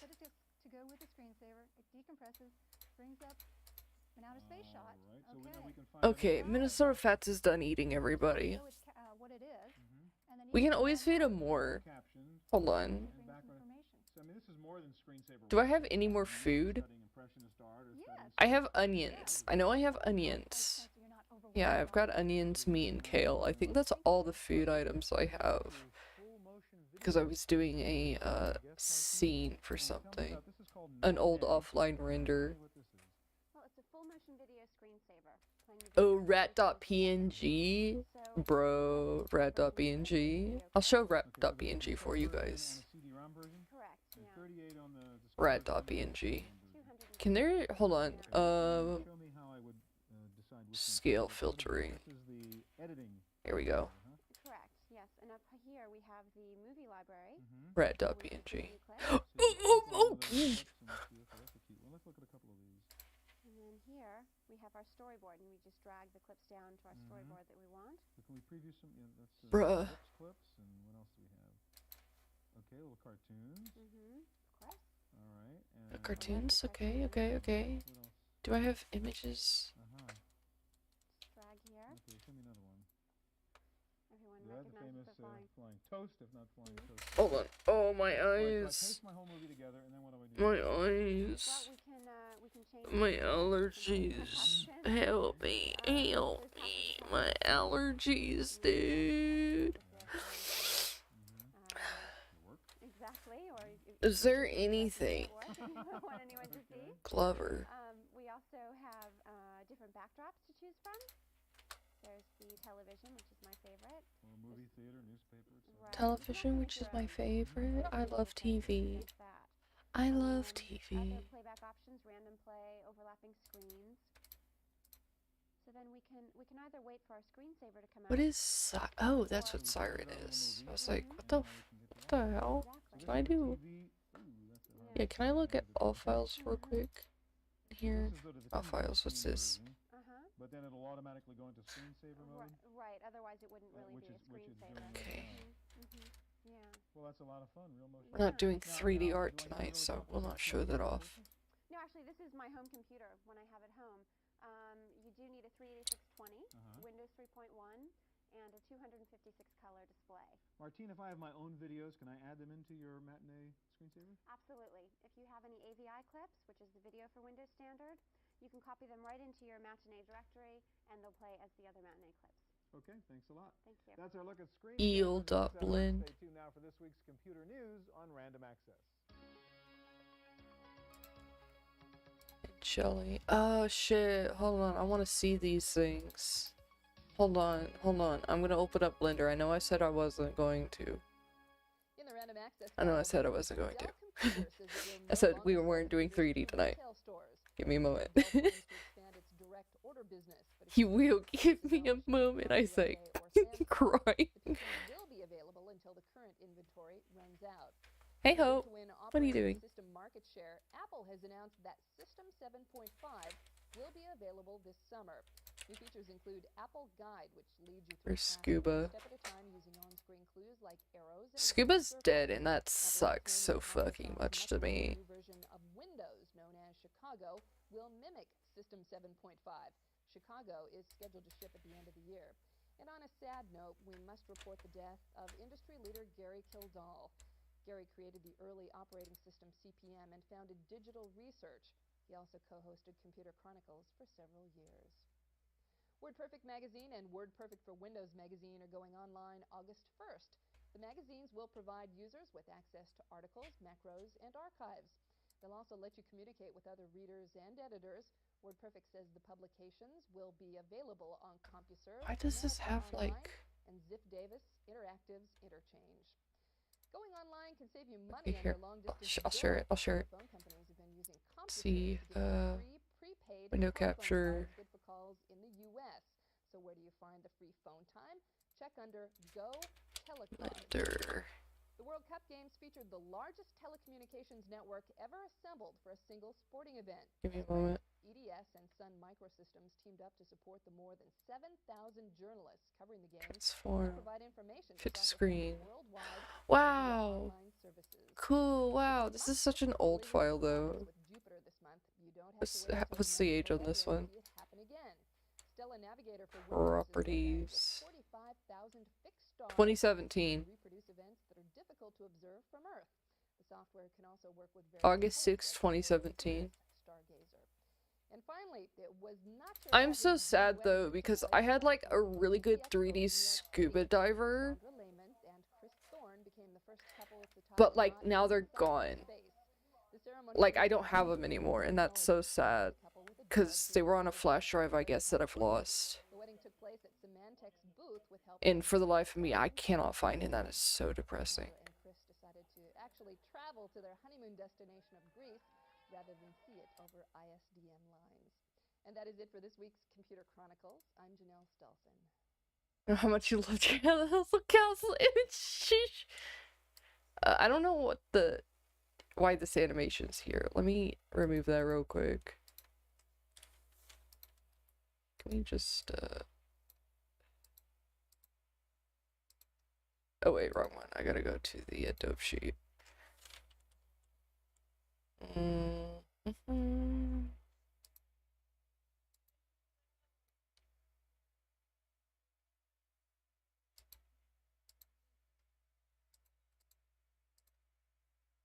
I want the don't want the materials, I want the arm animations. Which I guess I could just like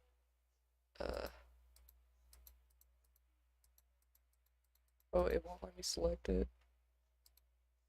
Action editor. Okay, there we go. I'll just let it T-pose. Like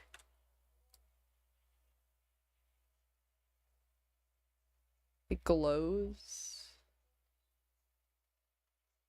and everything. What's the edit mode?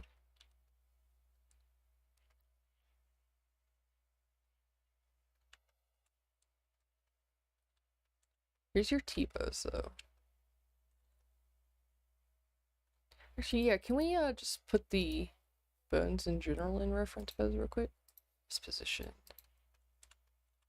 Deconstruction of the jellyfish.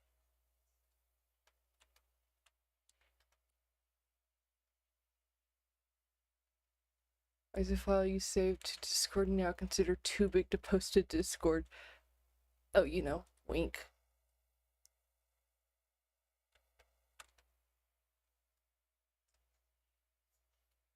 Position. Okay, now then. Pose mode. Can I? Yeah. See, look, I could do this with it.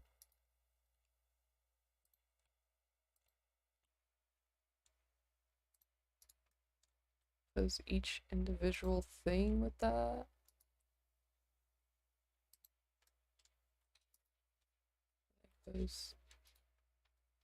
Oh, hold on. Let me go let my cat out because the door was closed.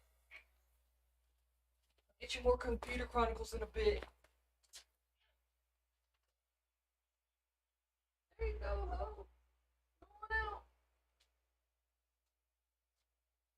Tiger. I see. Well, yeah, you. Look in stream chat. I will look in stream chat. Give me a bit.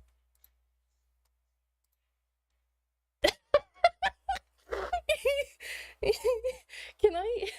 Hey, Hey Hannah, can I can I edit that a little bit so that it's transparent? Oops.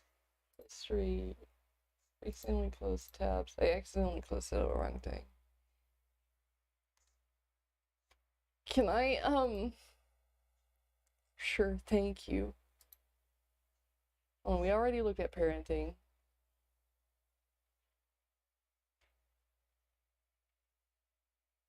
Beginner's Guide to PC. Internet telephony. Yeah, let's do that. Oh, that's loud.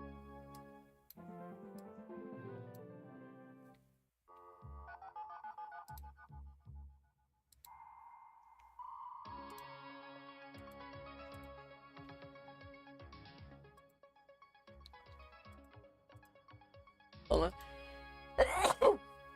This week on the Computer Chronicles, video telephony on the internet. We'll show you the hottest thing in online chats, powwow, which lets you talk, not just type. We'll see how you can go to school online using video telephony.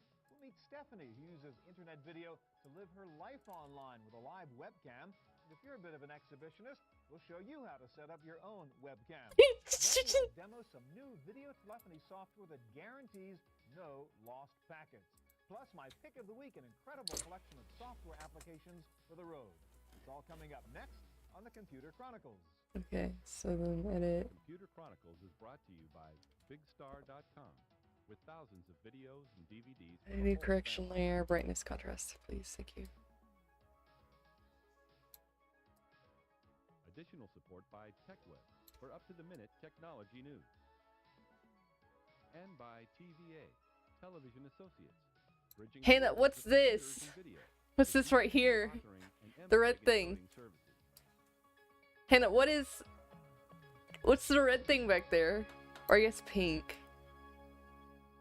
Hi, and welcome to the Computer Chronicles. I'm Stuart Chaffee. Well, it's kind of ironic.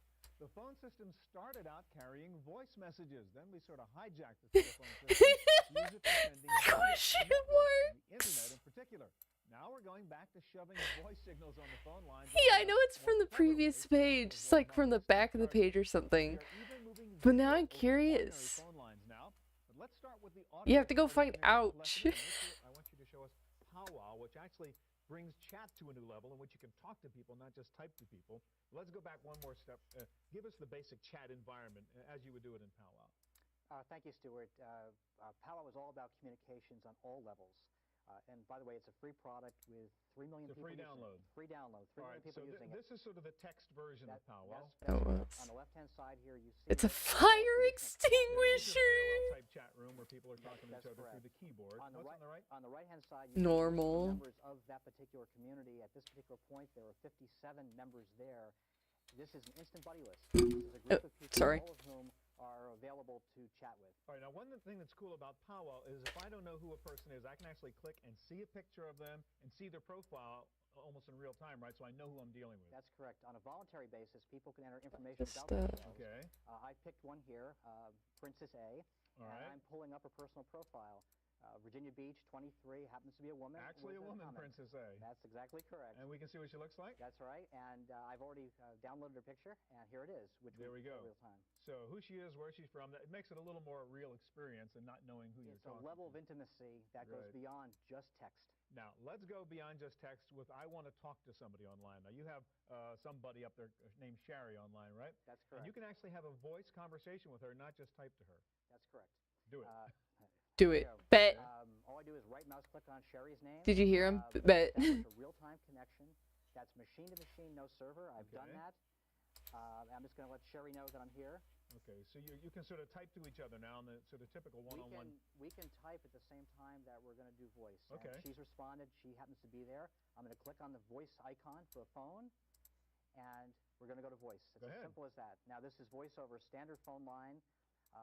It's part of the product and used extensively overseas. Hi, Sherry, it's Richard. We're doing the show. Good morning, Richard. And I assume everything is just going fine for you. How are you? Where is Sherry right now? Sherry's in her office. Okay. How's the show going? It's going great. All right, so what are we seeing on the screen right now? You're actually seeing a kind of view meter of your voice level and her voice level? That's correct. When my voice goes to green, He's just ignoring her. I'm actually transmitting. All right. Sherry, we're talking right now, so we got a show to do here. Yeah, we're using multiple microphones. Sherry, thank you very much. Glad to hear that. All right, now, so that was live conversation. Again, it doesn't matter where she was in the country, right? That's just correct. Machine to machine. Now, the other thing you can do with regard to voice, you can actually do text-to-speech on here, so you can actually listen to everybody in the chat room? Right, it's very effective. And all I do is go back to my chat room, which is where I am here, and I turn on... What if I just opened up Discord and just like clowned on these guys? Type something in the chat window. Okay. We'll hear them over the speaker. That's so mean. There we go. And we're going to do the typical sort of text-to-speech conversion that, we've heard in other applications. Anyone learning to fly a plane in here? That's correct. Yeah. The voice synthesizer is part of the product. You can pick a male or female voice. It's a wonderful way Oh, I have to disable streamer mode to do something real quick. Yeah. Wow. If your boss is part of the room, you only care about your boss. Yeah. Put him on He's sound. the only one you want to hear. That's the only one you'll All hear. right, so it's Powwow 3.7, a free download, and the website is... www.tribal.com. Well, the internet can also be used to move video signals, moving pictures, and one of the more interesting applications of internet video telephony is in the area of education and distance learning. And Gary, that's what you guys are doing with your ClassPoint software. Okay, how do I Me guys, right? Yeah, Whitepine is the get back into streamer mode? daddy of all internet video conferencing. Right, now what do we do with ClassPoint? What's the next stage? Okay, well, ClassPoint basically maps an instructor-led environment. It's about the relationships between students and instructors, asking questions, There it is. giving quizzes, controlling who has the mic and a speaker. So we can have sound, we can have pictures, we can have shared whiteboard. Shared whiteboard, application sharing, a web All right, tour. now we're up on a modem connection right now, so they're the limits of the real-world telephone connection. Hey Hannah, will you look at my icon on Discord? Okay, well, we have Janet Gilbert. She runs a school called the Potter School. She teaches and I love taught ouch. last year 40 homeschool students. She teaches them high school math. All right, Janet, can you hear me? Where are you, Janet, and how's this working for you? Okay. We got a thumb up anyhow. Can you talk to us? Groton, Connecticut. So, Janet, tell us a little bit about... Connecticut offering math courses to homeschoolers around the United States. We're a little break up there, and again, we're vulnerable to hear whatever the internet traffic happens to be, I guess. Let me ask you to actually switch over to LAN mode. Just which is do another way to use this. and we'll get a lot better quality to demonstrate what you can do great. with This. Now, what are we looking at? What's this connection right now? Well, right now we're running on a local area network. It's just a 10-base T network. But this could be a cable modem or ADSL, those types of So things. look, you could just do this. Now, the key thing is this is all software. And Peter Nerone Just remove is it. in the other room right now, but it's over a LAN. And Peter, why don't you say hi to See, us and and this give us a part movement? This is the kind of moves. frame that you can really get in software-based systems. Yeah, it's looking pretty good. So go ahead, Peter, wave and give us This some audio. part moves. Hello, Gary. Hello, Stuart.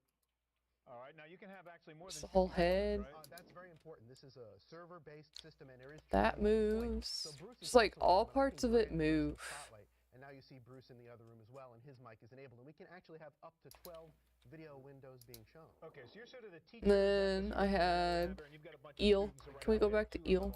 Exactly. Now, what can you do now besides just looking at each other and talking to each other? Well, Okay, where is the in fact, you don't even have to use it. What I can do is a web tour. Oh, shoot, and sorry. What happens in Hold a on. web tour is I, as the instructor, control a web This browser. mode. Here I've just saved some PowerPoint slides. Okay. And I can actually control the materials, whether it's Didn't I have... a cyber exam test or a PowerPoint presentation. No, I thought I had something for the tongue. I control their All right, so in other words, instead of standing in front of the I guess blackboard not. class with chalk, you can actually use a web browser and say, here's what I want to show you, look at this, look at that. Exactly. It's got eyes. It's got mini Now I'm eyes. controlling the student's web browser as I go through these materials. And I can bring, for example, here's the some documentation that was online, and I bring this to different students. All right, now what about Love this thing. Thank you. You want to say, okay, I want to give you a This snap one's quiz. also Something like that? old. One of the other interactions is a quiz, and what I've got now is a quiz here online that I'm actually asking my students, what is the value of pi? And in real time, we've only got 2 students in the class, but I can have up to 25. So they're seeing the same screen, and you're seeing their answers. I'm seeing their answers, but they're not seeing each other's answers. So I, as the Okay. instructor, can judge what I have to cover next. So you know whether you got the point across or whether you've got to review the material again and so on. Exactly. Now, you had mentioned the web tour as a way to give materials. We also have the whiteboard. See, we and actually then- integrate Microsoft's NetMeeting into the product in an instructor-controlled fashion. So the whiteboard is shared, and we do have application sharing controlled by the instructor in the environment. All right, now again, let's go back to Jan and how she's really using this. She is a homeschooler who's teaching but she's pretty good at something, so she's able to share her teaching with other homeschoolers wherever they are in the country? Actually, she's got a small business, and she delivers high school math courses to other families all around the country who sign up, and she gives classes 3 days a week to 40 students. Using the web and ClassPoint software. Exactly. That's very cool. Gary, But I also had something for one of the most this. popular uses of video on the net is the live webcam. By now, we've all heard of JennyCam and AnnaCam, and all those webcams allow us to look in on someone else's life. Well, here's a close-up look at what it's like to run a webcam and live your life online. My name is Stephanie. I go by Steph online. That's S-T-E-F. Stephanie cooks lunch. Stephanie reads a book. Stephanie works at her computer. They are all part of StephCam, a website with a window on the world of Stephanie, where the details of daily existence are webcast around the globe. As far as what I like to do, an awful lot of my time is spent. Does this also have glowing on it? I've done freelance programming. I'm a grad student in sciences. No, it does not. I've done contract music, composition for commercials and video games and things like that. So that is where I spend the bulk of my time. Oh, the eyes are like individual things. I'll dance around. Yeah, let me look at the eye. All quite clean and G-rated, but just something fun and goofy to entertain people. I've lifted weights. That looks so cool. What the hell? Cam is part slice of life and part performance. What the back? The back kind of looks like shit. She can move from room to room, carrying her electronic eye with her. While she ignores the camera most of the time, she is aware of its presence. Stephanie says her site is G-rated, and even her towel dance is quite modest, but her viewers watch for very different reasons. What? Somebody said, I hope you become a pay cam, because I'd love to watch you, more updates, just watch you work, just watch the expressions on your face change, which really was amazing to me. And then some people say, I watch you because you dance around in a towel. Some people... Okay, and then I'm going to show you what the scuba looked like in 3D. Everybody seems to get something. Because I have images of it. Let me find out real quick. Having the camera follow her, even if she sets the scene, but there are times when she forgets. Very, very early on, I was lucky in that I was changing into my pajamas, and I did not get shot. No, it was black and white, but it could change, like, depending on the lights around it, it could change the colors and only on the model itself, is how I had it set up. This is an issue that I was discussing with somebody online. Like, it was easy to change the colors. Seemed to think that they had the power because they could tune in and It was just how I wanted it, and this sucks that it's gone now. What I choose to show, when I choose to show it, that I'm really the one with the power in the relationship. StephCam gets an average of 4,000. I don't think I can do previous versions on any of these. Stephanie on camera, cooking, sleeping, or lifting weights would just be the means to something else. There's certainly. Because I wasn't doing previous versions on it I've done some at the time, I don't think. Like I said before, I've been a composer. I'd love to get more freelance work. I've done work as a programmer, same thing there. I worked as a musician for a video game that perhaps will be able to promote a little bit. I'm not, I guess I'm not high pressure about it on the site because the main thing is that I'm having fun. But there are always several reasons to do things. Give me a bit.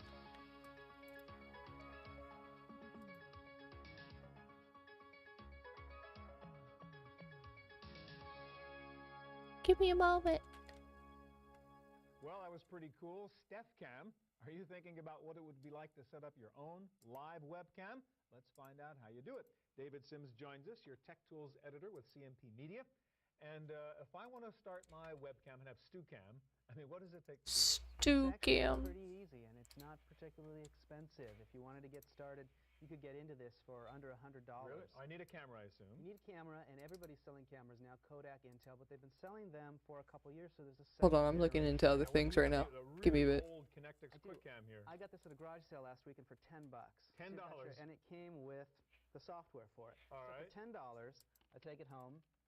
connect into the serial port here to Right. get power, and the printer port takes the input from the camera and puts it into the computer. Okay. There's an installation wizard that runs with this, so you're up and running in 5 minutes. And in 5 minutes, this is what you have on your screen. All right, so it's monochrome, but what the heck, we're starting. It's black and white. This is last generation, so if somebody's getting started or they want to Last generation. I just want to have a digital camera. So we've got video. I can take a picture, a still picture of you that then can be put up on a website, or I can take a movie, which we can make as an AVI, and you can put that on screen. All right, so I have the hardware and I have the QuickCam software. Now, what does it take now to put this stuff out there on the web? What do I do next? Right, for that it's actually a different piece of software, but you showed earlier White Pine CUC. Right. That's the granddaddy. There's others out there right now. I've been experimenting with something called Does NetSnap. this have... Go out on the web and just download NetSnap? Yeah, you can get this at FileMine or any of the shareware sites. And what's it cost me? $65 for this one. White Pine's CUC Me is $69. And what you We're still under your $100 altogether? Yeah, exactly. Right. What this gives you is the Vertex option group. to Yeah. actually schedule when it's going to All right, so go. let's go through one at a time. Now, when you say schedule, what does that mean? Well, it means at a certain point of time, whatever you dictate, I have dictated once a day at 9 a.m. This is going to snap a picture of So we whatever should it's make looking clear, at. webcams are not really live 30 frames a second video. It's a shot every now and then. There's two applications, actually. You could do this as It's a two website, applications. or you could be using Maybe this as 50. a real streaming application. Even that isn't quite real Dang. television, which is 15 frames every second. This is going to be 3 or 4 less frames per second. But most webcams are going to be, take a shot every 10 seconds, 1 minute, whatever it is. Exactly, and there's a lot of these out on the web. For instance, this is the view out my window in my office in San Francisco. This is the new ballpark under construction in San Francisco. So this is Ballpark Cam? Ballpark Cam, updated. Ballpark Cam, baby! These things are real popular. If you go to Yahoo and type in webcam, you're going to be able to see views from windows out all over the world. Some slow weekend days, this is one of the most popular sites. All right, go back to the NetSnap software a second and just show what some of the options are, what it takes to all set this up and actually get this out there. Dang, I was hoping that, like, don't say this, please. What if I knew... How often you're going to grab video and what quality video it's going to be. Okay, so you can decide how good the video is going to be. I guess it doesn't matter. Right, how much you're going to be able to transmit. And again, this is still an older black and white camera we're working with, so that's going to affect the quality too. You can actually try and set the delay between frames there, and that's depending on your bandwidth. And again, you can schedule how often. Oh, what are you doing? Just having a picture, you can schedule. Hey, Hope. I don't think I'm going to be able to get a previous version of this. No, damn. Better quality. I need more bandwidth. Then what do I do? Yeah, you can get a lot for a little, but you get what you pay for. So for $250, hey, you get a state-of-the-art color camera, and you could get White Pine or a more advanced software. For $250, you could really do this right. And if you really had more money to spend than that, you get a better connection. Yeah, that's at the bandwidth. Okay, so I really have to get to an ISDN or... If you're doing teleconferencing and it's important for you to really have a virtual presence, that's the way to go. But you can play around, have fun, and it's not a lot of money. Yeah, for $100, you're online. David, there you are. Thank you. Thanks, all right. Stuart. Well, one of the problems with video telephony on the internet is Pet my lost cat. packets. That means she's chilling. Audio, choppy video. There is apparently a solution to this problem, and Bob, you guys at Clearphone claim you have come up with it. What is it? Yes, I think we have a solution. We have a product that no longer loses packets. Yeah. It actually has 100% complete packet updates. So, for instance, if you're sending and talking to somebody so online, sad, dude. you don't have to worry about lost packets anymore. You will get 100% of what they say. Well, what's the secret? I mean, why can you do this? The secret is in the protocol. All the now I'm just looking through my files. Give me a bit. I'm gonna get off track so often. For a file, you wouldn't want to have any of those bits missing. So it's not going to finish it until it knows it's got it all. Exactly. And that's what you're doing with audio and video. 100% guaranteed. All right, so let's take a look at a demonstration now. You've got Clearphone up here. Now, we've got obviously that one little quick cam on you. You've got another camera connected to another guy, one of your colleagues somewhere else. Can we can call him Brian and see if he'll answer and give us a demonstration. All right, so you are literally dialing him up then. I'm dialing literally dialing him up. Okay, and he's just answered. Now, let's turn on his video here. Oh, there he is. There he is. Hi, Brian. How are you receiving me? Oh, just fine. Okay, that's good. And you can see Brian is moving. Yeah, wave your hands, Brian, so we can get a sense of how this works. Okay. Hi there. Okay. And Clearphone is capable of doing up to 30 frames per second. So if you've got the bandwidth, we've got the program.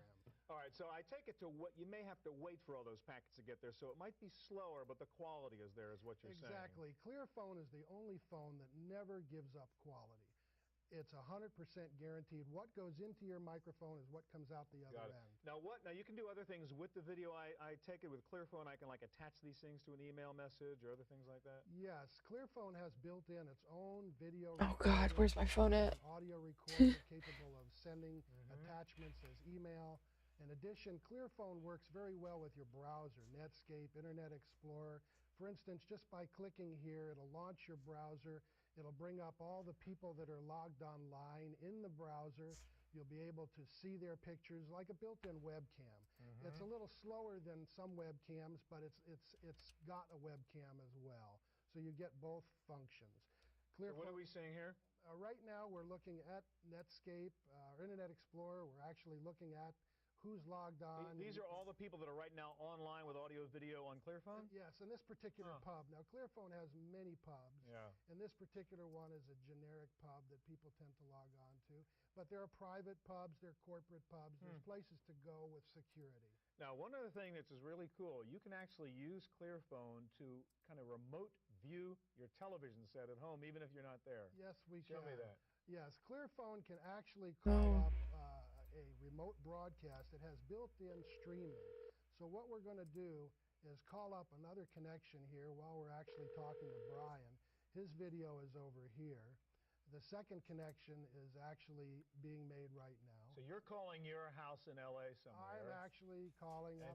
He's calling his house. TV picture in Marathon, Florida, popping up right there. For traffic, we're close to 24 hours now. Authorities do not want So you're watching a local LA station right now. You're up here in the Bay Area, and you're transmitting that television through Clearphone. That's CBS Channel 2 in Los Angeles, coming through at 28.8 slow-speed modem with high-quality audio and video.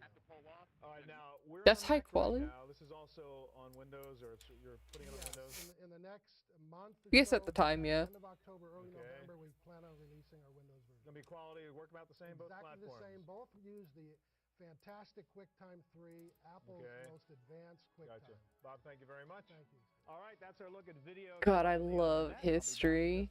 I love this stuff. Times has changed. What QuickTime are we on now? Let me go look. QuickTime. We are on QuickTime 7.7.9. It's a great idea. Unfortunately, in Windows 95, it's way too hard. It's a lot easier in Windows 98 because it's all done with drag and drop. Let me show you how it's done. Yeah, show me how it's done. I'm going to click on the Start button here and just go to the Programs item and select Microsoft Word. Now I'm going to just drag and drop with the left mouse button and drag it up to the top of the Start menu. And when I click on the Start button, Word is always going to be there. I can rearrange all these items as well. I'm going to drag and drop Microsoft Excel here to the bottom, and I'll maybe bring the MS-DOS prompt to the bottom as well. I can do anything I like. I can also drag and drop to the desktop. Here's Excel going to the desktop, and now that's a real shortcut. He can do anything he wants, dude. I can put Microsoft Outlook right there on the Start menu up here with Microsoft Word. And here's a really neat trick. You can drag and drop to the taskbar. Creates a miniaturized icon that you can click on in the future to launch the application that's there. Those are just a few. I do that all the time in real life. Easily, the Start menu in Windows 98. In real life. This is also something you can do in Internet Explorer 4.0, which is freely downloadable from the Microsoft site. We'll have to move to a new file here soon. It's gonna get, this one's gonna get too full. Now, we've all discovered this is a pretty darn convenient little device. But one of the best things about a Palm Pilot is the ton of third-party software that's out there that lets you use your Pilot for business, education, games, all kinds of things. The only problem with all that Pilot software is you have to go searching for it on the web and then take the time to download it. That is not a problem anymore. A little company called Pilot Monday. Goodies. It's a CD-ROM containing nearly 300 Palm Pilot. I wish your OneDrive website would work. Terrific collection. The interface is friendly. You can choose from educational applications, utilities, communications, It won't let me sign in. graphics, games, Oh, there it and goes. more. It's a nifty little package chock full of useful and fun stuff to make your Pilot even more enjoyable, and the price is only about $35. That's it for this edition of the Chronicles. We'll be back here again next week with more of the latest on hardware, software, and the internet. Thanks for joining us. I hope we'll see you here next time. Maybe it wasn't that. Maybe it was just the Google Drive. Computer Chronicles is brought to you by BigStar.com, with thousands of videos and DVDs for the whole family.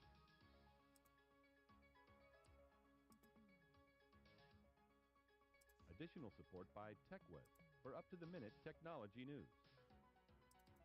And by TVA, Television Associates, bridging the worlds of computers and video with DVD authoring and MPEG encoding services. Yeah, it's not gonna be here either, sadly. No! Today's program. Call toll-free 1-888-310-7850. Please specify the show number and the topic. Next week on the Computer Chronicles Web Radio. We'll give That's you so a dynamic tour sad. of the many radio stations I'll you just can admit listen to on the defeat. web. We'll show you spinner.com, a meta web radio station. Okay. You can choose from hundreds of What do we different want to do formats. now? We've got so much time. Radio disc jockey who uses the web. We've been live for 4.5 hours. I should probably stop. It's been 4.5 hours. And we'll meet the host of one of the most popular web radio programs. I'll post Coming up next week on the Computer Chronicles. what we did today. But for now, with the end of this Computer Chronicles, where's the end screen? Where's the end screen? Okay.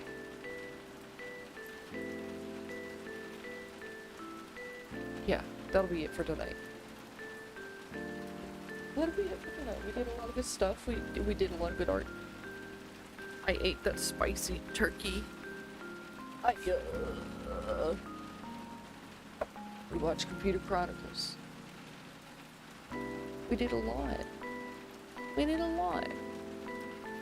But I will see you guys next time, whenever that is. You know, whenever that is. You know how it be by now, I'm sure.